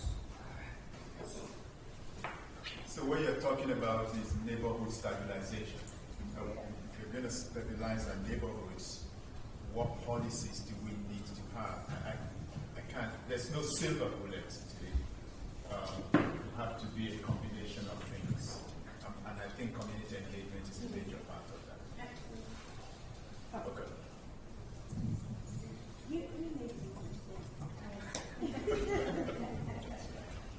All right. Well, so it sounds like we have some action and some next steps, and that kind of partnership between council and the city administration. So that's great. So let's have a similar exercise, but let's talk about public safety as the other priority. We've got about 25 minutes. So similar exercise. So what about public safety and your role in thinking about those 6 roles of effective city councils? How do we think about public safety and your role and why that's a priority and what you can do in that space? So can I say that for me, I don't just see public safety as law enforcement. No. And that's what everybody keeps, police and police and police. But it's not. If the trash guy don't come through the neighborhood, and he don't come through for a week, that's public safety. Because the possums, the raccoons, the rats, they taking over the neighborhood. So we have to look at public safety more holistically for the city than just one entity. And I think they all play upon one another. But I'll tell you, when the trash guy don't come through, we get a phone call. They ain't picked my trash up. I hear that. And then you got to send them back out. So I think for me, when you talk about public safety, we need to view it holistically. Okay. So a holistic public safety. So what are some things as council can you know, this is a priority, so as council, what is your role in that? Chair, were you talking about ensuring city services? Yeah. Yeah. So I think, yeah. So, yeah, okay, that's great. So ensuring that city services are doing what they're supposed to. In all aspects. Yeah. You know, we know our fire department is going to address a fire when they get a call from 911. We know that. We know that all want to do it. So we expect it. But we just need to look at it holistically. You know, we got to have water to put fire out. So we got to make sure our water department, I see them as really a public safety issue. Because if we don't have water, then properties we condemn when you don't have water running in your house. That's public safety too. So I just don't want us to look at one entity as being the sole public safety piece. Because it's more than just that. It's more comprehensive. we do need to look at public safety when we do zoning. And because of all of the zoning applications that we have, fire protection, we really need to consider fire protection and make sure that we have adequate resources. And I am going to talk about the personnel issue. We're down police, we're down in 911. We might be okay with fire, but we have to recruit and retain the best. And so we need to make sure that we are paying adequately. And this goes system-wide. And we want to make sure that water resources has enough people and field ops that we're paying them the way they should be paid, and that the benefits are in line. So compensation, yeah, and benefits. Yeah, I alluded to all that earlier, that, we've also got to see what our peer cities are doing, with every city service. And compare, we did go through the market study and all that, but then all of a sudden, I mentioned earlier, like Burlington's paying $10,000 more for police officers than we are, so everybody's bumping up. It's almost like a competition. Winston's doing the same. Guilford County Sheriff's Office getting ready to do the same. So my point was, if I'm going to spend $100,000 training you, I do want to retain you. So I think that's very important on that level. Not to say that other city services aren't important. Same thing with GM 911. Same thing with the fire department. Those types of things, because that's what while city services, yes, can be public safety, when we think of public safety and it's defined, that's your fire, police, and your 911. That's just the way it is.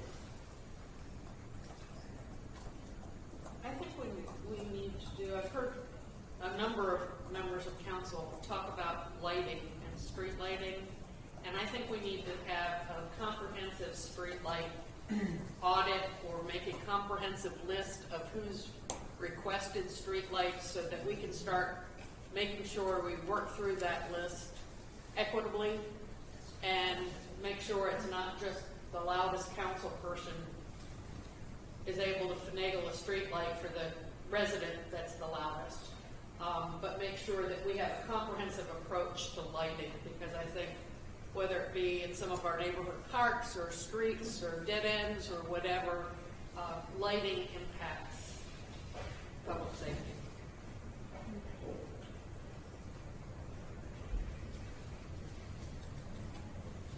I was surprised that on the list, that April shared that so many people felt safe.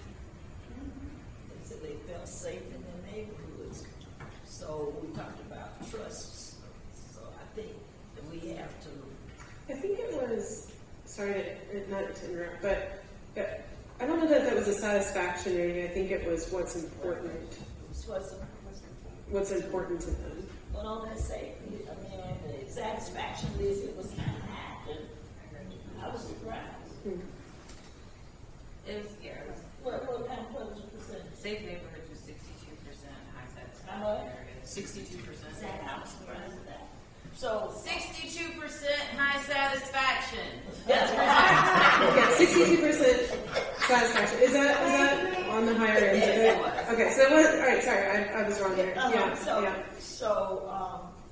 So I think, we talked about trust. So the community has to feel that they are. So I guess they have a bit of trust that, the trust that I do what I can to say. I think also probably what played into it was last year was a major investment for us as a city, as you saw from the data that John shared earlier.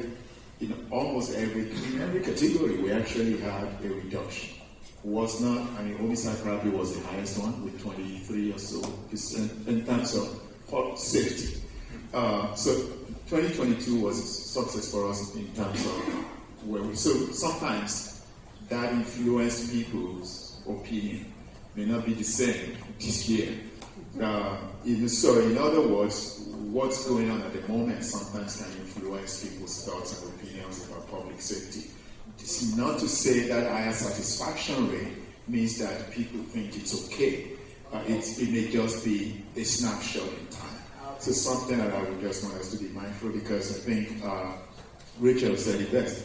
People want to walk and live in a place where they feel safe, in a city where they feel safe. And I think just like we addressed the issue of housing, maybe there's some policies that you want to come up with that would drive how we address that space. I'd be happy to listen if we have one of those.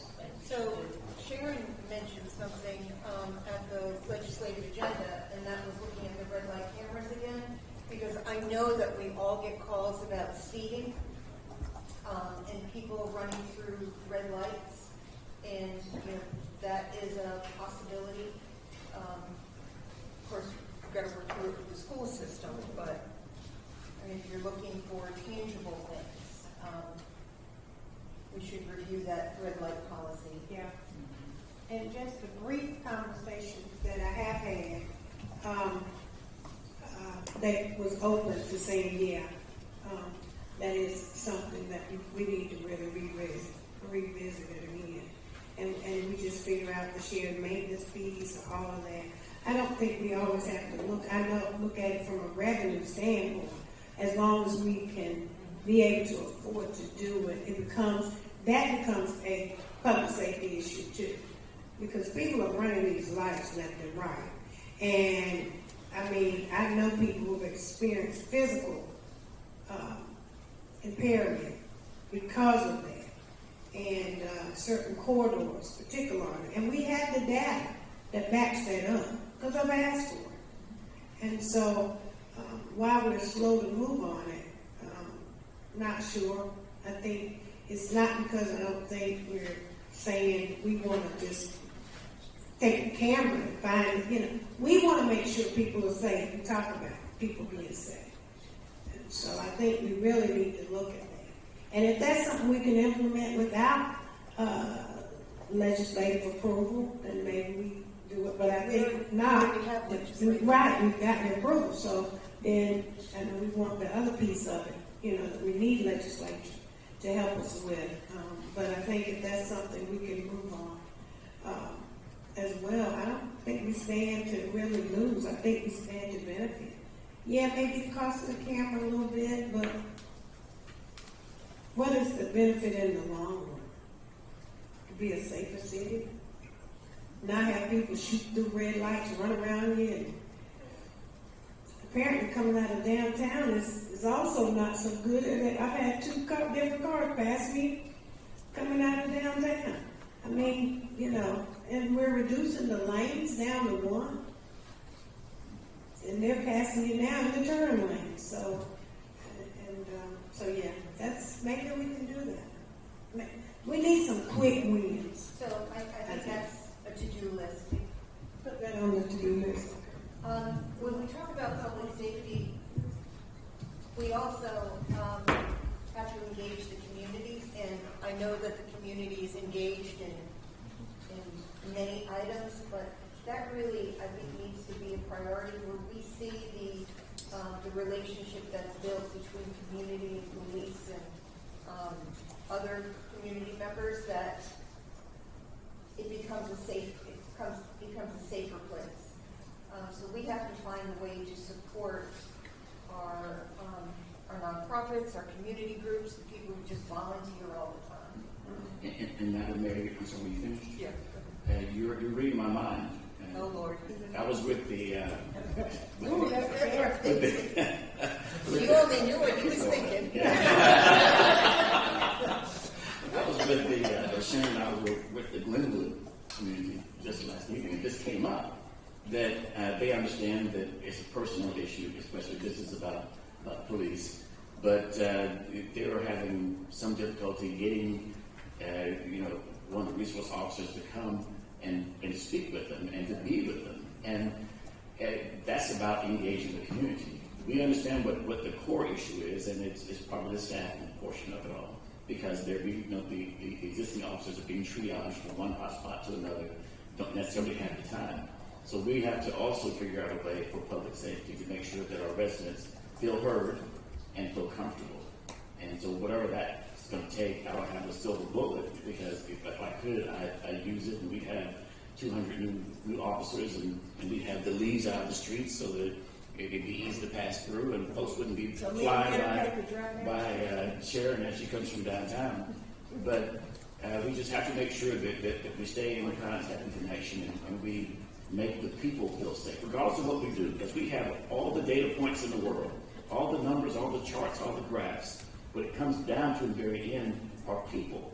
People want to feel safe, they want to feel they have an economic opportunity, and they want to feel like they have a place to lay their head. And if we can solve those grand problems, again, I'm going back to that quadrant, I'm in the lower right, and those long-term issues, we can solve those, then we can solve a lot for Greensboro. I want to know, what can we do do about the speeders on these local streets? People keep asking, can you give us speed bumps? I said, no, we're not going to do speed bumps. But is there any way that we can deal with the speeding down these streets in our neighborhoods?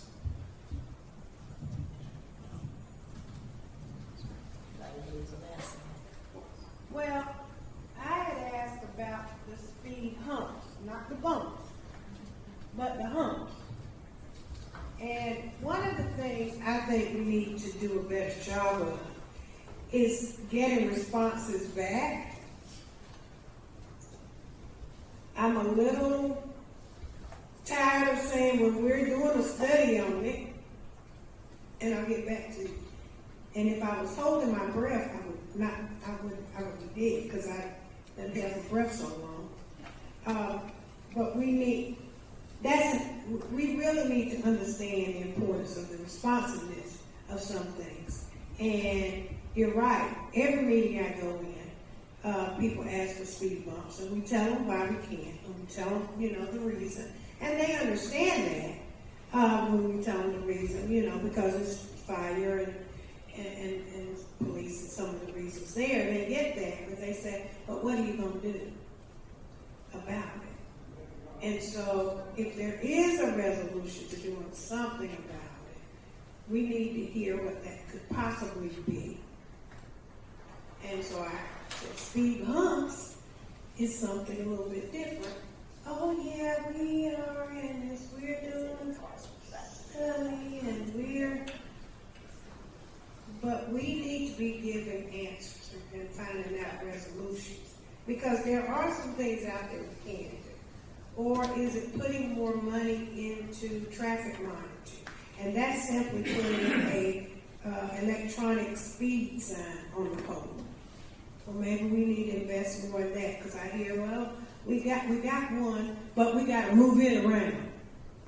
Well, we obviously need more than one, because when you see your speed on the sign, on the post flashing at you, you slow down.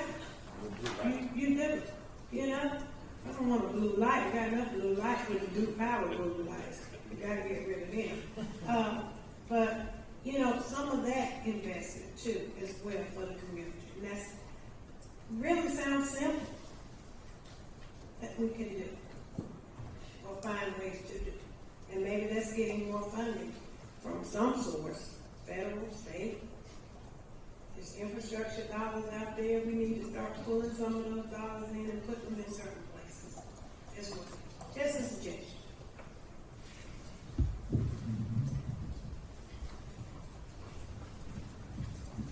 I've been told that we need to have everyone who talks use a mic. Everybody's got a mic out now? Okay. Oh, I'll be okay. the mic right You gonna be the, okay. You were playing Carl. Carl. So I stand right here.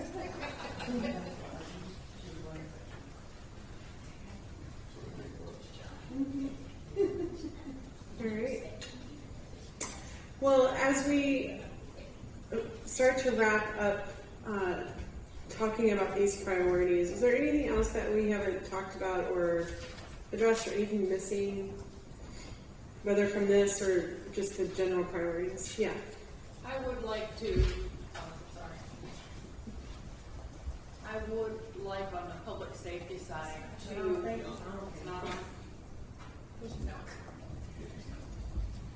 on the public safety side, I know that our new police chief has some innovative ideas, and that he will need some support from council on some of his innovative ideas. So I think that's something that we can do once he's ready to present to us. I think it's up to us to move thoughtfully and quickly to move those things forward. So I look forward to hearing that, and I think there are some substantial ideas that hopefully we'll be able to take action on.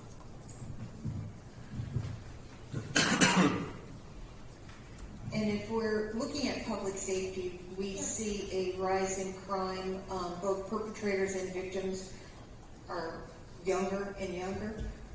we need to find activities that are attractive to our young people, that we can involve them in more positive activities than doing nothing. You know, we were talking about it yesterday. Years ago, we had a youth summit, and we had asked the youth of our community, what is it that they would like us to provide? And I remember specifically there was a young man who got up and said that he likes to play video games, but he'd really like to learn how to code and write the video games.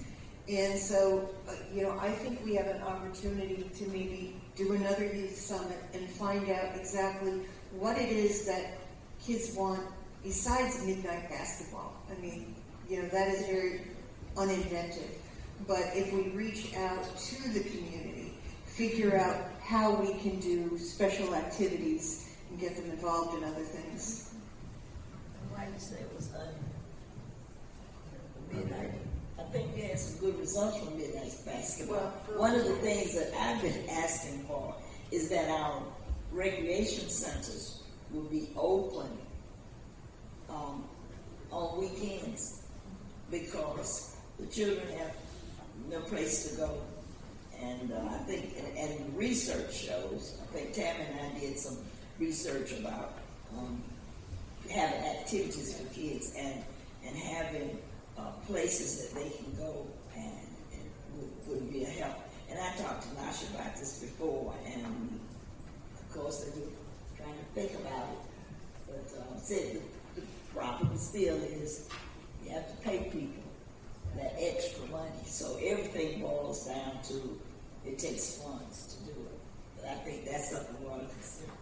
And let me just say, when I said uninspired, That's uneventful or something. Well, I mean, that is just something everybody does. We can be more creative than midnight basketball.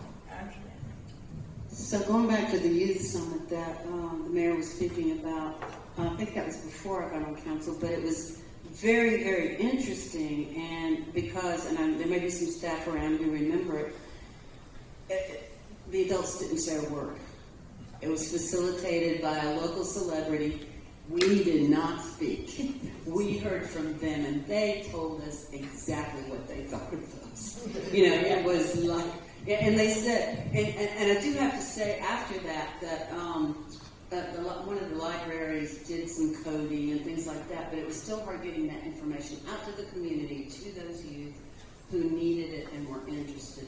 I mean, these kids stood up and told us they were in gangs, and they were telling us why, and it was absolutely amazing. And, you know, there were resource people there from the city, but, you know, all the adults, it was totally facilitated by a local DJ and radio DJ, and it was absolutely fascinating what these kids came up with. So I think it's something, as the mayor said, we need to consider.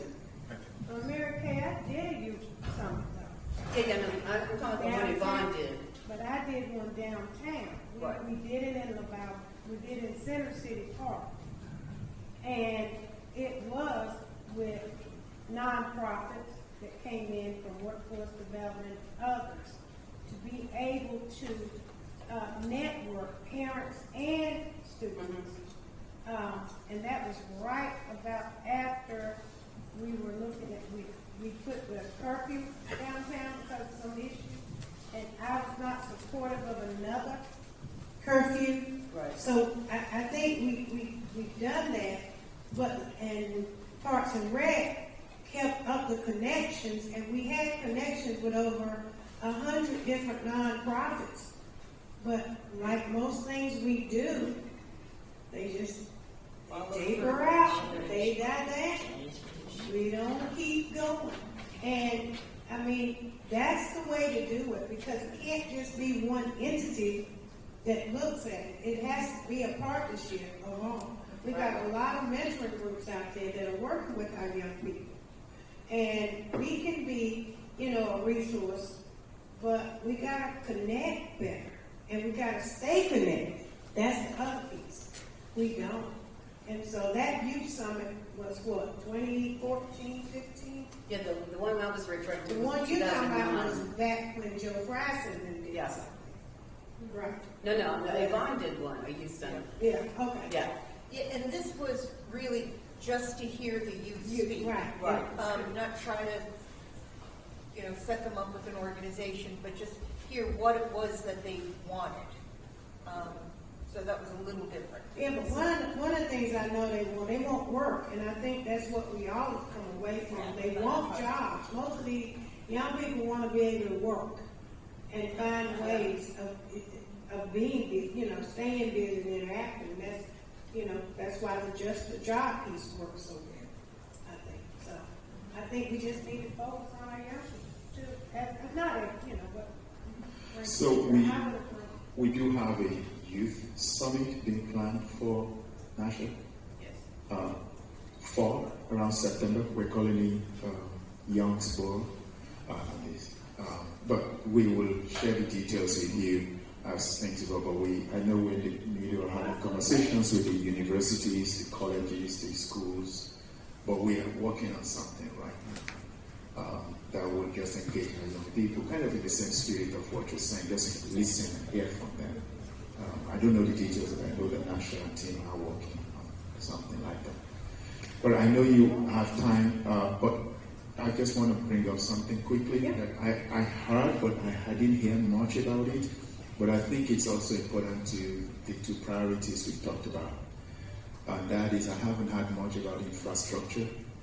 But I know you mentioned it, and you also mentioned transit.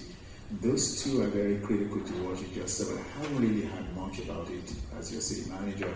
I know that we're struggling in those two areas. And as much as possible, infrastructure, lack of it, is part of why cost of housing is going up.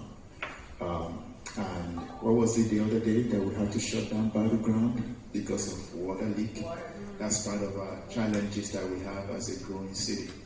I'd like to just have I know you did not indicate that as part of the priorities, but it is, in my mind, very critical to achieving housing. If people don't feel safe on your buses, they won't ride. If they don't feel safe at the bus stops or shelters, they won't use the system. So just kind of want to hear from you, your thoughts on that, if that's okay with you. Yeah, we do about 5 minutes. So I was talking about earlier, I kind of put that under, public safety, that, you've got to have the infrastructure and for the housing for all of it, because if you don't have good roads, the fire trucks can't get to the place they need to go. All of these things kind of tie in to infrastructure, transportation, water and sewer, all of those things, getting people from one place to another. We've got to start thinking more regionally. Yes, I'm on Piedmont Authority for Regional Transportation, but, all these jobs at the mega site are great, boom, great, but we've got to be able to make sure people can get to those jobs. And I think we've got some regional solutions to that. The roads, I hear complaints about the roads every day, but then I see where we used to be, 3 to 13, roads weren't taken care of at all. It was the recession and no money and all of those things going on. There were about 10 years where we weren't keeping them up because there were no funds for that. I think we've made major strides in those areas. Do we need more? Yes. Sidewalks. I remember the sidewalks on Vandalia Road took 20, 30 years, Sharon. Things like that. We've got. They're still not in. Yeah, I know. And they're on board to be put in. I think they've bought the right of way and done all of that. But we've got to prioritize what is the major need. For instance, I am going to bring it up. The Benjamin Parkway, where that was going to be redone, and then the community said, no, that doesn't need to be redone. We actually had another project near Reedy Fork that needed funds that were designated for Benjamin Parkway. So the MPO got that switched over because Reedy Fork in that area is where we're going to need that infrastructure because it's all backed up now. So we've got all of these little pockets that you know, we need to make sure the infrastructure is there, whether it's the water and sewer or the transportation or the roads or whatever. So what do you suggest we do? Let's just keep pushing it forward. I mean, we're pushing it forward pretty good right now, I think, except for the, we've got to work on the transit, the bus system. I think that's what we hear a lot about. I know Sharon's mentioned that several times.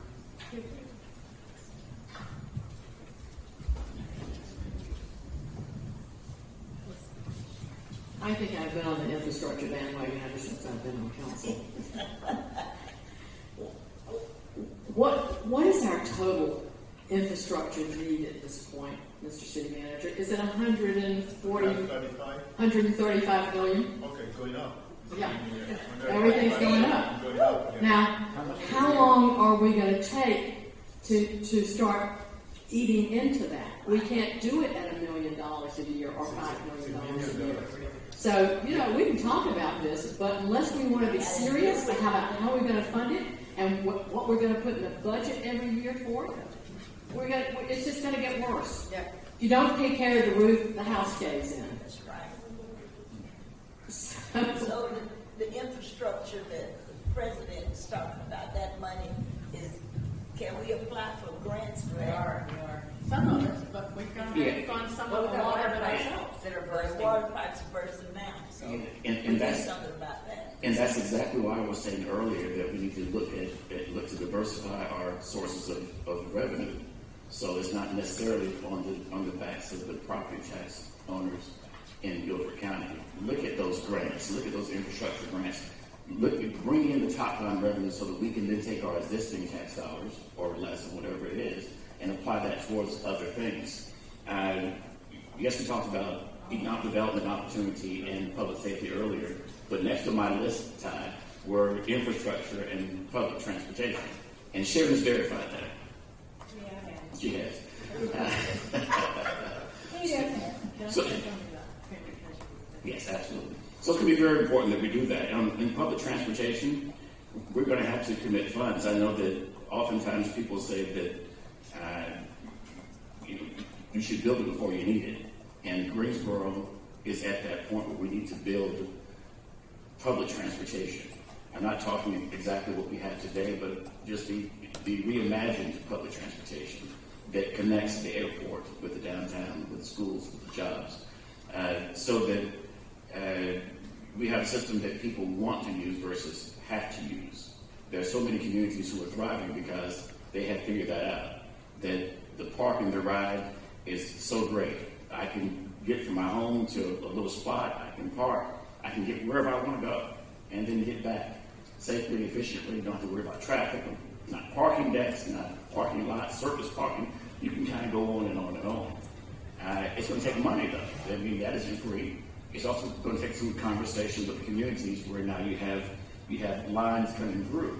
And I've seen communities where the residents have complained about it, and then when lines come through, all of a sudden they see the values have been increased dramatically in their communities, and also the businesses have pocketed and picked up, and stores and restaurants and the like have along those lines.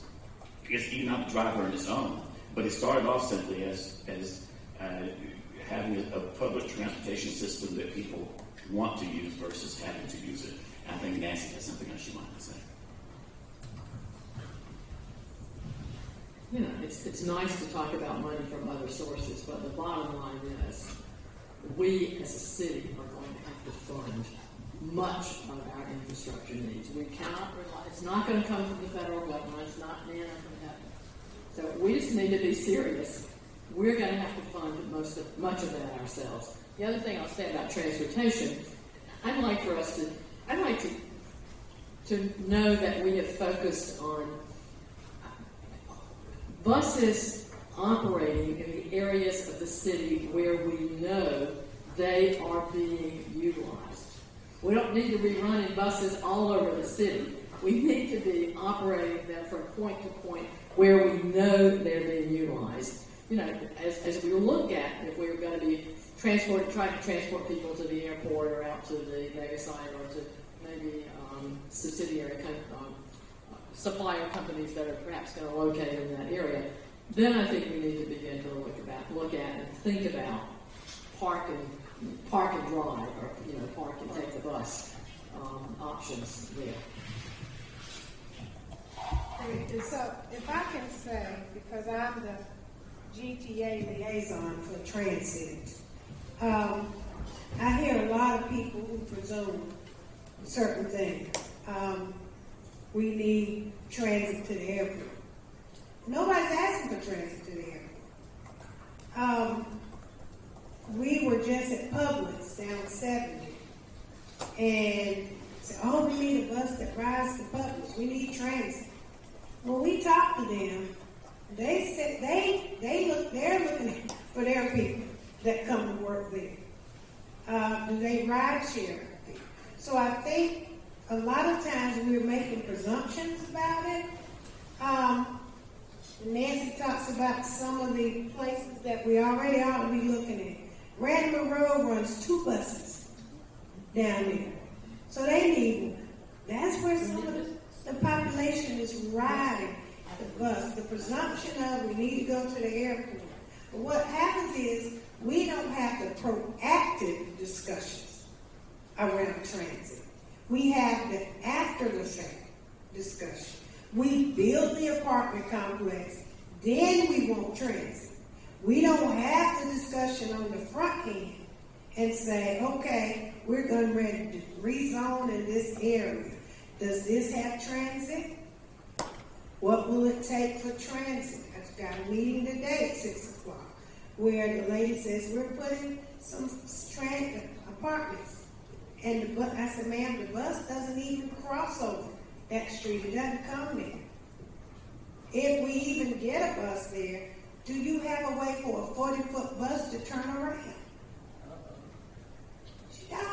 She said, oh, well, we need to look at that site. So if you're not having those discussions up front, all these presumptions we're making, okay, it's just that. But it's really not benefiting anyone. It's really putting us more of a disadvantage. Sounds good to say transit, people want to ride, but you can't keep building parking decks because you say you need parking decks, and then you want to be a transit system. And then you want to be a car option. So you got, right, and you want park and ride. I mean, I'm on the park board along with Mary Kay, and so we see park and ride, and that's crucial if you're in rural areas. It is. But here in a city, some of that's not going to be something that you want. But again, we got to put money in some of that first. We got to have micro hubs so that people aren't driving 2 hours. So they can go buy some ice cream and get it home before it turns into a milkshake. So we got to look at those facts and investments. So time is up. Hopeful? Okay. All right, so we're going to go ahead and pause here. We have a short break. We'll do a 10-minute break, and then we're going to come back and we're going to start digging into our second topic area. So be back here at 2:35.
They've got a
music going?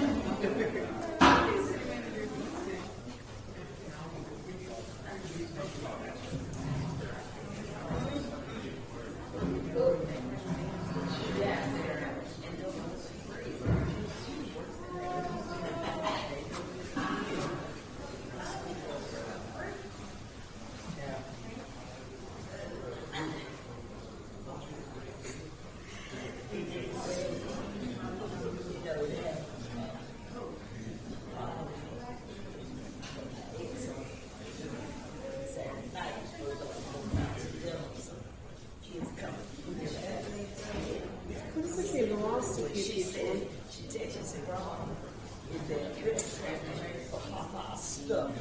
So I told her, I said, I don't think so. I said, I'm going to wear church clothes. She texted me, I said, that's all you wear? That's all you wear, Ron.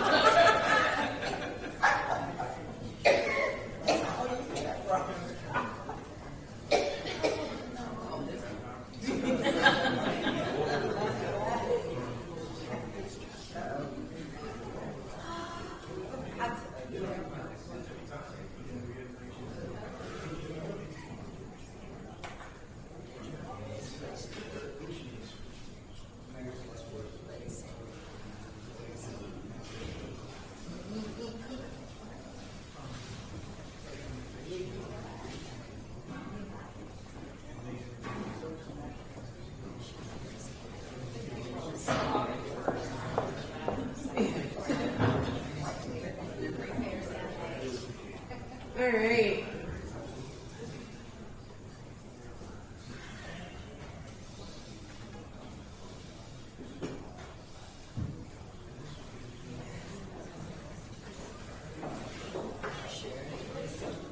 All right.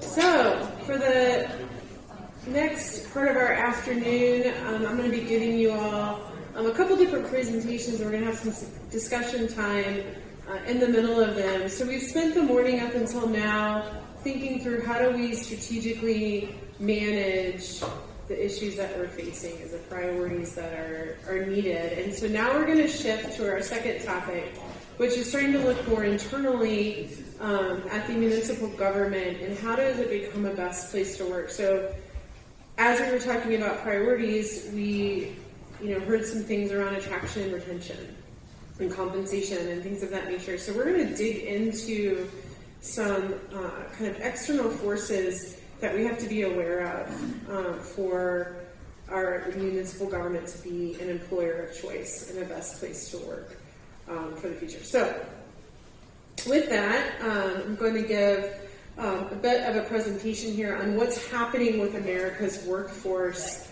and workplace. So how do we know what the future looks like? It's not just about guessing, but it's really about connecting the dots that can start to point you to where you're headed. So this is something that we do at SIR, and as we think about those dots, they're the forces that shape change. So what are those? Well, it's several different factors. It's looking at demographic factors, it's looking at societal and cultural trends, it's looking at industry trends, tech shifts, wild cards, things like COVID-19 kind of coming out of nowhere. And once you start to connect those different dots, it can start to point you towards the future. And overlaying all of that is a need for a generational lens, because at the end of the day, we're talking about people. And people are really what are influencing these different trends. So with that, we really want to understand and more fully appreciate the state of work in city workforces. So why do we need to do that? Well, it's really interesting. There's a recent study done on the topic of burnout. And what we found is that government or public policy workers are kind of at the top of the list of those people saying that they're burnt out. Just underneath the K through 12 education, so your teachers, college or university, professional services, and then there's that government or public policy. So we've got burnt out workers. And at the same time, what's really interesting, so if you look at Greensboro, there are about 300,000 people employed, 11,000 people unemployed.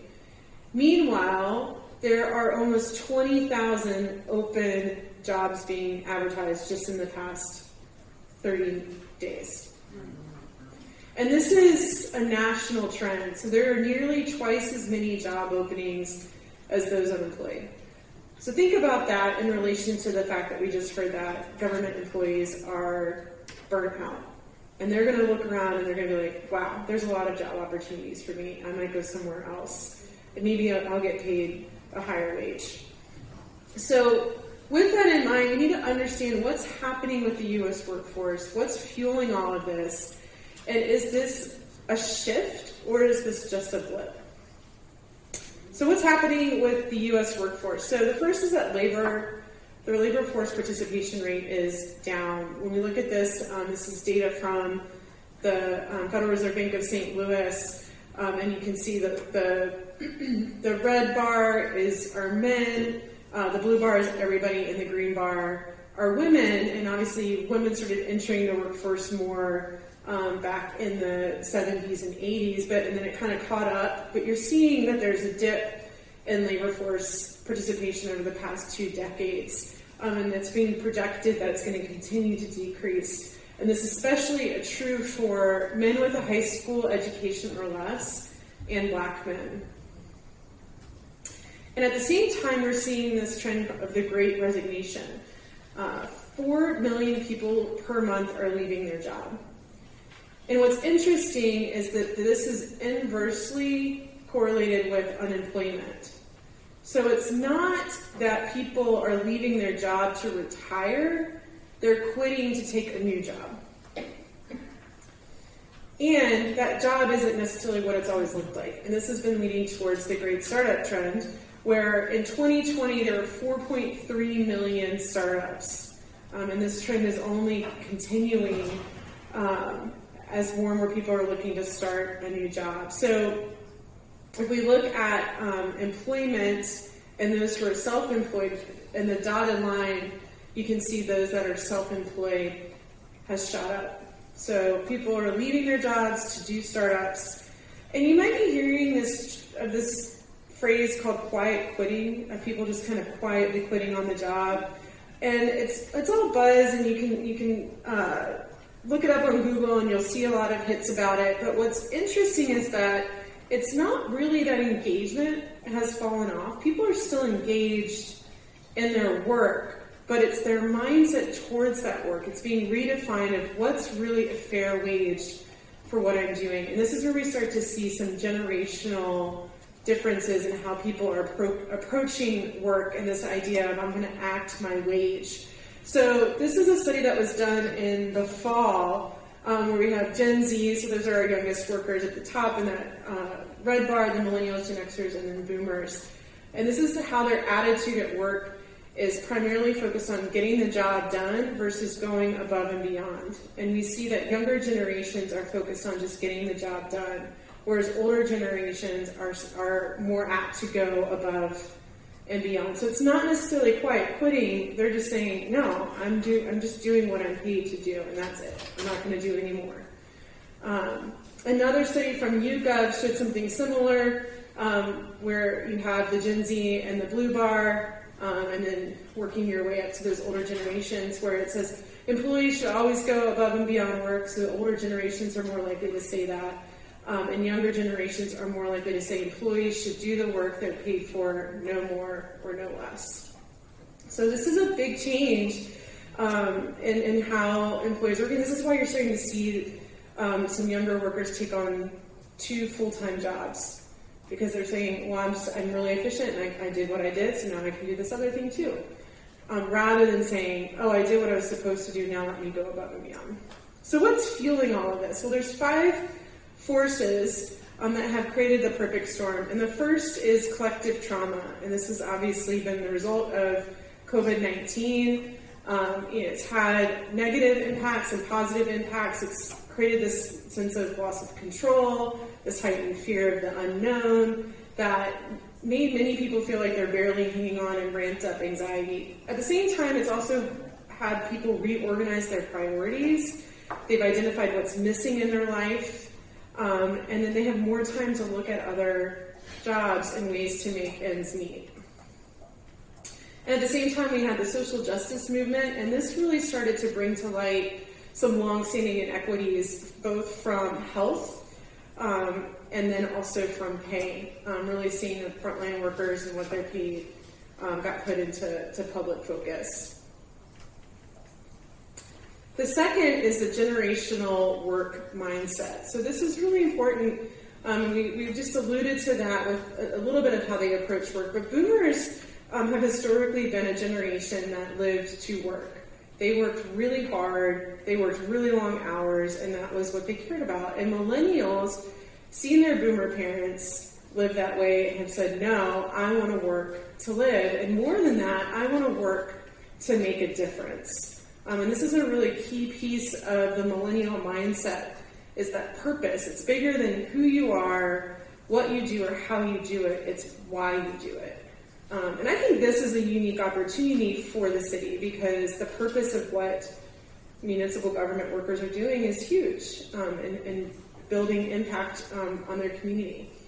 And so, again, it's less about your mission and what the organization does, and it's more about purpose and why an organization does what it does. And you see different organizations really leaning into this. You know, Tom's Shoes, you buy a pair of shoes, they give a pair of shoes to someone in need. But we're also seeing corporations really lean into this. Capital One, large financial organization, they're a bank and a credit card, but they're really trying to lean into that purpose about how they're inspiring life.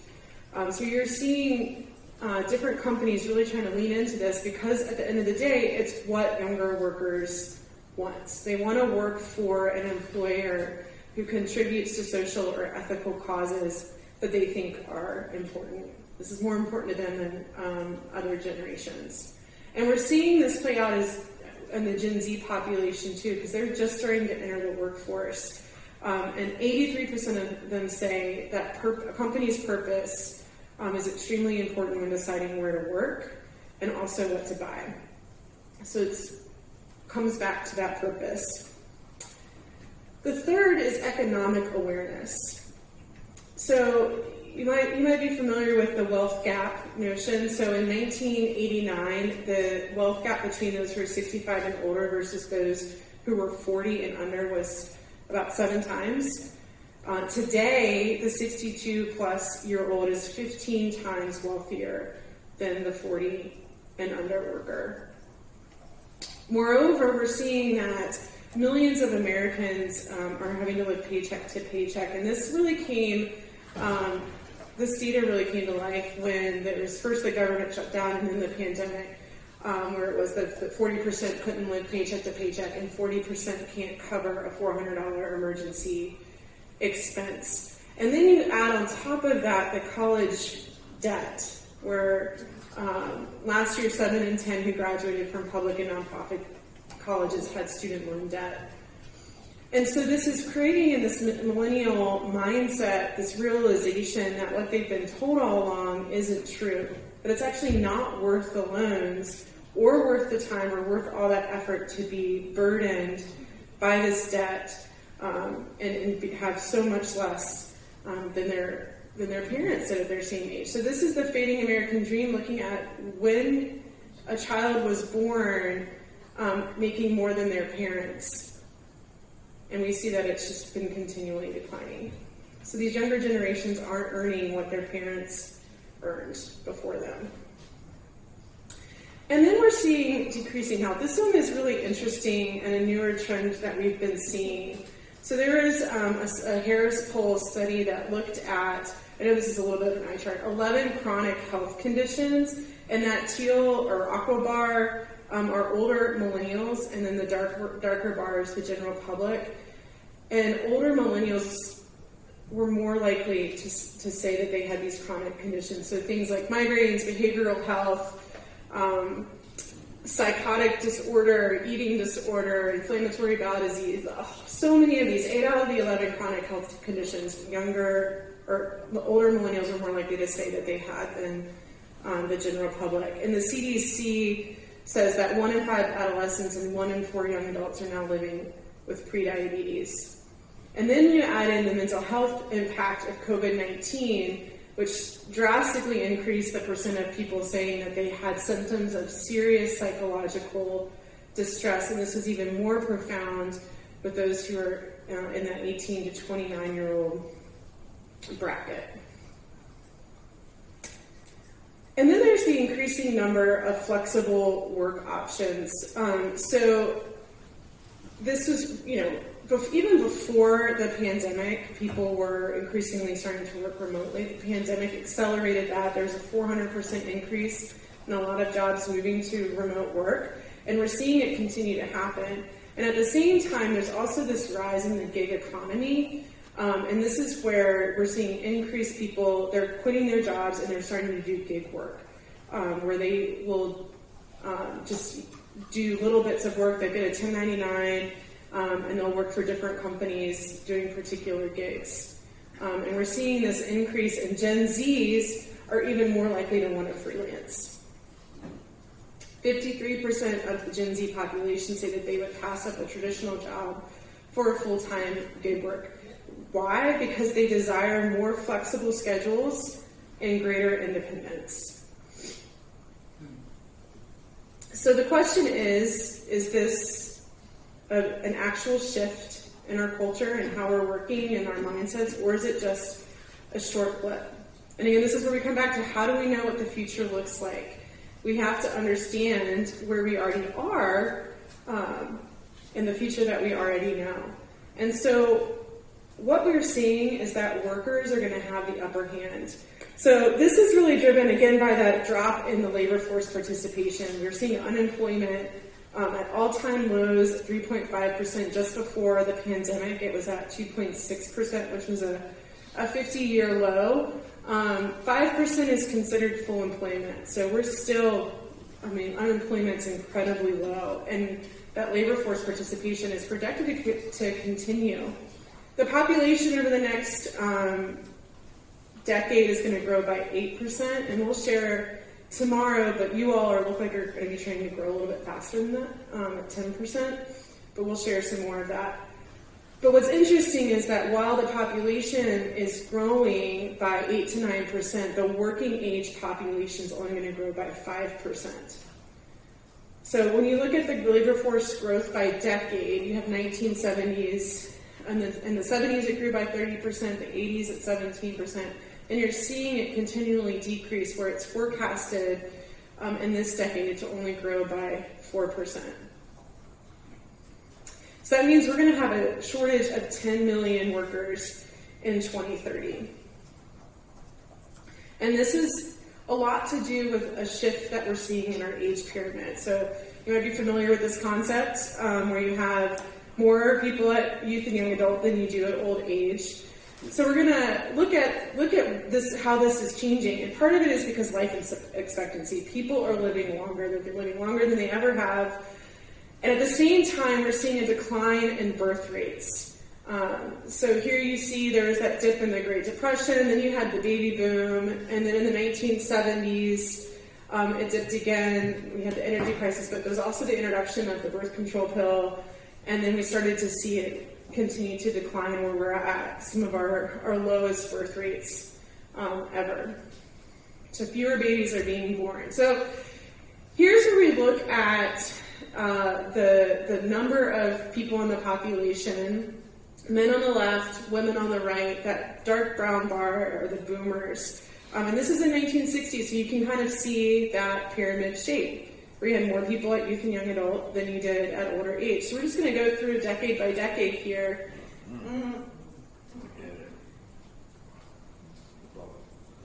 2010, 2020, and then when we look into what it's forecasted by 2030, that doesn't really look like a pyramid anymore. We stick with our architectural kind of theme here. We often say it's more like an Empire State Building, where you have about as many people at youth and young adult as you do at old age.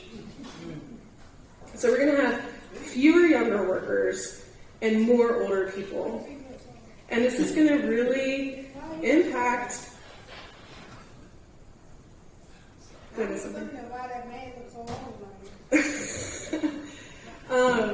But we're seeing how this is impacting the workforce and how it's starting to see this population shift. So this is looking at 2011 to 2021. So this is looking at the past decade. And so we saw that the overall workforce has grown by 5%. But when we start to look at the breakdown of that 5% growth, we see that 21% of it has been in the 55 plus population, while only 0.8% has been in the younger demographics. Then when we add in 2031 and looking out another decade, we see that the 55 plus population is going to grow by 10%, and that 16 to 24 demographic is decreasing by 7.7%.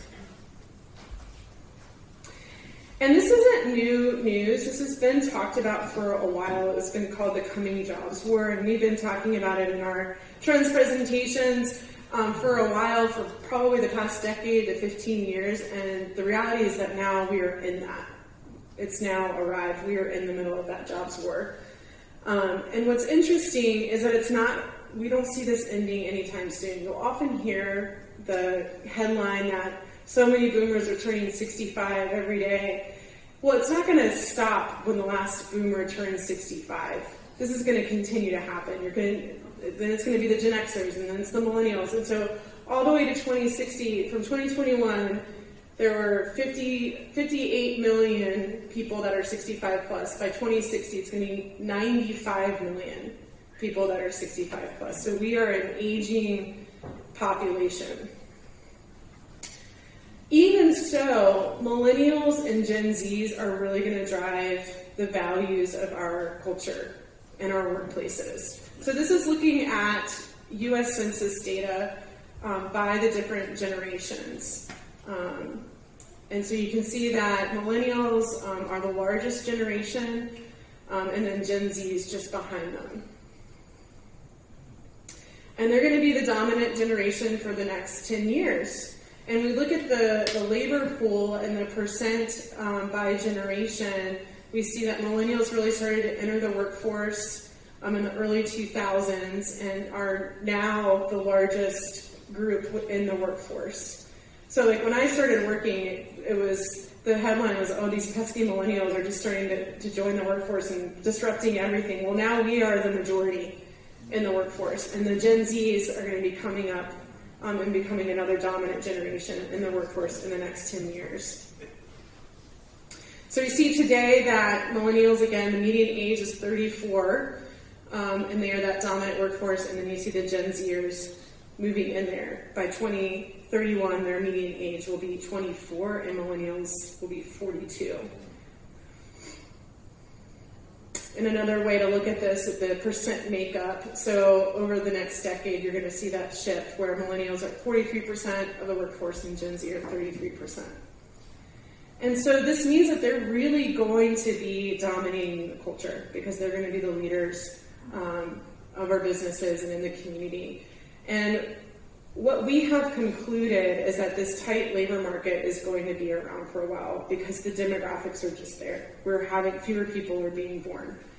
And this new hyper-flexible work culture is going to dominate. And so winning employers are having to create and perfect new talent acquisition and retention models. And this isn't just large corporations.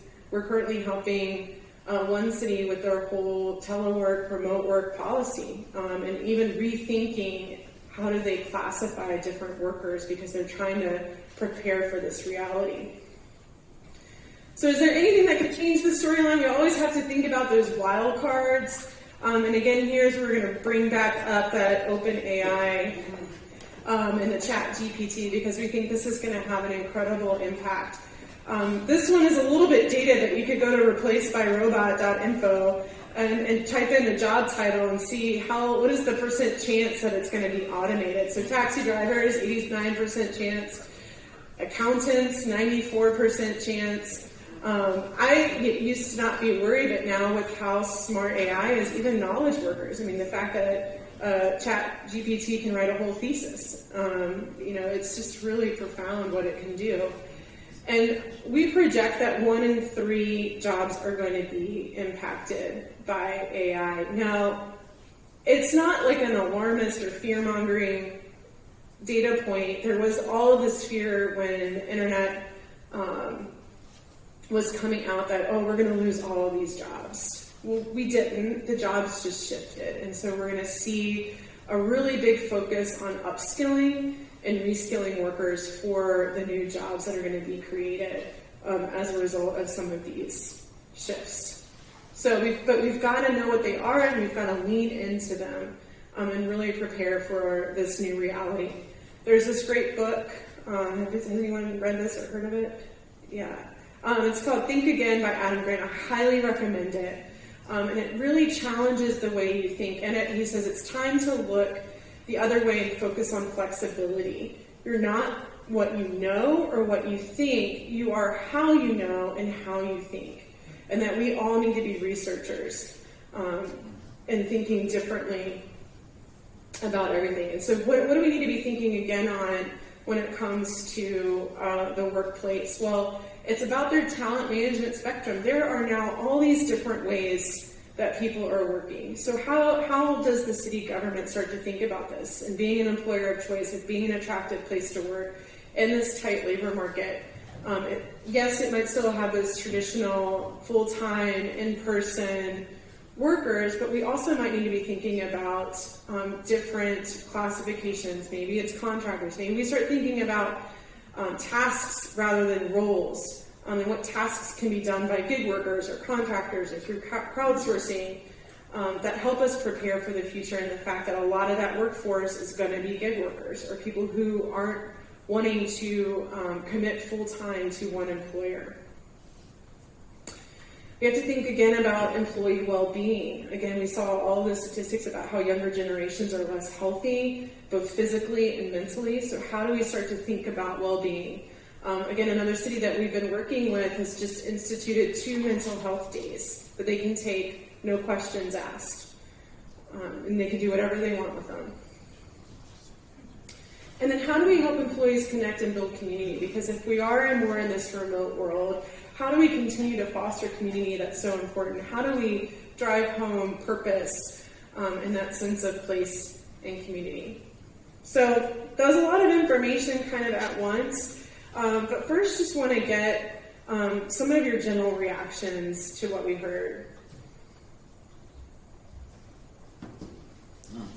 Well, the mental health days, we've always taken them. They just now give them a couple extra days, right, for mental health days.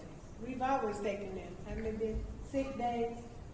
No, not at all. Sure, we're talking about I don't think I'm feeling too good today. Yes, this is on top of your sick leave. That's that sale going on. I have no idea what you're talking about. I have You don't know what But, I think one thing we've heard a lot is that millennials and Gen Zers really value their work-life balance. And that older adults, like ourselves, that we don't quite value it personally for ourselves as much as maybe our children are. Mm-hmm. Yeah, that's absolutely right. And oftentimes they will be willing to make less to have that work-life balance and that flexibility. Yeah, there is this mindset of I should be able to do my work whenever I want as long as I get it done. Yeah. And there's that symbiotic relationship because we're going to be continually and increasingly counting on them to be productive in the workforce. Whether it's for Social Security, those who think of that. If that workforce behind us is slowing down and not contributing as much, then that could have an impact. We always hear about the potential for the impact. So that, but also they'll be taking care of us, and so therefore it's incumbent upon us to make sure that we're taking care of them now, so that they can take care of us later. My daughter said yes, nursing home insurance, but she ain't doing it. But I heard something interesting. You said that they're not as healthy though as see, I would think that the younger group would be more into the fitness and more into getting to the gyms and getting to Yeah, and I heard, you say. Yeah. Well, you think about a lot of the activities that younger folks are into. It's a lot of gaming. It's a lot of on their phones. So there's a lot of things that keep people in a what's the word I'm looking for? Not just thank you. Sedentary activity, and that also creates that isolation. That can then have mental health. And then we've seen that with the pandemic too. There's a lot of great things about remote work, but there's also a lot of mental health impacts from that too. Yeah. I just have a question. When you go back to your architecture about the pyramid, many years ago I remember having a conversation around the Grand Weatherman bill, and the whole idea was about the shrinking base and that there weren't going to be enough workers. And I asked the question to one of those senators as to whether or not, immigration and the browning of America was going to change that. In that particular time, that question was not acceptable. And I got shunned for asking the question, but I really think at this point it's still a real question. If half of Mexico moves to America, all of a sudden we got enough workers. And that will dawn on Americans eventually. Yeah, to that point, so that happened with, I don't have it in this presentation. You did see where I had the population by generation.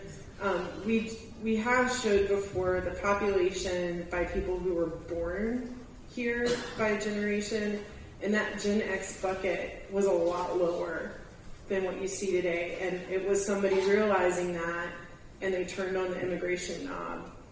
And that was how we were able to get that labor force. So I think that is a really important, it's a hot topic right now. And how do you do that in a way that is going to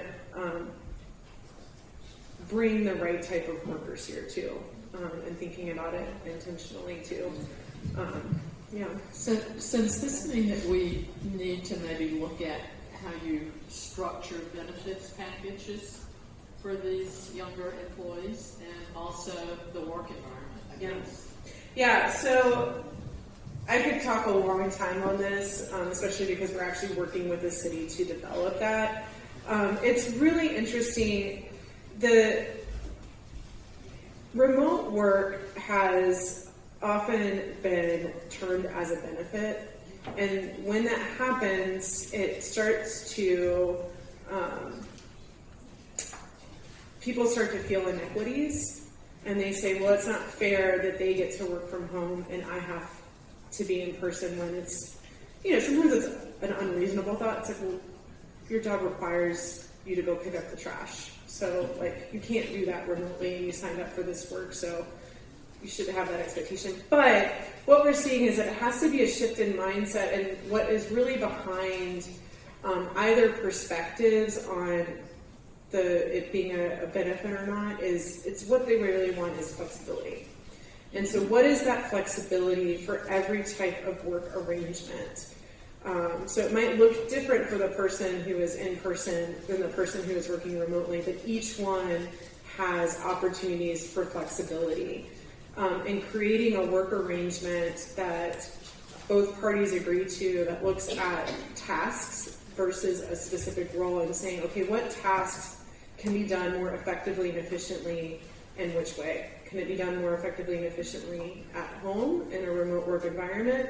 But then there may be certain tasks that are more effective and efficient to be done in person. And then it goes back to that continuum too of your full-time employees and then the contractors and the gig workers. And so there's all different types of work arrangements that need to be considered. And then on top of that, you can layer in the benefits that come with mental health days. There's a whole plethora of different types of benefits that you could put in there. Maybe it's incentives for transportation for those that need to come into the office. There's a lot of different things that can be considered, but what we're seeing is that, especially now as we're coming out of the pandemic, is what is going to be the long-term plan, and we're seeing every organization needing to intentionally rethink it. And it's challenging because it often with a city, it's department by department. So how do you create that overarching philosophy and approach to how we're working, and then how does that trickle down to departments? Zach? Thank you. I've certainly also done a lot of research on this. One question, and I'm sorry if this was covered and I missed it. I am all for reinventing the city as an employer, how we think about talent management, employee well-being, and I think the city, by and large, through compensation and otherwise, quite frankly, has made some very flexible initiatives in which to be a better employer.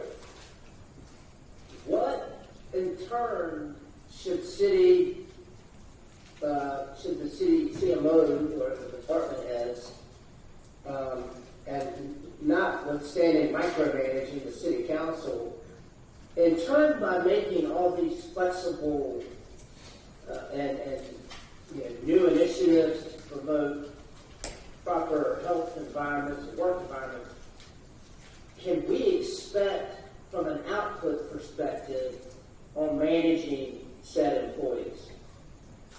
Because there's a sense of, certainly, we need to do everything we can to recruit the highest and best talent. But there's another strategy of entitlement, and what can we expect from an output perspective? And I think that's a struggle. I'm just curious as to your thoughts. Yeah, this is a great question. There's a lot to unpack in that question too. But I think when the entitlement piece is really important, especially because of the pandemic, where organizations were just forced into providing these different types of work arrangements. There is a sense of entitlement, and especially among these younger generations, that's just kind of implicit in whatever they're doing. So I think it's, when we talk about creating a work arrangement, I mean, I think it's as specific as a manager working with an employee and setting clear expectations for what's needed to get the job done, and working through, again, what of those tasks, what is the most efficient and effective way to do that? Put in metrics for accountability, and then hold them accountable to that.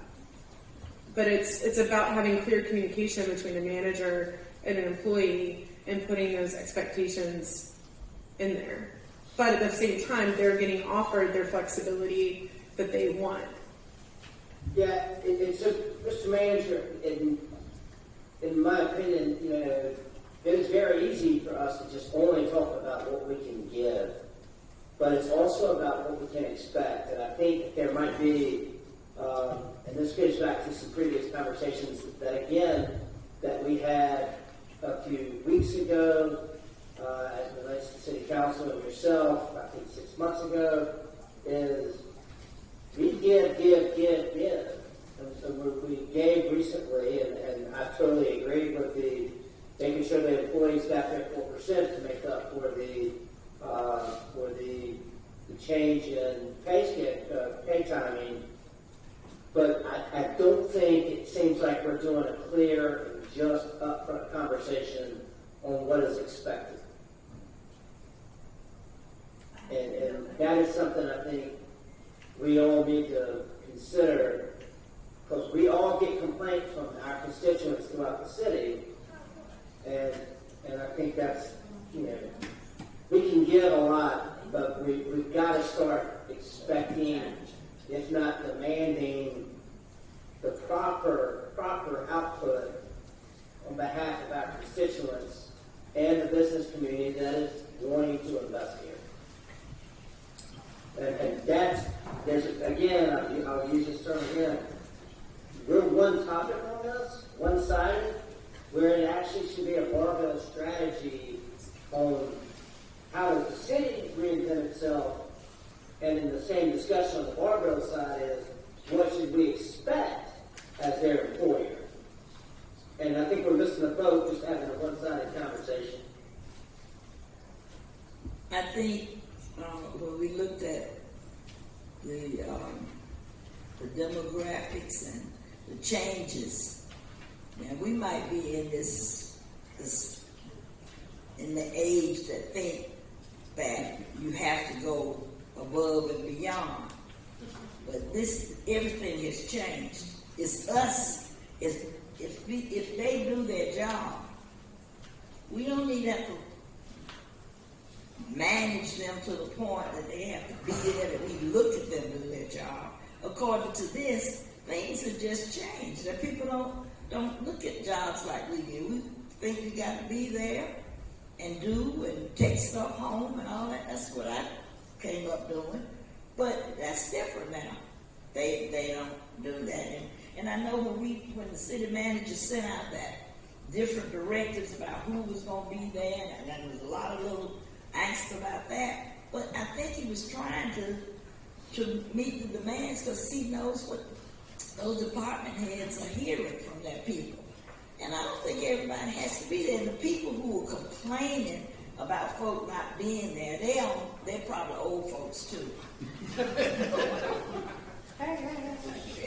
You know, the people who, that's the way it's always been, but it's not going to be that way now. We're moving forward. That pandemic did a whole lot to people, their thinking, and the way people operate. Folks just left the jobs. I think, sure, they just left the job going out to do something they hadn't done before because they decided, hey, you know, my life could be gone. Folk were dying like flies. So it changed the thinking.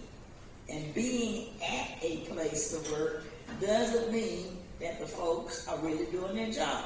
And they said that folks looked at how much they were getting paid, and what was that called? Some kind of quiet something? Quiet quitting. Yeah, they weren't doing anything. They were on the job. But they said, oh, they're not paying me for all this, so I'm just going to do what I want to do. And they're there, but they're not being productive. So I think we have to move with the trends. This is a different time. Just in a way, responding also is, if you look at this, I pulled this out, I think on the last sheet of it, it compares Guilford County average annual pay to the U.S., to North Carolina, to Durham, Forsyth, and Wake. We're the lowest. When it comes to how we pay employees in this county, it's the lowest. But at the same time, that's not a justification to say every time we have to keep, paying people, and then, they still have to make a decision whether they stay with us or they don't. And it doesn't matter how much you pay people, it's still a personal decision at the end of the day. However, though, what I want us to be careful with is not tying pay to performance. And that we should always expect our employees to give their best, to perform well. Whether we give them a raise, like you did or not, we should always expect them to deliver to the community. However, how we do that is often on us as the city manager and the city manager's office by providing other means of support to employees. That one of those with flexible work schedule, but also demanding some sort of accountability. But that goes through the managerial responsibilities. What I don't believe that we should do is to micromanage again employees, because, like you said, the future doesn't allow that even, because they have choices, they have flexibility, they could go somewhere else. And so it's really being able to manage that expectation is a tough balance, because we're competing with those who pay better. We're competing with Durham, we're competing with Raleigh, we're competing with Charlotte. They pay better. And so how do we make sure that there are other ways by which we can keep our employees? And to me, one of those areas is not micromanaging, but at the same time setting expectations. Same time providing. I'm intrigued by the mental health days you talked about. I'd like to know how the city is doing it. But I just think there are things that we are doing, or that we can do, that's beyond 2% here, 3% here, 4% there, that can actually help our employees put value on their lives, that, there's quality of life to them and their families. I think this puts, I have so many ideas going on in my head right now. To respond to something that the city manager said, we're not only competing with Raleigh and Durham and Charlotte, we're competing with the private sector. And the private sector pays a whole lot more in most cases than a municipality. So I think that goes to, you know, what kind of, and I've said this for a while, in terms of how do we approach HR? And is HR a manager of the budget and the dollars, or is HR there for our employees and to support? And I think it's a shift, and I think HR, whether it be a municipality or a private sector, is having to make a quantum leap shift in how they recruit and what they recruit on. And, you know, it's good to post a job opening and these are the 4 points of what's required and these are the duties. But that's not what a person's looking for. They're looking for much more, which you spoke to in your presentation about, you know, how do I feel about it? What's the purpose? How do I make a difference? And I think it requires us to make a big, big shift. And it requires our HR community to make a big, big shift. It's not just about pay. It's about being there for the employees and showing up for the employees and being an advocate for the employees as well as the company. And that's something that I think we need to emphasize as a council with our policies and how we look at that whole area of HR. There's a lot of competition out there, and if we want the best and the brightest to serve our community that are committed to our community, then we have to look at things like, and you know, I've said it before, of how we view college degrees and how we view other things, longevity, and recognizing somebody's commitment to the city and committing to them right back. And I think we need to look at some serious changes. A couple weeks ago, Sharon and I went to Publix, and one of the women that we toured around with was head of their HR department. And it was really a breath of fresh air because she said that she was there to improve the employee experience. And she said, you know, of course they have to do discipline, but they feel that a happy employee is a good employee. And talked about the things that they do to retain their employees. And it was really such a nice mindset that they were there to advocate on behalf of the employees and to make their work experience better so that they could retain those employees for the long run. And I can only speak for myself, but I thought it was a great way to look at HR and what we should be doing for our employees. I don't disagree. I thought it was very refreshing and enlightening, and to hear her talk about her employees in that light, and that they value each and every one of them. And I think we have to also do that. We also have to make our employees feel like we want to keep them here. A lot of times they don't feel that. They feel there's more ways to say goodbye than it is to say, let's hang in there, let's stick it out. You know, so we've got to maybe look at them, not just as a person who's doing a job, but, you know, as someone who's helping to make the city better by doing the job in that manner. But we have to always remember who we serve first, and that's the taxpayer. We all got to have that same mindset as well. But yeah, I really did enjoy Publix, and I would say their demographic of workers was really more minority leaning and young, actually. So I think as people, the young people get younger and younger, they're looking for places where they feel valued. I have one of those millennials, I don't know what you call them, she's at that age, millennials, where she quit a job after 5 or 6 years because she said she wasn't putting up with the headache. She didn't have another one. So they're not ready to put up with a lot of stuff anymore.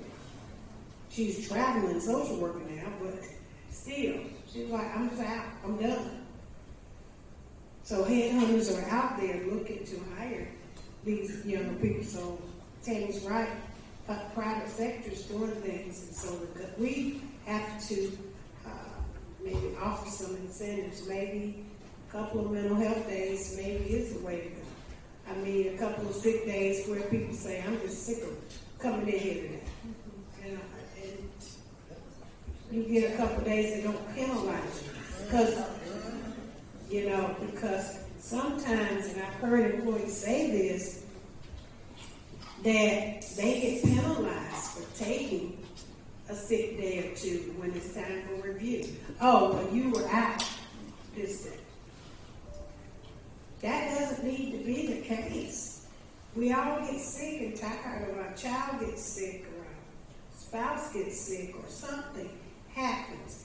And we ought to feel like if that happens, we shouldn't be afraid to say, well, I may face a consequence because of that. Because life happens. Maybe we need a life happens day. You know? Life happens. It just happens. Today's not a good day. So I think we just have to start looking at more creative ways to offer it incentives to our employees.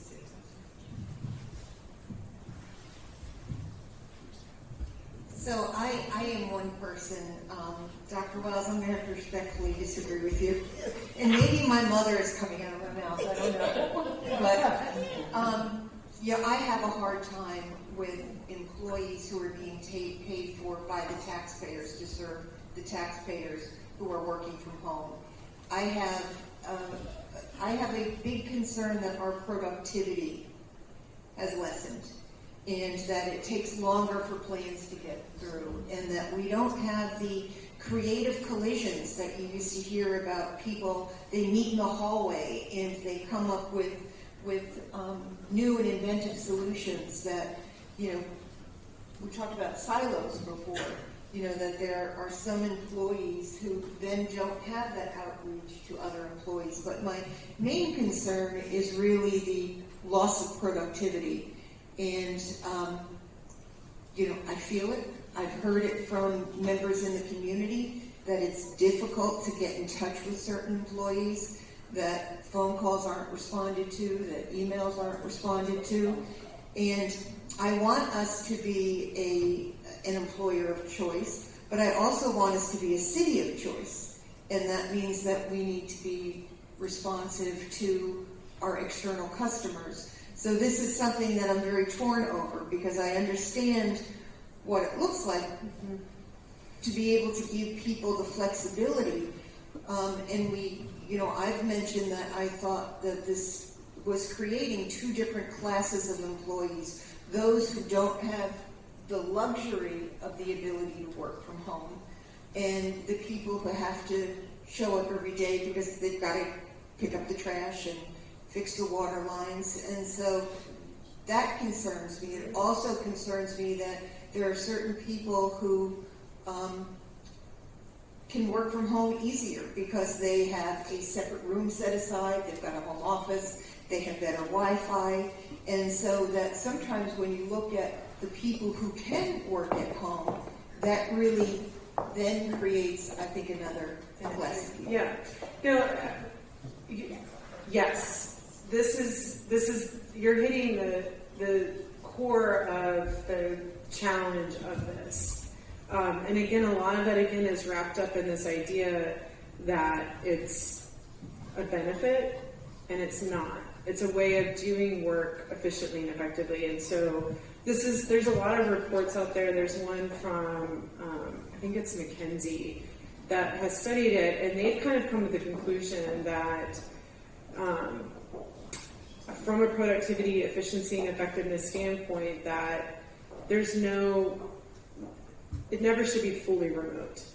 But it's looking at tasks and what are those tasks that can be done more productively in a remote environment. Because sometimes you need it, like there's too many interruptions, that there's certain things that can be done better in a remote environment, but you still need to create that space for that collaboration to happen and that intentional community building and team building to happen. So it's a little bit of a hybrid in that way. And then you have to, between the manager and the employees, set those clear expectations of what it means to get the job done, that you have to respond to your email, you have to respond to pick up your phone. If you can't, then send a text and then an email, I'll get back to this later. And having those parameters in place, the things to hold it accountable, and that they both agree to those things. And then that's what allows you to be able to come to, if somebody's not being productive, then you're able to take steps to manage that situation. I think too, this is we need Phil Donahue. Right. I like man. I'm sorry. I think too, this points to the fact that it takes a different kind of manager to manage remote workers, and it takes a much more skilled manager. I think we've had so many people, and it's not just in the city, it's everywhere. You have so many people that rise to the manager position because they're the one that's been in the job the longest, right? And they have the basic knowledge, so they get bumped up to manager. But there's not a thorough management training, and especially when it comes to remote workers. That takes a totally different skill set and a total different approach to management. And if you're asking somebody of my generation to manage millennials that are looking at working a different way, it can create some issues. And I think if we're going to look at this, and we are looking at this as a hybrid of a lot of our jobs, then we need to be very intentional about how we help our managers manage people, and manage expectations and manage workflows, because it's different and it's hard.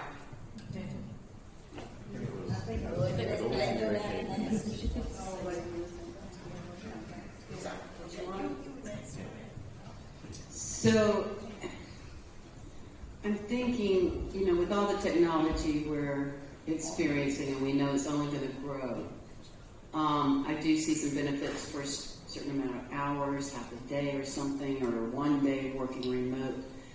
But I'm afraid that if we go full heat with the technology and working from home and doing all this, during the pandemic, I know we basically had to.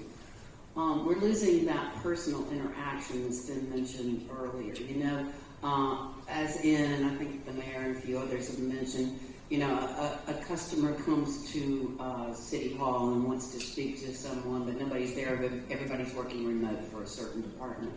So I think, as Tammy said too, it's got to be managed well by the department heads. And I certainly don't want to be micromanaging and looking down their throats and, checking with the department head on who's doing that. That's the city manager's job. They're all his employees.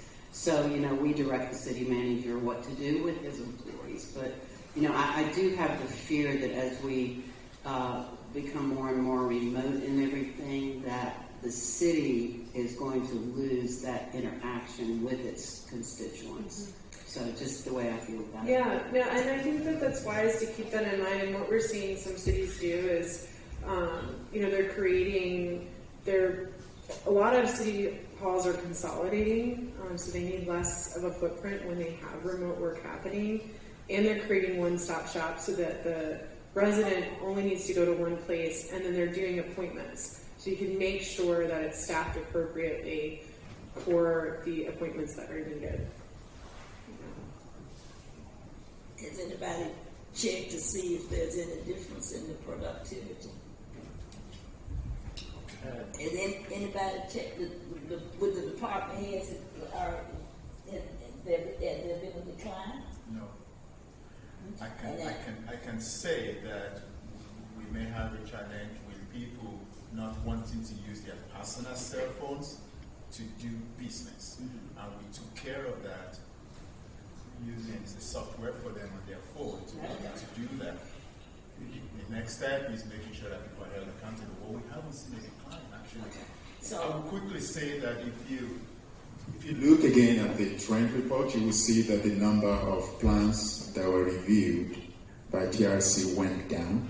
It's not because they went down, but rather that the scale and the size of project increased. So where in the past you had smaller businesses or site plans that were reviewed quickly, and first time you have 600, 700 because they were small, now we're getting large-sized multi-family development, 100,000 square feet commercial building, which takes longer.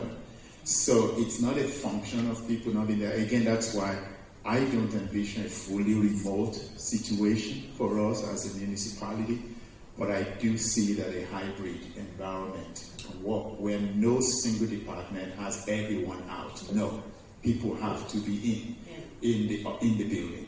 And I like the concept of one-stop shop, where people know that when they come into the government building, there's a function. Somebody will be there to respond to them. We're doing that. I don't really think there's any department right now that doesn't have people in. As a matter of fact, most people are coming in and they're staying away. We haven't really had a lot of people even made a request for flexible work schedule. It's been very few. So again, I think it's something that we'll continue to work through. But we haven't seen any decline in productivity.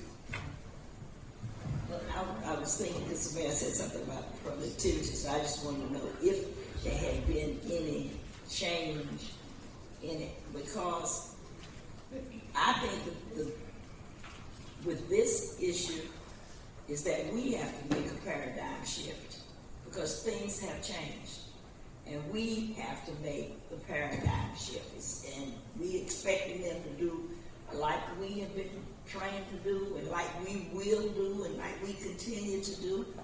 But we've got to move. I mean, you saw the statistics, and I've been listening to NPR, and they've done research and everything. After that, I have a problem with nobody answering the phone, so that's the thing. But I don't think it's bad. I don't think that's because somebody's home. That's just because they were in the office and wouldn't answer the phone. So that's the thing that we need to make sure that it's one shop thing. That means that there will be somebody centrally located, no matter who came or who they wanted to see, somebody will be there. I think if we can't have somebody answering in every department, we should have some central phone that people can answer and give the public, because that's the only thing they judge us by mostly, is whether they can get in contact with us. So they don't know where you are. We talk to people all over. You get on the phone and somebody is in India talking to you. So it's just a mindset we have to get used to. And I think that thing had bothered Nancy. I mean, it had bothered her. But I know you're consistent with it. The cars are not in the parking lot, all that stuff. But if the job is being done, we just have to change in our way of thinking and move along with it, because it is a different trend. And you know, our own children, they don't like Sharon said, they don't stay on the job. If it doesn't beat them, they can get on out.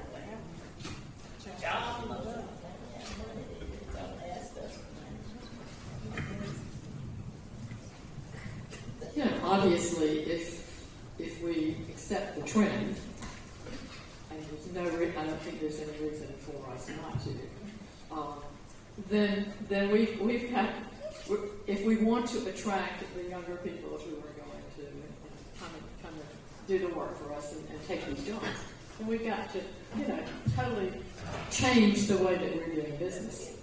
And, I think the department within your city or any organization that should take some leadership in that is your human resources department, which I've always felt, certainly as I've seen HR develop over the last couple of decades, it's become a more integral part of an organization, and it should be very much involved in organizational development, which is part of what Tammy was saying, that you have to really, you have to learn how to manage in this new environment. I think we have to look at maybe a whole different kind of set of benefits for younger employees. I know back in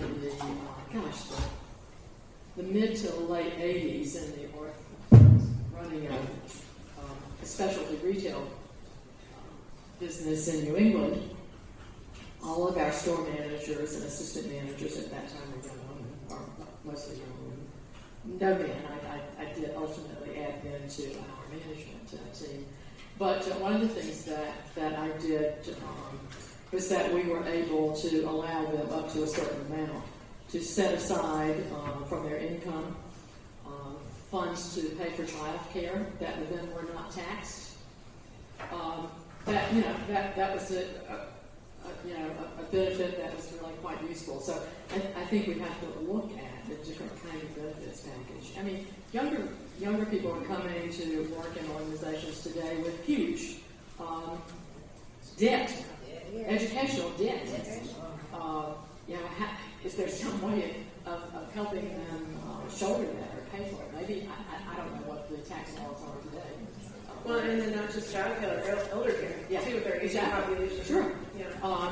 So, and then really look at how you can, what benefits can you provide to field service employees who have to come to work every day because they're doing sidewalks or repairing the streets or picking up the garbage and the recycling. What benefits can you offer to them as an alternative to the fact that they can't work remotely? So all of this is going to require tremendous creativity. So, but I think we have to begin to be prepared to do that. Yeah. Just a couple more minutes before we move on to the next topic. Yeah, Hugh's got to have the last word. We want Hugh to have the last word. No, but I know Nancy's frustrated and wants to see people. I think as a parent who has a daughter who worked from home from March 2020 to April 22, it's about accountability. And you put those measures in place. And every day she had to log in, who she talked to, what they talked, what their case notes, all of that. You got to know what you're doing. You can't just say, well, I work remotely. You know, how many calls did you take? Did you answer 10 calls? What was the disposition of your calls? You've got to know some of that. And that's the accountability measures that the city manager can put in place. I mean, he has, done a policy, I think, now where they can work 2 days, I think, from home. And we just need a schedule. We need to know who's in their departments and when they're in those departments. Because it is frustrating to call a department and you get nobody and you never get a return call back. I think there has to be some way to track that. You got 20 calls in. Did you return all 20 calls? Let me see your phone log. I mean, so there are ways to do that because you can work from home. Like Nancy says, for the people who can't, then they get some type of an additional benefit. Is that 1 day extra out of the month that they get? Because they know when they apply to that job, they know what that job entails. It entails working in the cold, working in the heat, as water resources or field operator. They know. But they deserve some compensation too. We can do work from home. I know poor Nancy wants everybody to come back to work. I want to caution that it's about flexibility and not necessarily the benefit. Because benefits start to create that feeling of inequity. So what is the flexible arrangements that can be provided to different types of work? Right, and I'll just be very brief. This is what change looks like. As we sit here and we're talking about this, and we've come up through a certain era, and then someone suggests a different way of doing things. It's change. If you read the book "Who Moved My Cheese," this is about change and having to adjust to it.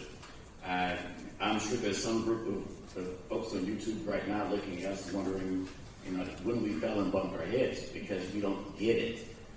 They see it, but we appear not to get it, so to speak. It's on YouTube. It's on YouTube. And Dr. Wells talked about another question about productivity. And anecdotally, I'll tell you that when I talk to folks who are working remotely, they tell me that they work harder and longer. And they don't have to worry about the travel in or out or the other things that get in the way. So it's really about change to me. And yes, there are certain roles. We can't have a remote field ops team picking up leaves. So there are certain roles that definitely have to be in, but we also have to reimagine those roles and find ways that they can work remotely and have hybrids. Or flexible. Or flexibility for the leaf collector. Absolutely. That's going to look different than somebody who's working remotely. Absolutely, because if you get my leaves at 6 p.m. versus 11 a.m., I don't mind as long as you've got my leaves, you've got my trash. And just understand it. And as we go along, we'll realize more and more that flexibility, adaptability, and adjustability are going to be key. Well, this is a really great conversation, and obviously it's not something that we're going to solve for today, but it is something that the city manager and his team are thinking about, and hopefully as they're working through those things, that you now have this context and perspective for that. All right, so I'm going to keep us moving forward here. We're getting near to the end of the day. I've got one more presentation to walk through with you, and then we're going to do a quick recap, and then we've got our fun dynamic exercise to close out our day. So I'm going to move through this quickly. I know that it's been a lot, but we're going to start shifting towards really digging into vision and what is vision, how do we craft a vision, what does that look like, and what does that look like specifically for city council. And this is really teeing up our exercise at the end of the day, but also some of what we're going to hear tomorrow. We're going to be digging into this idea of vision even more. So the power of purpose and vision. So what does this mean for inside? Well, that helps inform our priority setting, and we know what our North Star is, and building also a world-class workforce. If we've got a clear vision of what we're all working towards. Outside, that impact is about making Greensboro a winning city for generations to come. Because to the point that someone made is that oftentimes our goals are a little bit more near term, and this is really thinking that longer term, thinking about how are we preparing for the next generation and making it a great place for them. So what is a vision and a purpose? So 8 things to know about strategic visioning and purpose. First, we got to define what it is and why this is important. So your purpose is your why. We've kind of talked about that before. So it's why we do what we do. Why are we getting up in the morning? Your vision is where is that headed? Where is that vision? And then the mission is the how. So here's a great example of Apple. Their purpose is to inspire creativity. Why are we doing all this? Trying to inspire creativity. We are here to make the best products on earth and leave the world better than we found it. So that is their vision.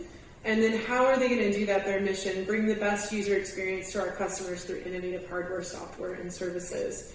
And we see a lot of vision examples through a lot of these are large corporations, Disney to make people happy, IKEA to create a better everyday life for the many people, so on and so forth. And there's a lot of benefits to community visioning. So that's corporate visioning, but what does it mean for when a community has a vision?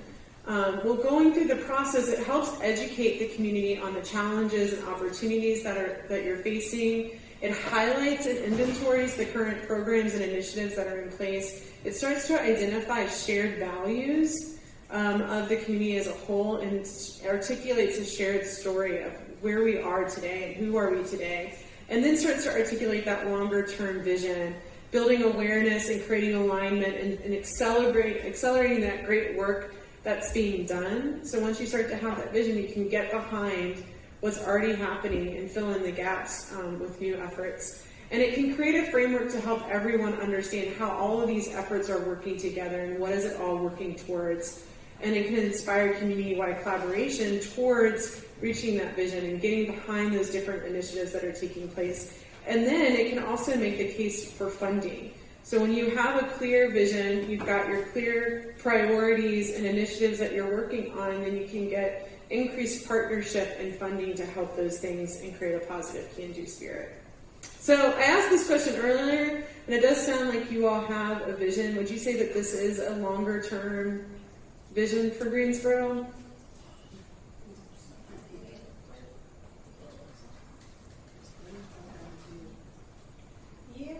I guess that answers it, no. What'd you say, Zach? He said, I guess that answers no. Yeah. So nobody can, what the answer, I mean, to his point. We can't answer it. We don't Yeah, have it. that's not being clearly articulated. If we can't articulate it, can the community articulate it?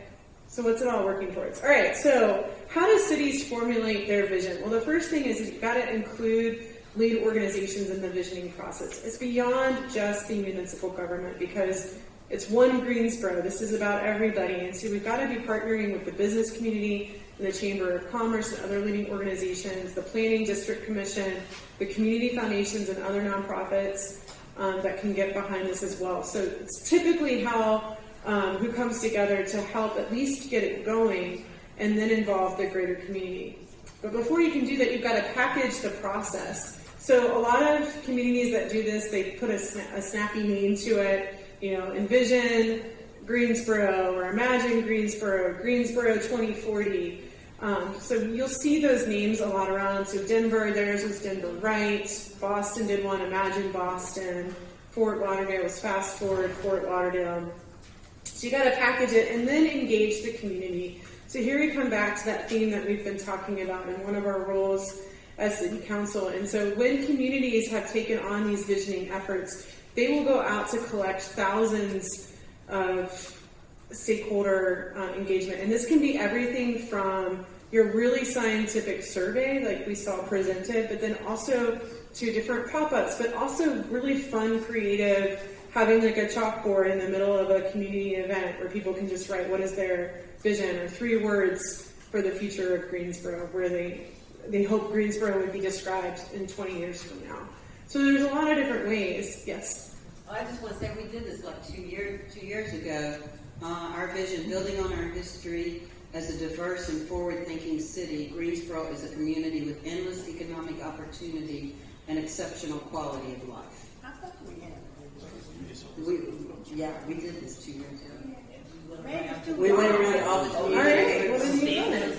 We went to all the community. Oh, we get to leave now. Yeah, so, all right, but the question is, so this wasn't clearly articulated. Are the priorities that we're thinking about, is there that strategic framework that's going to get us to that vision? That's what we need to talk about. Yeah, and so we're going to get to that. Yeah. Okay, so we got our vision. Yeah. So then I do have a question as a not so brand new city manager, because I saw that coming in.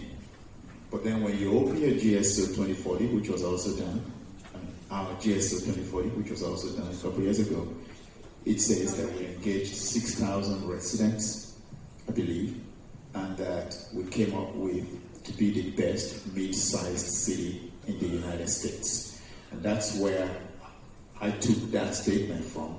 Changed best to desirable, because what's best?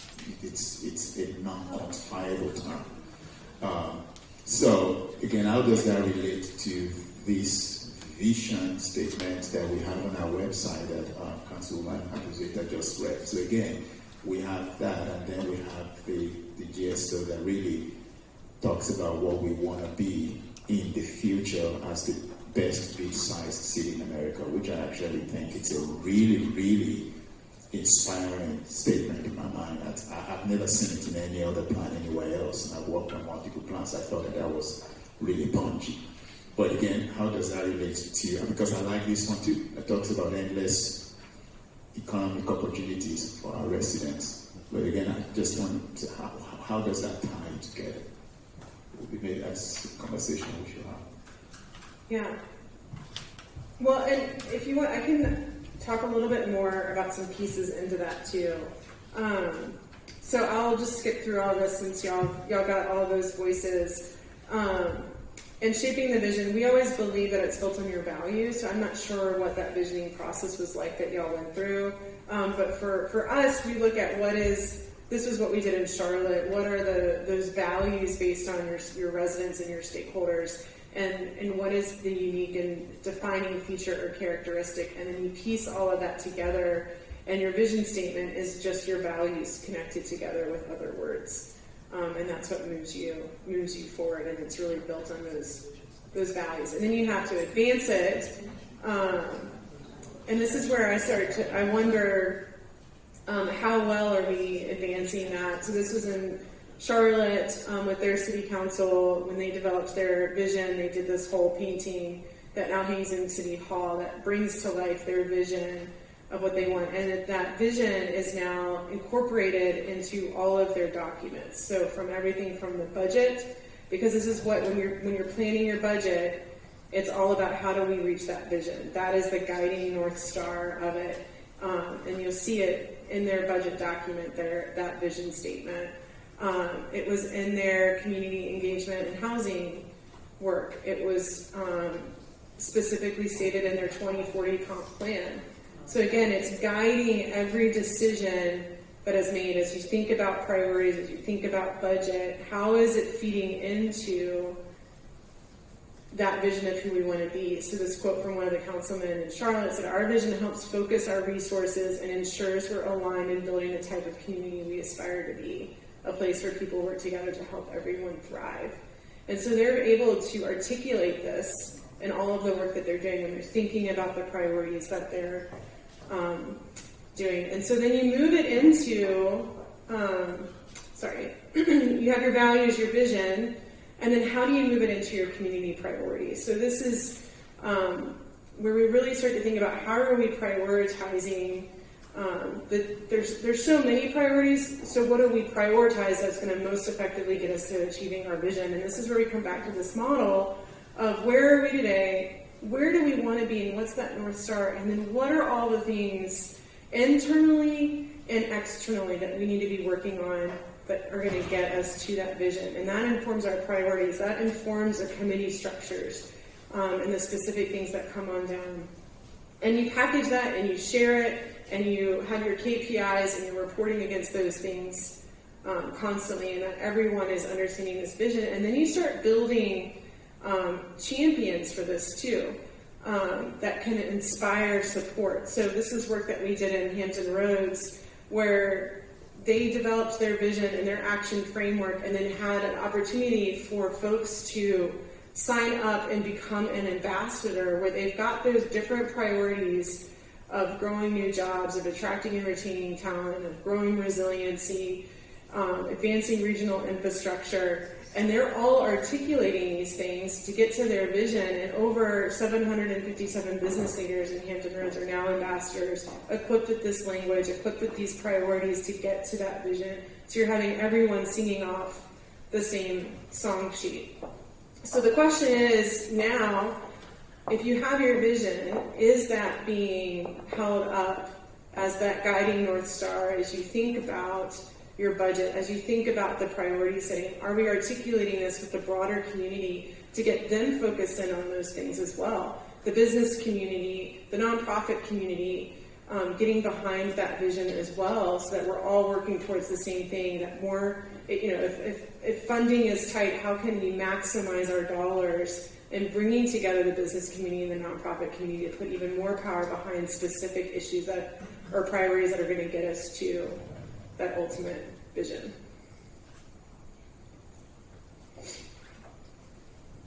I think we're going to go with the making it the best mid-sized city in the South. That will get us down in that lower quadrant, because that's something we have to keep working. It's not that place now. And if that's in the 2040, that's came from the citizens, because all of those workshops and everything they had, listening sessions. So that That should be what we should have our tagline, I guess. I would think. Well, I think in the 2040, that is looking all the way out to 2040. I think what's in our vision statement now is what we can do now. I really do, and I don't think that they differ with each other. If we can start implementing now in the vision statement that I read, then by 2040 we're definitely going to be the best mid-sized city. But of course, we want to achieve that earlier. That's not a question. But I don't know, it's just the way I feel, because we spent a lot of time doing that vision statement.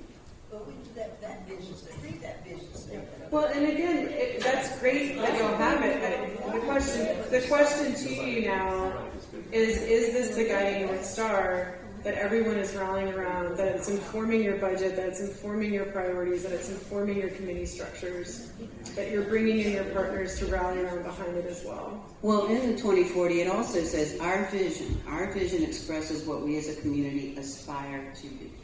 And what is that? That is out of 2040. 2040. That's out of the Comprehensive Plan 24. And provide a common touch point for making decisions and a consistent point of reference to manage changes in conditions in the future. In 2040, we want to be able to say Greensboro is the best mid-sized city in America. Okay. So see, that's where I was going. We spent a lot of time doing our vision that is on our website, and then this spent a lot of time also saying where we want to be in 2040.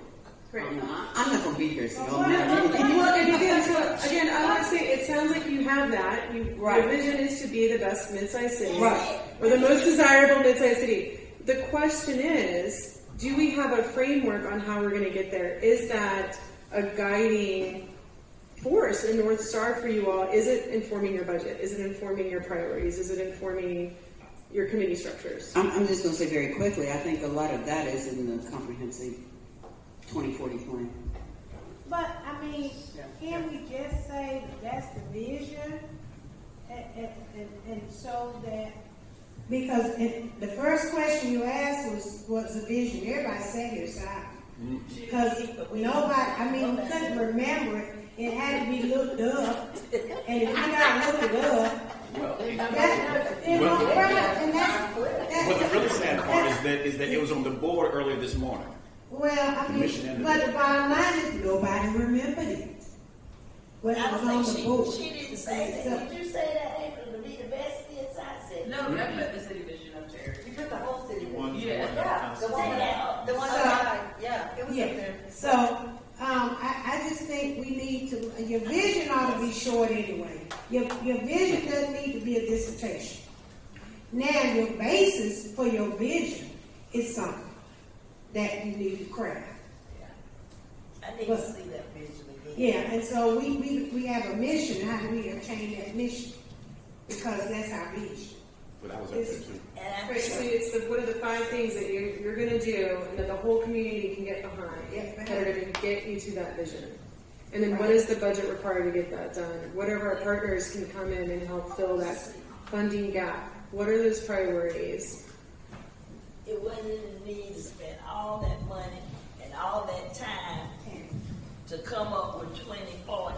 And every time we read a change or an ordinance or anything, we say it's in line with something like that 2040 land use. We say it's a comprehensive. So that guides, it's supposed to be guiding how we decide on land and changing the zones and all of that. So I think what we talked about this morning is to make it the best city in the South. So I think, what we talked, Oh, in America. Oh, Lord, yes. We got great hopes. We just need to craft the vision that intentional. Already had it. If 6,000 people, that Lord said that they came up with it, we had it. We just got to use it.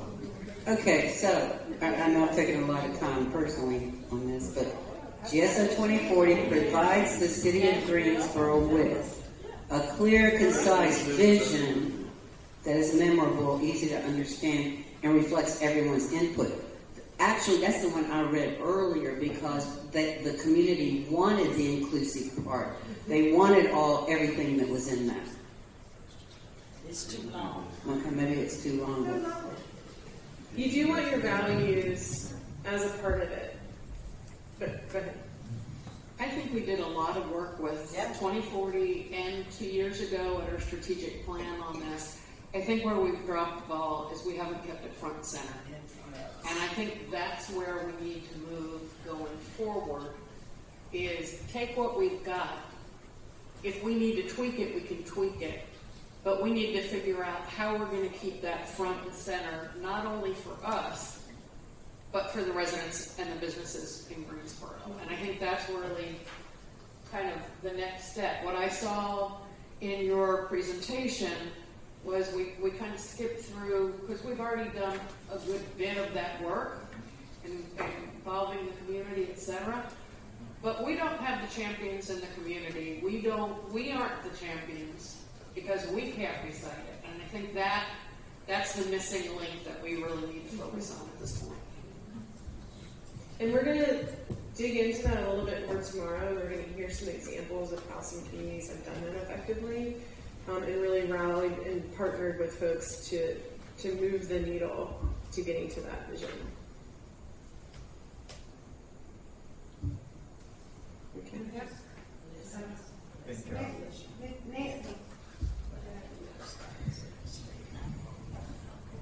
I think if we can make the mission statement, the vision, to be the most desirable city to live in the Southeast, if we want to put a time frame, then I think you're able to build everything that you do around that. So it's just a very clear vision of what you want the city to be. Then all these other things fall underneath that as mission and all these other things. And your values. I think it is a very, very succinct, very clear, kind of exciting vision. Yeah, and then again, that framework of how we're going to get there. But we know the framework, but the vision is what we always honed in on. And we can communicate. What I'm hearing is that we don't have that framework. Yeah, we can make sausage, as you say. I think that 2040 plan lays out right. It does, but it's too long. Okay, people not going to recite it every time. No, but I think we need to be able to be up to, it got the Burnham Award, it got major awards, And yeah, it got awards, but I think she's still asking us, do you have something that's your guiding star? And this morning when we were asked, we didn't. We didn't. Now that we brought up two things, I'm just thinking the shorter one is something that we could have everybody in Greensboro learn. Mm-hmm. And as we think about those priorities, being able to set up, well, these are our 5 priorities because it's going to get us to our vision. So we could be the most equitable, desirable city. Here it goes. Here it goes. Well, Cheryl, that's what was in there, for diverse and endless opportunity. But diverse is not always. I know. So, We gonna be diverse. But I'll be honest with you about that comprehensive plan. It really wasn't all inclusive on who participated in that comprehensive plan. Because I really wasn't happy with who was at the table in that comprehensive plan. But it's here. But several folk were left out in my opinion. But nevertheless, if we're here now, we know what needs to happen. We haven't heard from the community and what we want this community to look like. So I think we all agree we want to be the best city in America. My concern is it sounds trite. It just sounds, it's trite. It's not best, it's most desirable in the South. I know. It still sounds trite. Well, that's where you need to have your values up in there too. And what are those values that we're trying to get to? What was Apple's vision again? Can you put it up there? Give everybody a computer. I like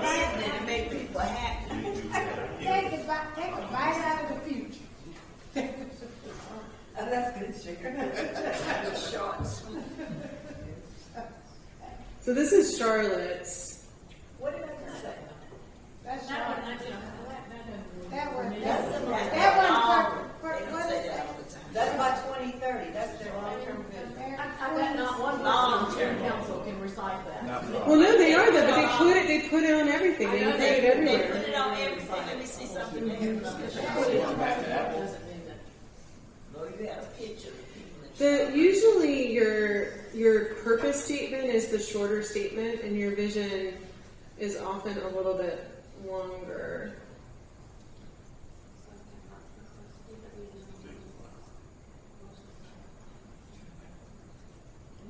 I don't think, I think we can combine this, we're making. One more. I think we One can. more. All right, now. Inspire creativity. That's their why. That's their purpose. Why? And their vision is the second bullet. the vision, we are here.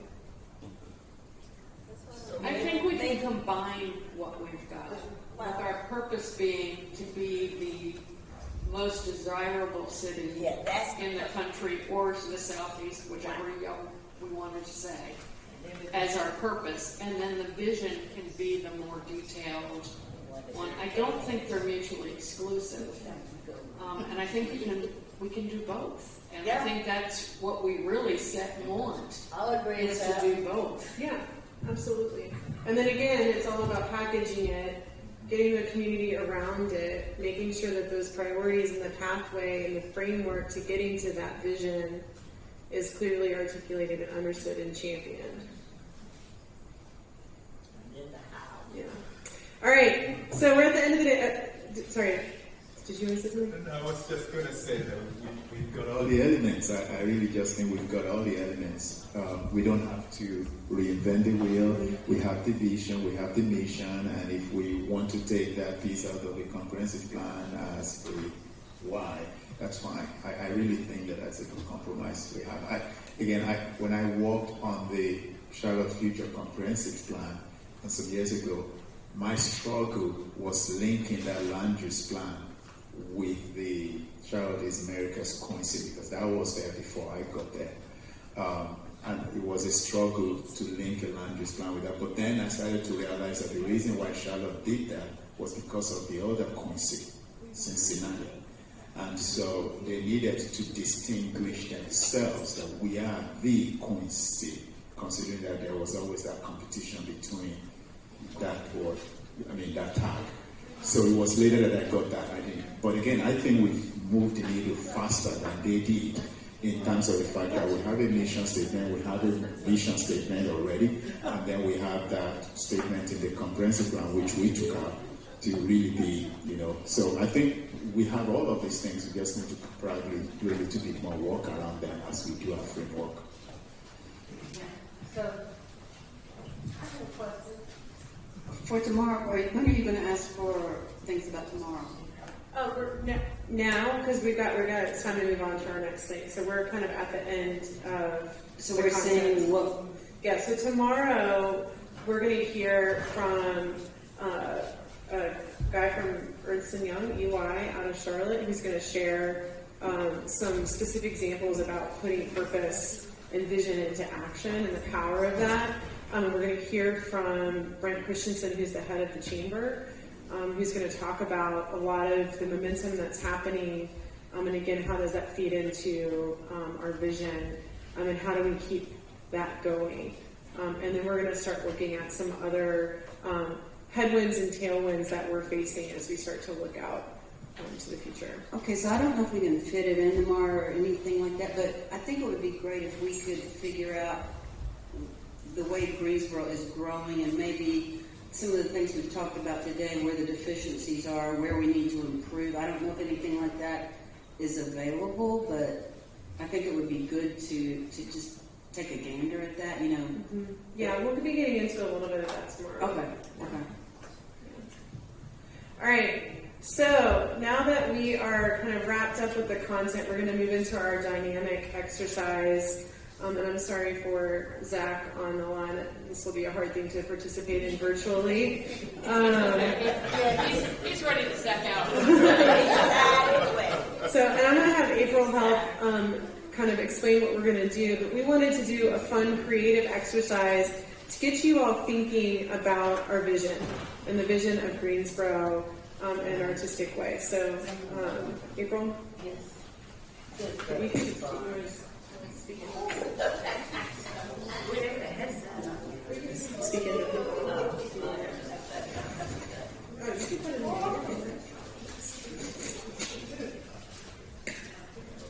Hello again, it's me. So we have a dynamic visioning project that we're going to do. A little exciting, it is an art project. You do not have to be you do not have to be an artist because sorry, you don't have to be an artist because we've actually brought 4 local artists here with us. They're in the back of the room there. So I'm just going to read out their bios, raise your hand, wave as I do, and I apologize for any pronunciation issues. So we have Xavier Carrington. There we go. So he is a native of Bloomfield, West Virginia. He was raised in Macon, Georgia. He's an accomplished visual artist, educator, and scholar.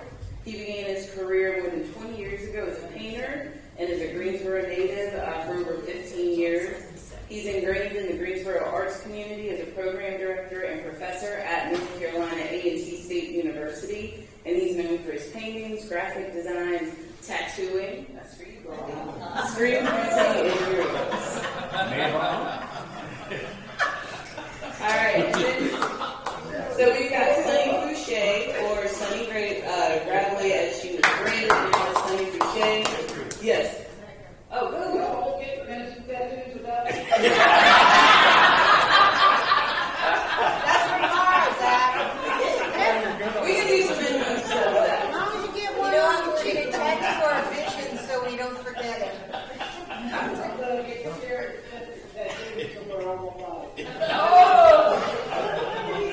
I've taken a picture. Your district tattoo somewhere on the back. I know you said my name. You just can't live without calling my name. Just put my name on your side cheek. It's all right. All right, so Sunny is known for her vibrant colors, powerful imagery, and is considered one of the up-and-coming emerging artists in this era. She is a Greensboro native and has been an integral part of her life in the art scene from a very early age. She uses textured paper, colored tissue, paints, and oil pastels, and she's found an elegant way to combine all these mediums to create a vivacious expression of her art. And she's also been exploring the Black Lives Matter movement and the current racial climate of our country. All right. Next,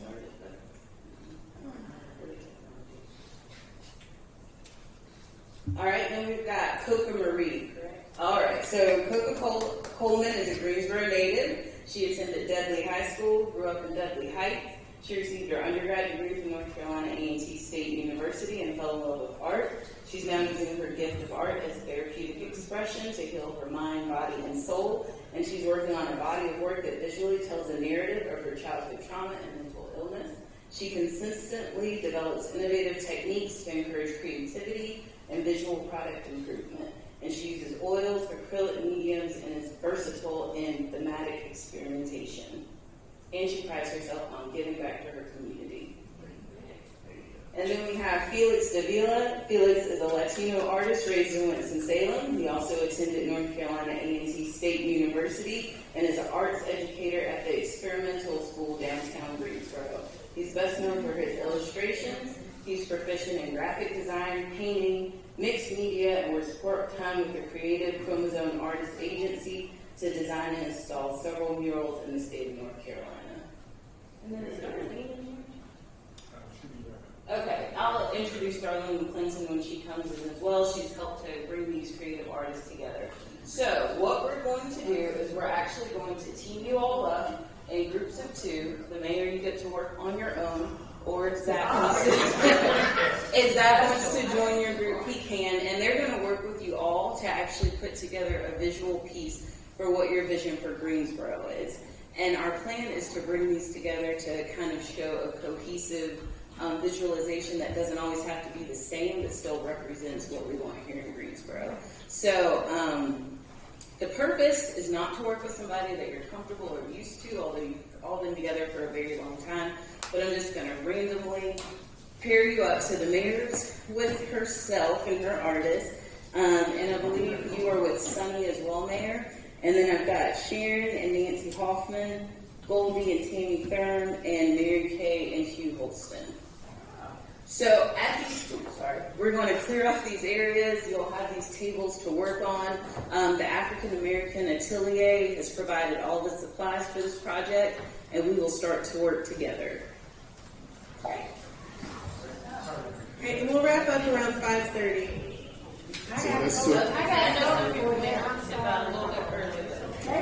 So just so you know, Xavier installed a huge mural. Oh no, I got you. He installed a huge mural.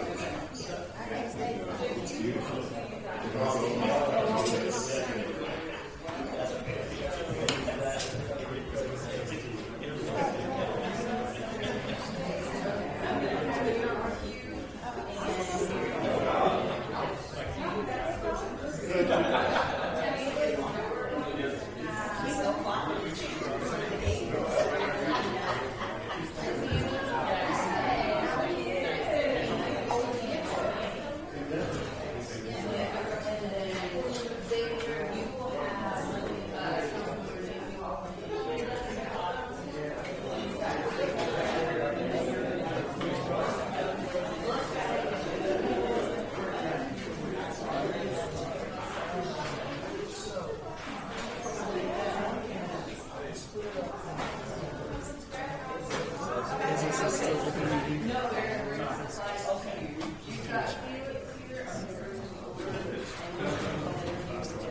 Good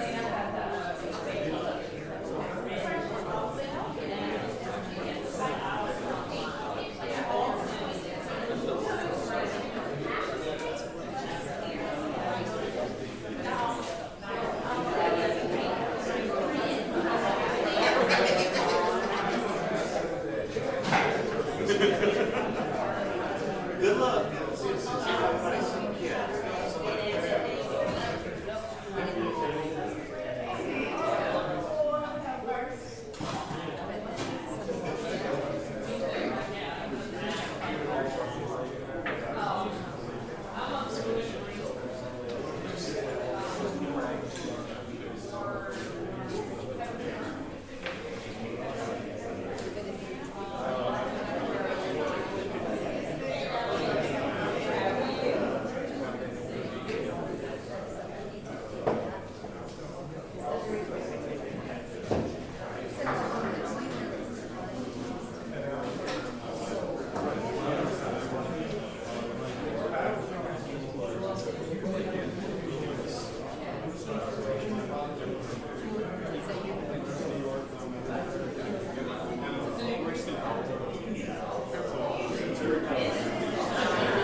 Which more? Which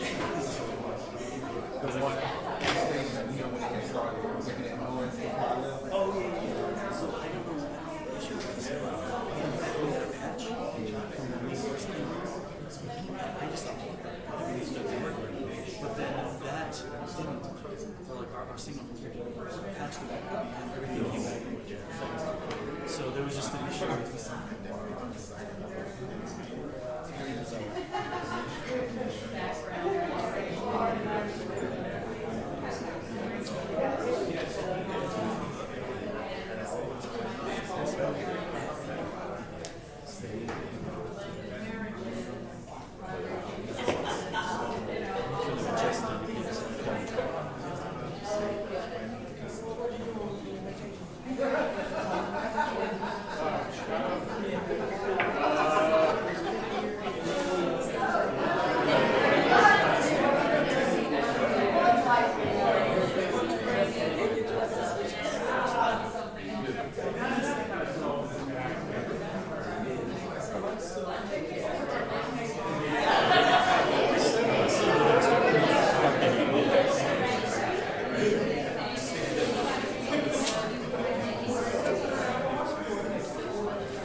That's gonna stay because that's the recorder. That's Angie's. We're not gonna just.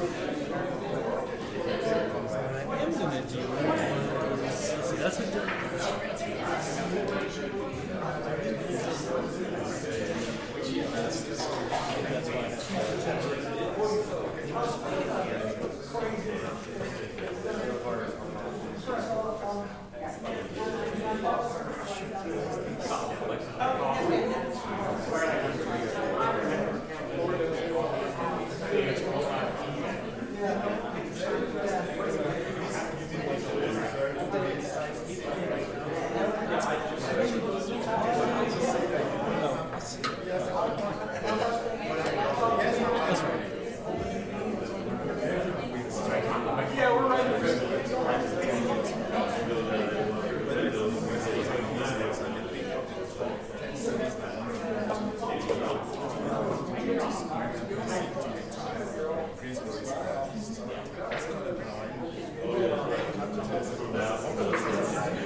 That's gonna be mic 3.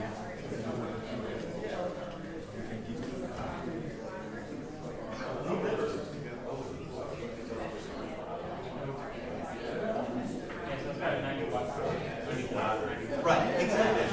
A lot of legs.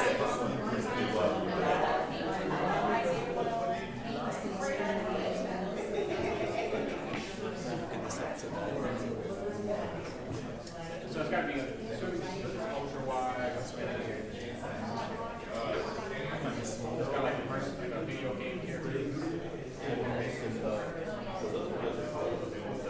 Exactly.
y'all have to understand this side of the pole. So what we'll do? What we'll do is we'll take whatever you see, that way we don't have to get so we stand over here like where you are. Because right now the Zoom feed is what's going on. But our camera feed is so there's two different. So I want to make it all one thing. So the Zoom feed that's coming to East Drive is going to be the same thing that's going to be on your laptop. So it's just yeah, same thing. Yeah, it's just like a bonus. It'll be the same concept.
Alright, now that we're set like this, go ahead and flip channel 1 to rear.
check one.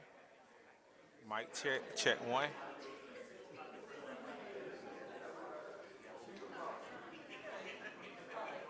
Mic check one. Mic check one. Sorry, didn't hear that.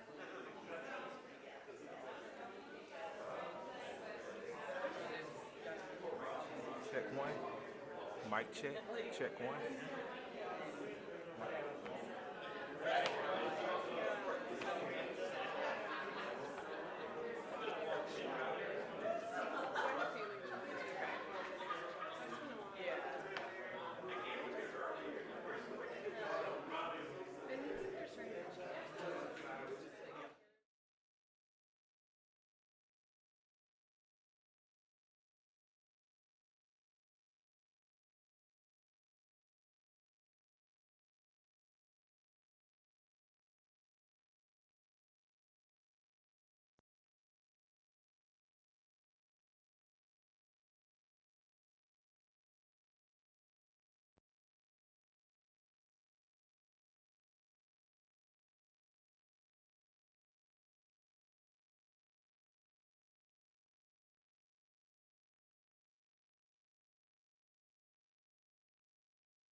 Check 1 2. Check 1 2. You hear this? Okay. Check 1 2. You hear this? Okay. How about now? Check 1 2.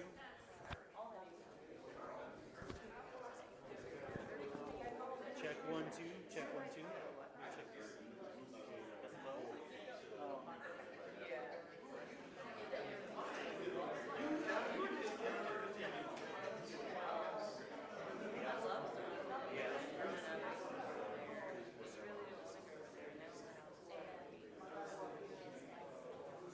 Testing 1 2. Check. Hear me now? Check 1 2. You hear that? Check 1 2. Bring it up. Bring it up. Check 1 2. Check. Test 1 2.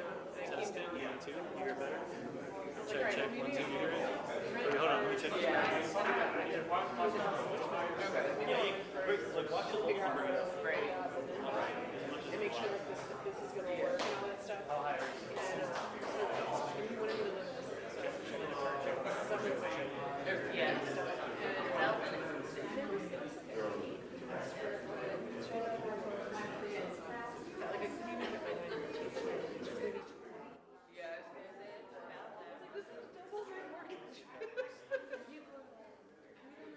Check 1 2. Check 1 2. Testing 1 2. Did I get that at all?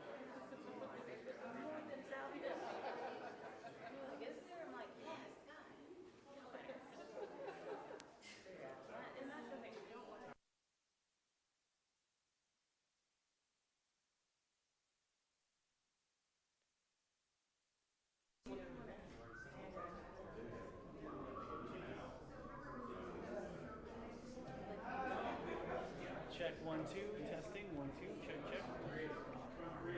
It's set to auto, so switch it to manual if you want to turn it up. Turn it to manual if you want to turn it up. Check 1 2. Test. Check 1 2. Testing 1 2. Check 1 2. Yeah, me too. And so I'm like, I hear everything. I tried to hear. He's at actual Axios.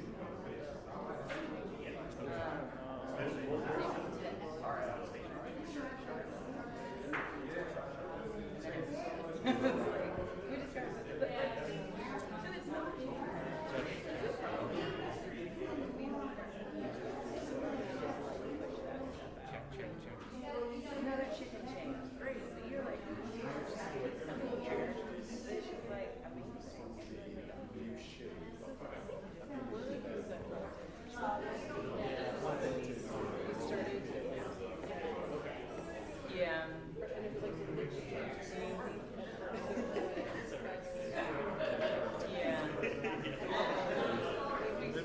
succeed.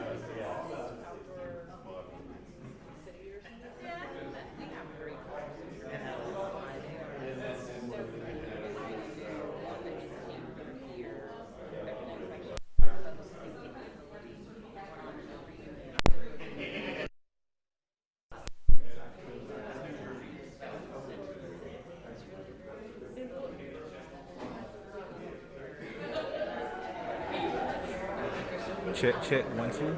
Check 1 2.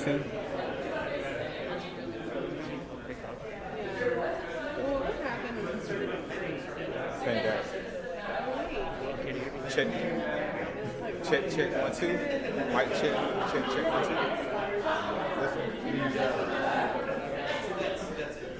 Check 1 2. Mic check.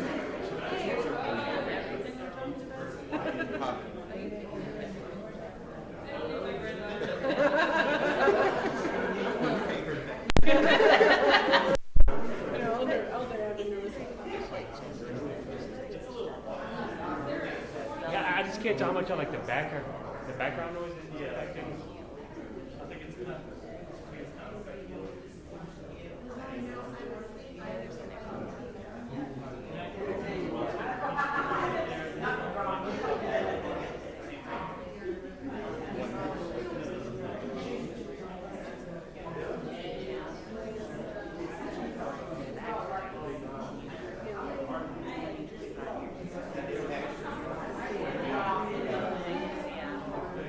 This is a test. This is a test. Mic check 1 2. Mic check 1 2. Mic check 1 2.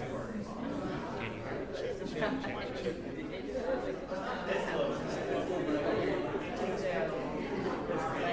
It's clear.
some reason they're super quiet. I don't know why. I don't know why they're so quiet.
He is a. Yeah, go ahead. Stop. What's the verdict? Oh, okay. Oh, at all? Well, no, they're just not. They're not picking up Not strong loud enough. enough. Okay, that's So I this got thing here. What about- that's fine.